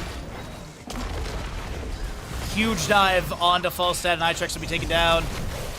There is going to be the Impale connecting into Alarak. The Counter-Strike goes out from him. I don't think it found any damage. That's Li Ming blinking forward. Sentinel with the Harsh Moonlight, level 13, does connect into the Johanna. Malfurion Twilight Dream will be able to activate and does get the silence onto 2 enemies, but there's no sort of counter kill in this moment. Anubrek does have the Moon Shrine. Sun Shrine also already channeled. Ubi in position for the Dragonite. That was a weird... I don't know what they're doing with this. The fire comes for you. Second Dragonite will be picked up. That's Falstad flying in, looking for a Gust, but doesn't get the push into the tower shot. Sonya leaps in. Hammering goes out. Big damage onto Li Ming. Falstad barrels, trying to get away from the Savage Charge kick. Jet Propulsion will be able to get a stun into 2 enemies. Cthulhu trying to back away, as well as that Johanna. But Johanna gets taken down by Hogger. Burrow, Jet Propulsion, Lockdown. And Falstad is taken out.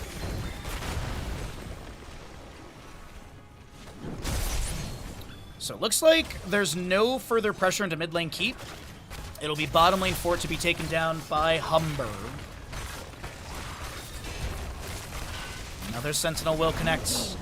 Alarak is going to try and back away. Good Counter-Strike trigger. 30-second cooldown for that. This Blaze will continue to manage top lane. But it is a 2-level lead. Talent tier at least will be equal for the time being. Dragonite is going to expire in a couple seconds. Hogger's the one inside. Maybe a collapse on a Blaze. Jet Propulsion misses. Condemn will pull them in. Auto attacks from Falstad are going to be pretty good. And Blaze will be taken down. The Gust up against the wall. Sonya leaps in for the double stun. Alarak rotating in as well. There's a barrel roll forward. A cleanse onto Sonya. Big triple kill for the side of Lower Refreshment. As Ubi comes in with the staggering blow, Li Ming will be able to get the kill into the Falstad. They're going to take this fight down a couple members, but they at least get a counter kill onto the Falstad. Next Dragonite phasing will be announced very soon, as a lot of waves are pushed into the side of Lower Refreshment. Alarak's still working on that level 1. Only 12 stacks on the negatively charged. He did go into the Pure Malice. And actually, a no applied force at level 7. That's typically with this build you see. Oh no! Alarak thought he had the outplay, but call an ambulance. Not for me. That is a big old burst onto him. Hogger able to achieve. Ubi is still just floating around over here, and okay, yep. Maybe Ubi thought there was a disengaged path through the bottom lane keep gate, but that is still up and available. Siege Giants are there. Minion Wave Catapult will be managed by the Malfurion and Falstead. 11 stacks for your Vengeful Broccoli, so 77 additional damage. Oh, goodbye, Malfurion and Falstead. 18-9, 17-15 for our experience. Tyrande did go Harsh Moonlight with the Empower 16. We have a Condemned to follow up the leap. Counter-Strike misses. And Anub'arak gets a few heals from Tyrande and backs away. Blaze grabbing the top lane Bruiser Camp. And 8 more stacks for Tyrande to be able to get the Piercing Sentinel. Li Ming will reset for full. Next objective is going to be spawning in 3 seconds. Blaze in position. Anub'arak as well. Going to try and rapidly get this Dragonite at 11 minutes for the scaling. Might actually even be earlier than 11-minute scaling. I tried to save this realm. Camps do despawn on this map when the objective is grabbed. You see the left side is gone, but you still see right, bottom, and bottom left are currently being worked on. Dragonite will kick, falls into the side. The Sentinel from Tyrande connects into this Alarak for like 25% of his health almost. And Blaze will head to top lane with double Bruiser Camp in tow. Augur bounces out of bottom lane. Twilight Dream from Malfurion into Li Ming, and they will be able to pick up that kill with Falstead autos. Dragonite continues to push in through mid. Blaze on the death bridge of top lane with a stacked up minion wave. Dragonite kicks Sonya off into the wall. This Dragonite will not confirm keep. Blaze working his way through top lane, which is kind of funny. Augur bounce is beautiful. And that'll be a Lunar Flare from Tyrande connecting for the 14th stack. Top lane keep could be taken down with the current siege value applied. Gust from Falstead. Augur gets the bounce off the edge of the keep, back to safety. Blaze maybe looking to back away with that oil slick thrown into the enemy's Blessed Shield. Lunar Flare, bunker summoned by Blaze. He actually jumps out of the bunker, Starfall from the Tyrande, Johanna Kadem to try and pull people in. The counter strike from Alarak, I don't know if it actually got the trigger or any damage. Discord Strike misses onto Ubi. Falstead taking flight just over the wall, gonna try and take down this Tyrande. The auto attacks from Tyrande won't be enough to get the cooldown she needs for more self-healing. Anub'arak does confirm the bottom lane keep. Augur flanks into this fight as well. The Hog Wild, that is gonna be Blaze somehow living. Hopaka backs away, and Li Ming dies on the right side of this engagement. Ubi, you're running the wrong way, buddy. Yeah, I think he was dead either way, realistically. If he tries to disengage up through top lane, he dies. So maybe he tries to get a crazy Hog Wild out of this, but nope. 13-3. Now, it may not be a single fort down the left side, but these back and forths have been really enjoyable to watch. And 20 talents here just now rolling on in for Humber. But his power remains. Control the shrines. Rewind, Fortified Bunker, Sentinel Commander for the second charge. 5 more stacks for the Piercing Sentinel. Repulsion, Li Ming, and last but not least, Hogger. Power Spike or Anchor Management, no control. Could see any of those 3 realistically. That's going to be your Power Spike. Anub'arak able to burrow back out. We'd have Sentinel from Tyrande from bottom lane fort area. That's 25% of Falstead's health. Huge damage. And that'll be a route down from Malfurion up to 14 stacks currently. Blaze has the Moon Shrine in bottom. Anub'arak heading to Sun Shrine for top.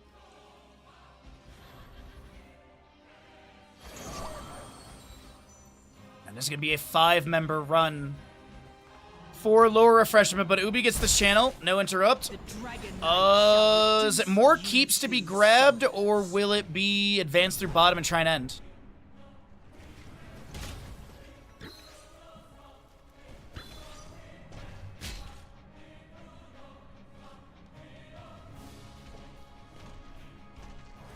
So Dragonite going for mid lane keep. Anub'arak pushing up a top lane wave. Looks like there is a cocoon onto Sonya top. Magic Missiles, Burrow, Rewind, Sentinel, all of it hits, and that'll be a takedown onto Sonya top lane. While that's happening in bottom, the Dragon Knight is going to be pushed back out of the lane. Blaze advances the way forward through mid. Ubrak has a few beetles to tank these tower shots. Alarak pushed around by Repulsion. Tries to get back with the telekinesis. Counter-strike goes out. That will be Alarak taken down by the Hogger. Twilight Dream out from Malfurion. Gust went on a Falstad. That silence is a little awkward, but... Oh no, Ubi gets caught by the core defenses and will be taken down. Lunar Flare picks off Malfurion. Wave of Force Repulsion does get that displacement, and now we have Blaze summoning Bunker.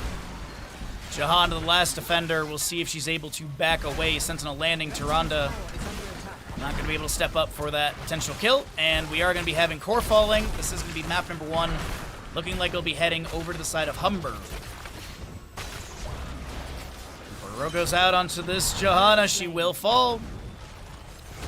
Repulsion. Sonya leaps in. Cocoon onto her. Jet Repulsion misses. Top keep has gone down. And we'll see if there is going to be everyone's... Oh, nope. Alarak is back. He's going to blink forward. Counter-strike as well. It was the last laugh there. Okay. GG, well played.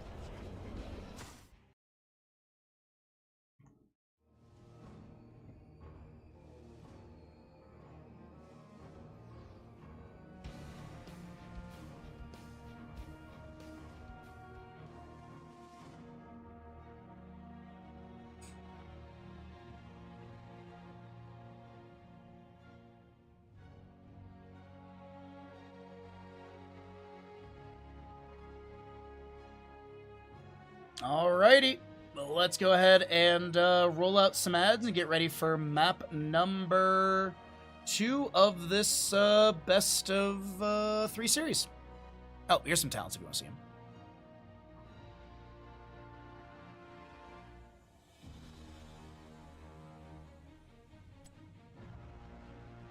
Alright, so that looks good. That's all set. We've got our score updated. That's lobby, choose outcome.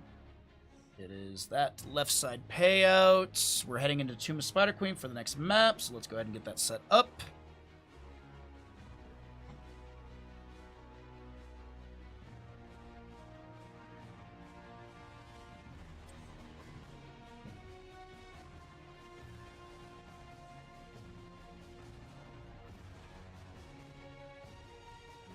But it's been a great day of casting. It's been a really, really fun day of games. Looking forward to seeing what we get with this. What's up, Simon? How was your birthday, bud?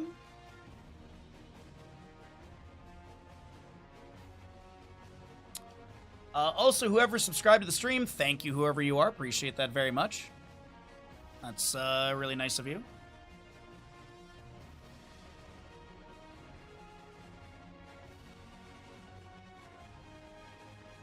It was good. Any, like, good food, or what'd you get up to?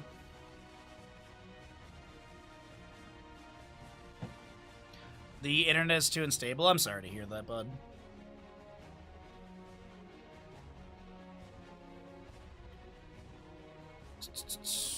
Alrighty, so players are getting into lobby, and then we'll get into Tomb of the Spider Queen. Yeah, I can't figure out what I'm gonna cook for dinner after stream, or I guess lunch, realistically. You bought a cake today? What kind of cake? Do you know if Brandon is flying or driving back out there? I don't think he has a car anymore, does he? I think he's flying back out there.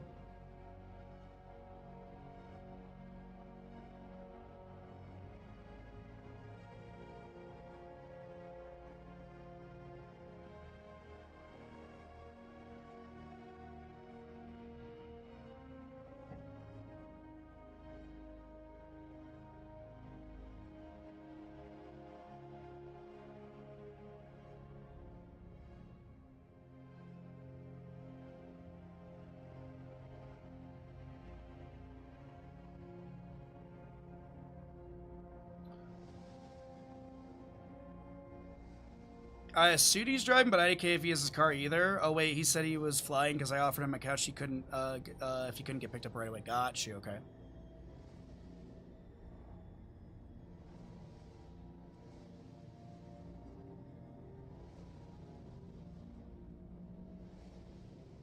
Berries and cream cake. Nice. Very nice.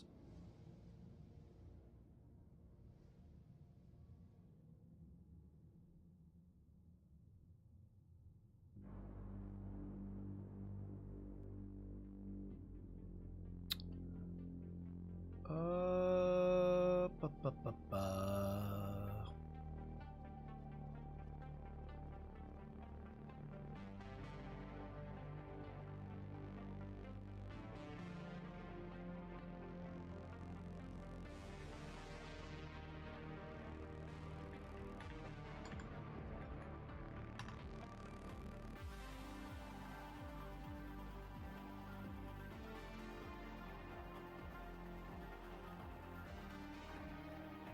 Alrighty, Tomb of the Spider Queen is ready. Ads are out of the way. Thank you for your patience. And let's get into what could be the final map of the day.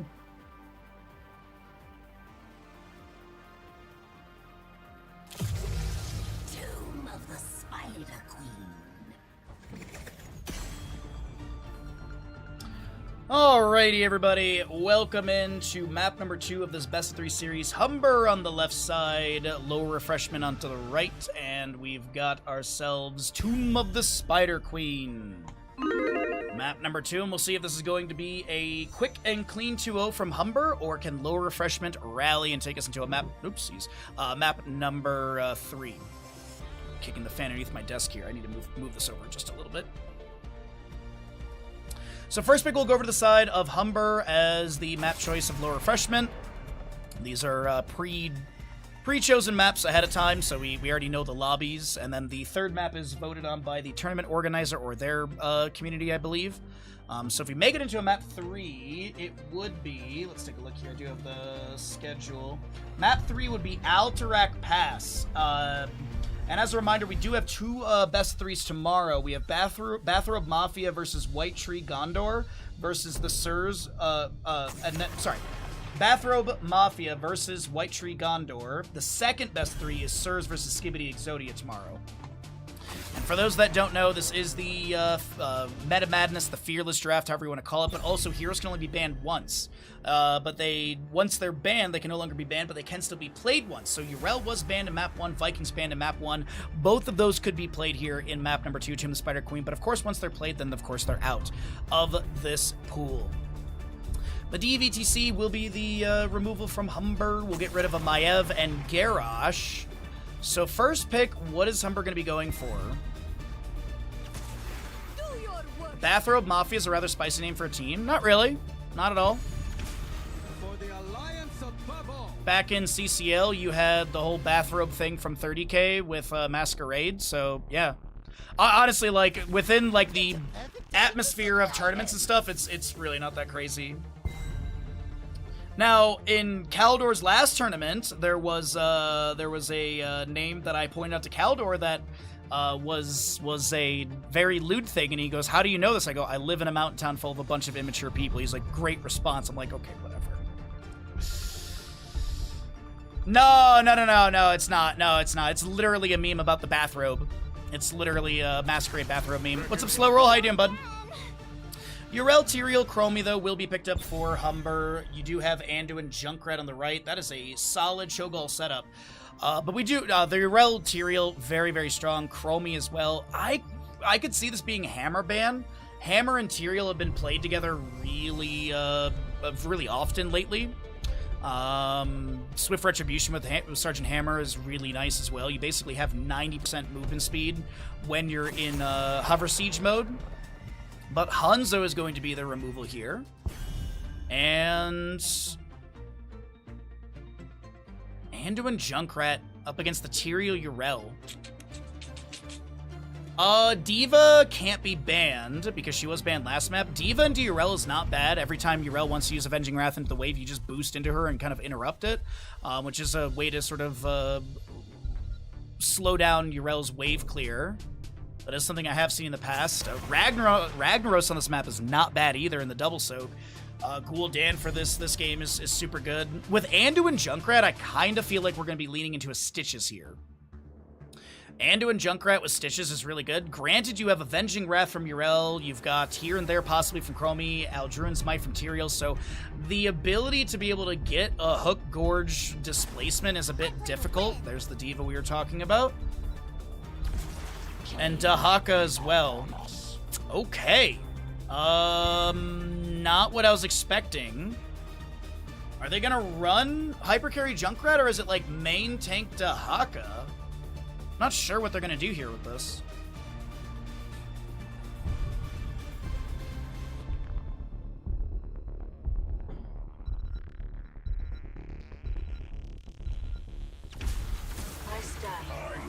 To my last breath. Solid draft coming out from Humber, though. I mean, wave clear is good, sustained damage is there, siege is on point, mobility tools is pretty much available for everybody. You've got some slow factors, you got that cleanse baseline. Really like the draft of Humber here. As lower refreshment, last pick is going to be what? The Anduin Junkrat Diva, Dahaka, are they going to main tank? I could see like an Arthas maybe for like Howling Blast. You have Frozen Waste to slow down attack speed and movement speed. It's a Jaina, so it's main tank Dahaka, huh? Interesting. Very interesting. Let's get into it.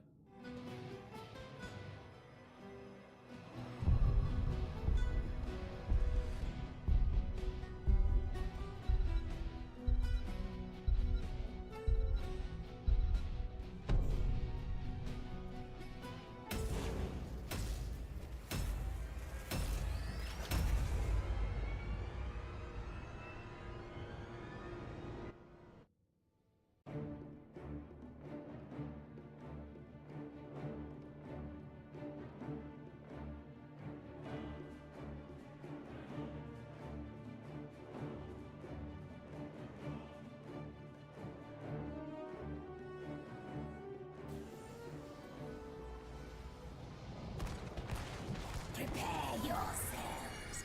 The battle begins shortly. Alright, here we go, everybody. Map number 2 in this best of 3 series. To the left is going to be Humber with your Hopaka, Chromie, Maritas, Vala, Ubi, Yrel. Red on the Rhaegar, and Bish will be your Tyrael. Lower refreshment in the red on the right with Goldfisk is your Junkrat, Itrax, Jaina. Claude on the Anduin, Halcyon, Dahaka. And Kathy the Cthulhu is your Divas. We have a DC onto the Jaina. And it looks like we have a mouse bug for Itrax here. Okay. Alright, so we'll wait for that to come through. We can talk about some level 1s. We can talk about expectations and scaling throughout the game, as we do have the Time Walk's Pursuit for Chromie. Val will be going into your Creed of the Hunter, Light of Karabor on Yrel, as well as that Justice for Tyrael. Extra wound timers for Junkrat, as well as the Well of Light. And you got your full metal for the Diva. Main tank Dahaka, huh? So what are we going to be thinking for main tank Dahaka? Tissue regeneration level 1 or Enduring Swarm for the spell armor against the Chromie? I don't hate that idea. I don't think it will be enhanced agility. Jaina, usually it's Regeneration Globe. She could go Lingering Chill to increase the duration from 4 to 6 seconds and gives more opportunities for obviously building up that baseline, but also more chase potential since the enemies will be slowed for an additional 2 seconds. I don't think we're going to see anything crazy heroic-wise, like probably Riptire, Water Elemental, Light Bomb. I could see Adaptation on Dahaka and Change of Survival if we make it to level 20. I definitely think that could be the direction they go into. Bunny Hop or Micro Missiles are available for Diva as well. Opposing side, with Tyrael, you could either go Sanctification or the Judgment. Judgment with Vala following up with Rain of Vengeance and Chromie damage is not bad either. Yrel is probably going to be Ardent Defender, but Sacred Ground has been popping up more and more lately. Rhaegar Ancestral, I don't think it's going to be a Bloodlust game. If they had maybe a second healer, maybe they'd consider Bloodlust, but no, I think this is just going to be straight up Ancestral. But not a bad draft from either side. I really think that there could be opportunities for lower freshmen to win this. They're gonna need a lot of single target picks though. They're gonna need a lot of like drag into Jaina burst, chastise, maybe Junkrat, concussion mine, displacement. We could be seeing Boom Pow at level 4. Hitting an enemy hero with concussion mine will reduce the cooldown by 10 seconds, making a 6-second cooldown, which is a great way to constantly displace the enemies. So definitely could see that being a direction for Junkrat as well. So you displace with Junkrat, Steel Trap as well. I mean, even then, Steel Trap, Chattering Teeth, Sticky Wicket, gotta trap them all. Even if you go Big Ass definitely can be a consideration as well. But the Jaina Burst, I think they really need to play around that as much as possible. So setting Jaina up, the alley-oop, if you will. But we got some readies being requested. Let's go ahead and get back into our series as map number 2 of our best of 3 for the Light HoTS tournament is going to be underway in just a moment. The readies are out from both, and there's the countdown. All right, Time Walker's Pursuit, as well as Colossal Totem. Jaina's back in the game, and Dahaka, what for level 1, and same for Jaina. I do think you could go Lingering Chill, but Fingers of Frost is really nice for the mana return and spell power increase as well. Or sorry, the frost damage increase. It is the Enduring Swarm for the Dahaka. 50 spell armor, 0.5 second duration increase on the Dark Swarm. Evo will boost in. Fusion Cannon's active. Ishrex may have forgotten they haven't taken a level 1 yet.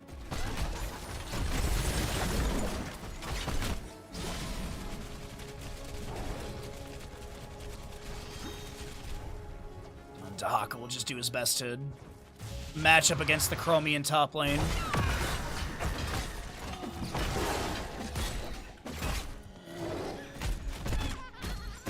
Oh, Fingers of Frost, there it is.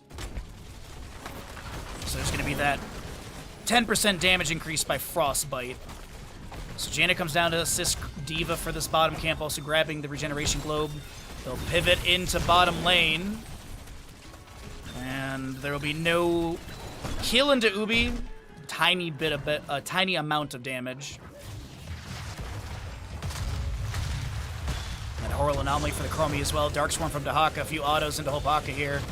Claude is stepping up. Can the Chromie back away? Drag lands, and that'll be first blood in favor of Lower Refreshment, as they're down in this best of 3. But D.Va will lose mech. That's a half a kill to the enemy. Rooster Camp pushing into the fort gate against Lower Refreshment. Dahaka, I think, was setting up for a drag there. Gets bunked to the side by Righteous Hammer. Jaina Blizzard down in the wave as well. Dahaka doesn't have a level 4 yet. We're going to see if he goes into that Hero Stalker. Absolutely will be. Taste for Explosions for the Junkrat. And gem count is going to be slightly higher. Actually, it's almost double on the side of Lower Refreshment.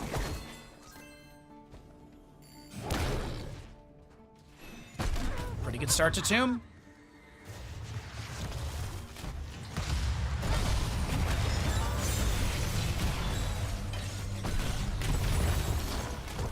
What is Jaina going to be looking to do? Just trying to slow down Hopaka and maybe get a little bit more stacks on that baseline. Still a long way to go for the 12,000 for the Ice Block. 30,000 is the total damage needed to be able to get that upgrade with the Ice Cold, but we do have Mecha Explosion, Nuclear Option activated.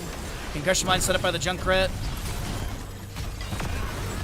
Chastise connecting onto Tyrael. He smites the ground to back away. Dahaka will continue to double soak. We have the Eldrune Smite thrown out. Vala has her first Creed of the Hunter stack, avenging Wrath onto this D.Va pilot. She gets a big shot into Ubi, who's trying to back away and should be able to disengage. How did we do on the gamble? Hey, we got odds. Nice. One delay onto Dahaka. He immediately goes back to the top lane to continue soaking for the allies. What an interesting draft, though, from Lower Refreshment. D.Va pilot almost has her mech back. Vala vaulted forward there, but she's got Death Dealer. So she did get the kill into another vault, but Vala taken down.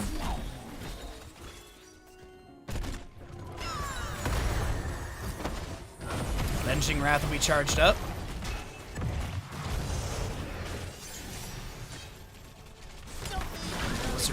down for a quick clear of mid. Gems to be grabbed. Webweaver summoning available to the side of low refreshment. And Ubi gets a small Righteous Hammer bonk onto the D.Va.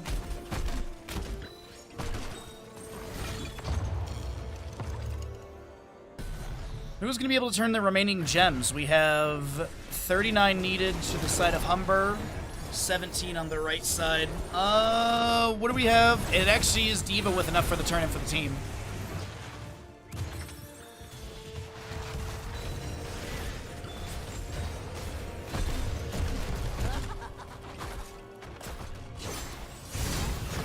Another Avenging Wrath, just focusing on the wave for Ubi here.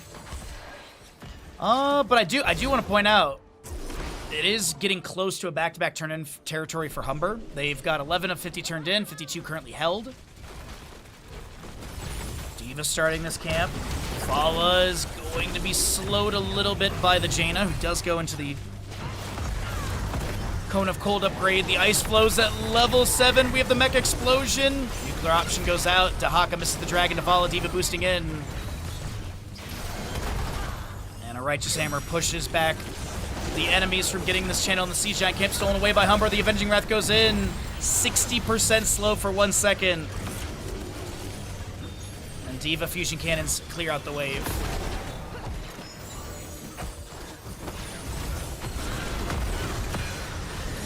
Junkrat does have taste for, or Dirty Trickster at level 7 as well. You can see the icon underneath this model. Dahaka and Jaina will recall for full. Chromie trying to get the turn in, and she's got enough for it, and she will not be interrupted. Actually, it looks like most of it came off of Urel, as Chromie's already back up to 30. I start at 29.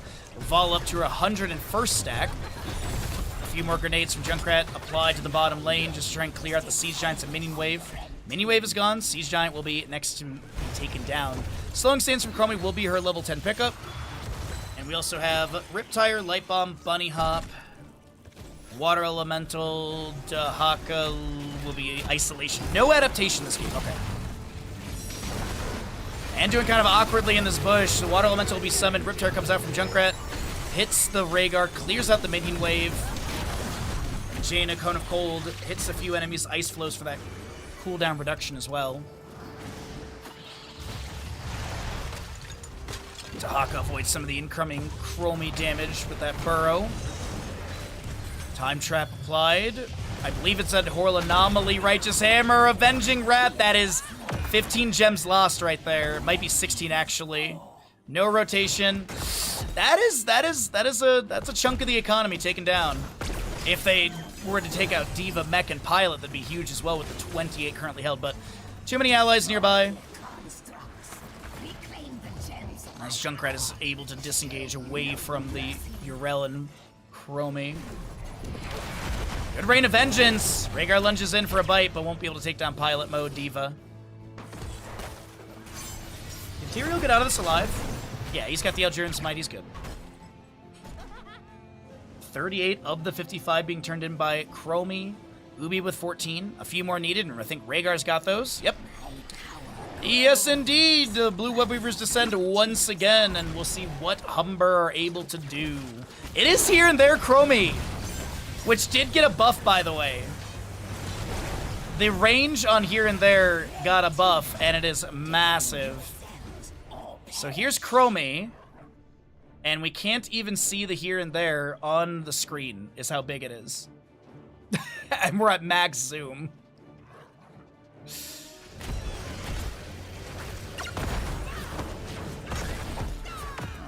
Meanwhile, as Chromie was entering into lanes, the Webweavers have descended. Bottom lane Webweaver cleared away. Top lane is on the fort. Dahaka doing his best to defend mid and does actually clear that out really quickly. But this is top lane fort dropping rapidly. Bottom lane fort might be the main priority. Minion Wave coming through with the fusion cannons from D.Va. The boost through will be able to clear that out really quickly. Vala trying to get away. Quick chain heal from the Rhaegar. Riptire chases in. It gets the triple hit, but no cooldown, as we don't have level 20 yet for the extra oomph, but 13 will roll in soon for both sides.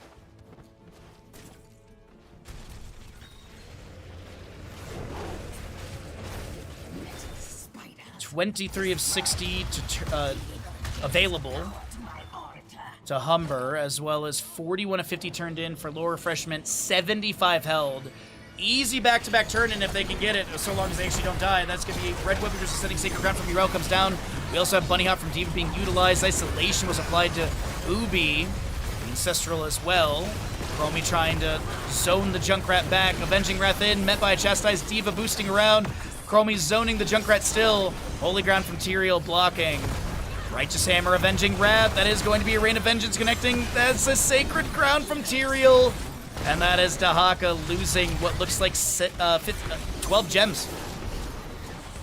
About 12 gems have been lost by Dahaka. The Red Web Weaver still in lane. 4-2 in kills. As the Elturan's mic gets thrown out, Vala vaults forward, and that's Anduin picked off.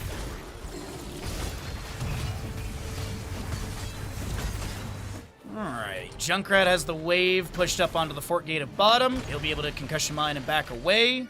Looks like he's a little bit low on HP, but no recall from him. D.Va does have her mech back as top lane fort was taken down. Vala, can she get away here? She's actually... she does get slowed by the Jaina. But Hot Pursuit allows her to back away. No Gloom is going to be tempered by Discipline level 13.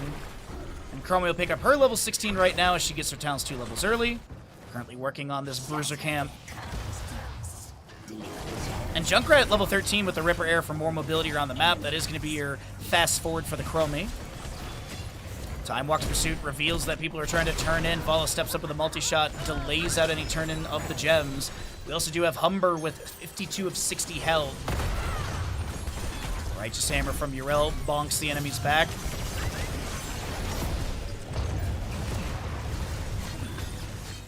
A few more autos going out. Vala continuing to build or keep her hatred at max.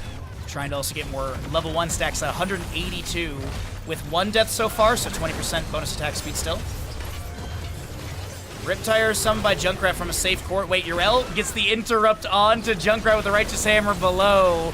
And now Junkrat maneuvers into bottom lane with the Ripper Air just to be able to clear things out. We have D.Va dunking in the Mech Explosion with Nuclear Option. Time Trap from Chromie connects onto the Vala and she'll take 0 damage. The Avenging Wrath, Righteous Hammer. There's going to be a split in this moment, and Jaina will be taken down. Junkrat joins the allies in mid lane. Totem to eat a couple tower shots. Righteous Hammer hits the D.Va. Mech will be lost. That's 40 gems on the pilot. Leap of Faith pulls D.Va to safety. And Anduin's self-cast Light Bomb gets no triggers. He's taken down before the timing happens.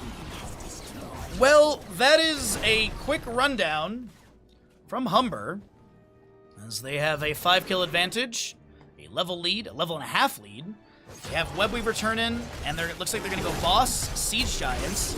There is a turn in to the right for lower refreshment, but stepping out without the Anduin seems like something they do not want to do.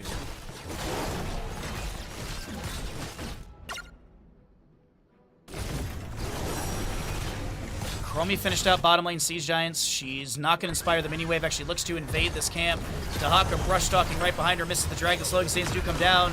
Righteous Concussion Mine will blast Urel over the wall. Bottom fort goes down to the minion wave, and Urel with the Righteous Hammer charged up with Righteous Momentum. 120% movement speed will be able to back away, and Boston top lane is going to start weakening the keep gate. We do have some gems to be turned in. Another 17 for Webweaver to be summoned. Hopaka's got 7. And it looks like actually Vala's got the entire turn in for the team. The blue team has done as I asked. The slave shall aid. Okay. Weavers are entering into lanes. Junkrat is going to assist Dahaka, creating a little bit of space with some damage for him to back away. That's going to be Concussion Mine going out. The slowing sands, Leap of Faith will be good, and Junkrat is okay. Dirty Trickster had a trigger as he was leapt, but none of the value will be, or no damage values to be obtained.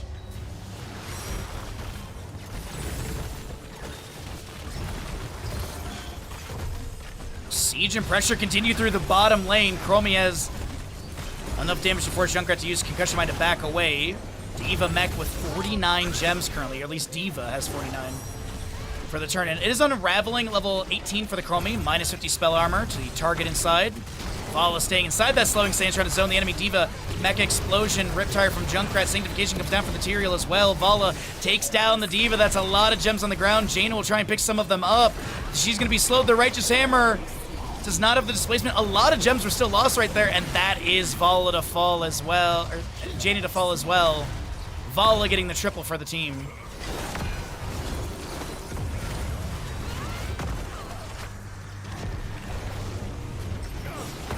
Druin's Might, Leap of Faith, that's a Rain of Vengeance, and Claude is going to be able to make it to the Hall of Storms. Mid keep is getting low, bottom lane has a minion wave arriving. Are they going to call for core here? It looks like they're going to maybe go for bottom keep. Maybe then core? They got double waves coming in, no web weavers summoning. 2-minute 44 on the boss. Diva boosting in, Bunny Hop, Vala trying to avoid that damage, vaults to the side. Anduin needs like 2 autos to take her down, but won't be able to do so. As Rhaegar has a couple heals. Grell is on core currently, minus... She actually still has 10 armor because of the Sacred Ground, and Vala picks off Jaina. Anduin the next to go down by a bite to the butt. Another Righteous Hammer. Ooh, Diva Pilot to be lost. The core shielding still up.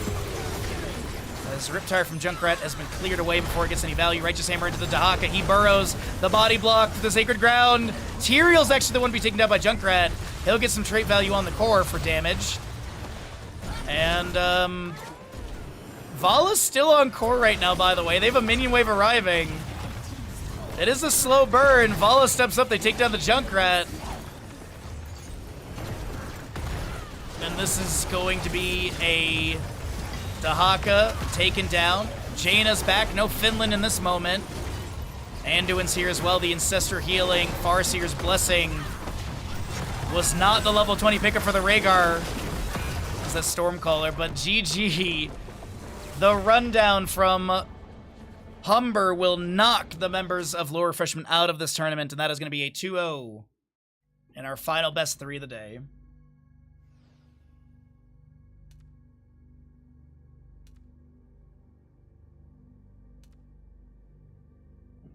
Good try indeed. Alrighty, everybody. Let's go ahead and pay out the people as we've got Humber winning Tomb of Spider Queen. And that'll be the 2-0 for them. And unfortunately, that's going to be the end of our stream. That is going to be the end of the stream today. I am going to get out of here. Shane Bahamut, do you stream every day? Every day but Monday. Monday is my day off. Monday is actually Bandit's day off. But yeah, let's go ahead and get a host and raid going this afternoon. Let me send you all over to somebody. And I will be back tomorrow morning at 7 a.m. or sorry, 9 a.m. West Coast USA. And we're going to be casting more of this... more of this tournament tomorrow morning for all of you, but let's go ahead and raid you on over to somebody. I'm going to raid you over to Adef. Adef is doing some Pokemon, so I'll go raid you over there. I'm going to get out of here. I'm going to do some stretches. I'm going to go make sure my my leg and everything is not going to be in a bad spot. But go raid over to Adef, and you all have a wonderful day. Thank you all for being here once again, and I'll see you all bright and early for tomorrow's casting and fun. Thanks again. See you tomorrow. Bye. I love you.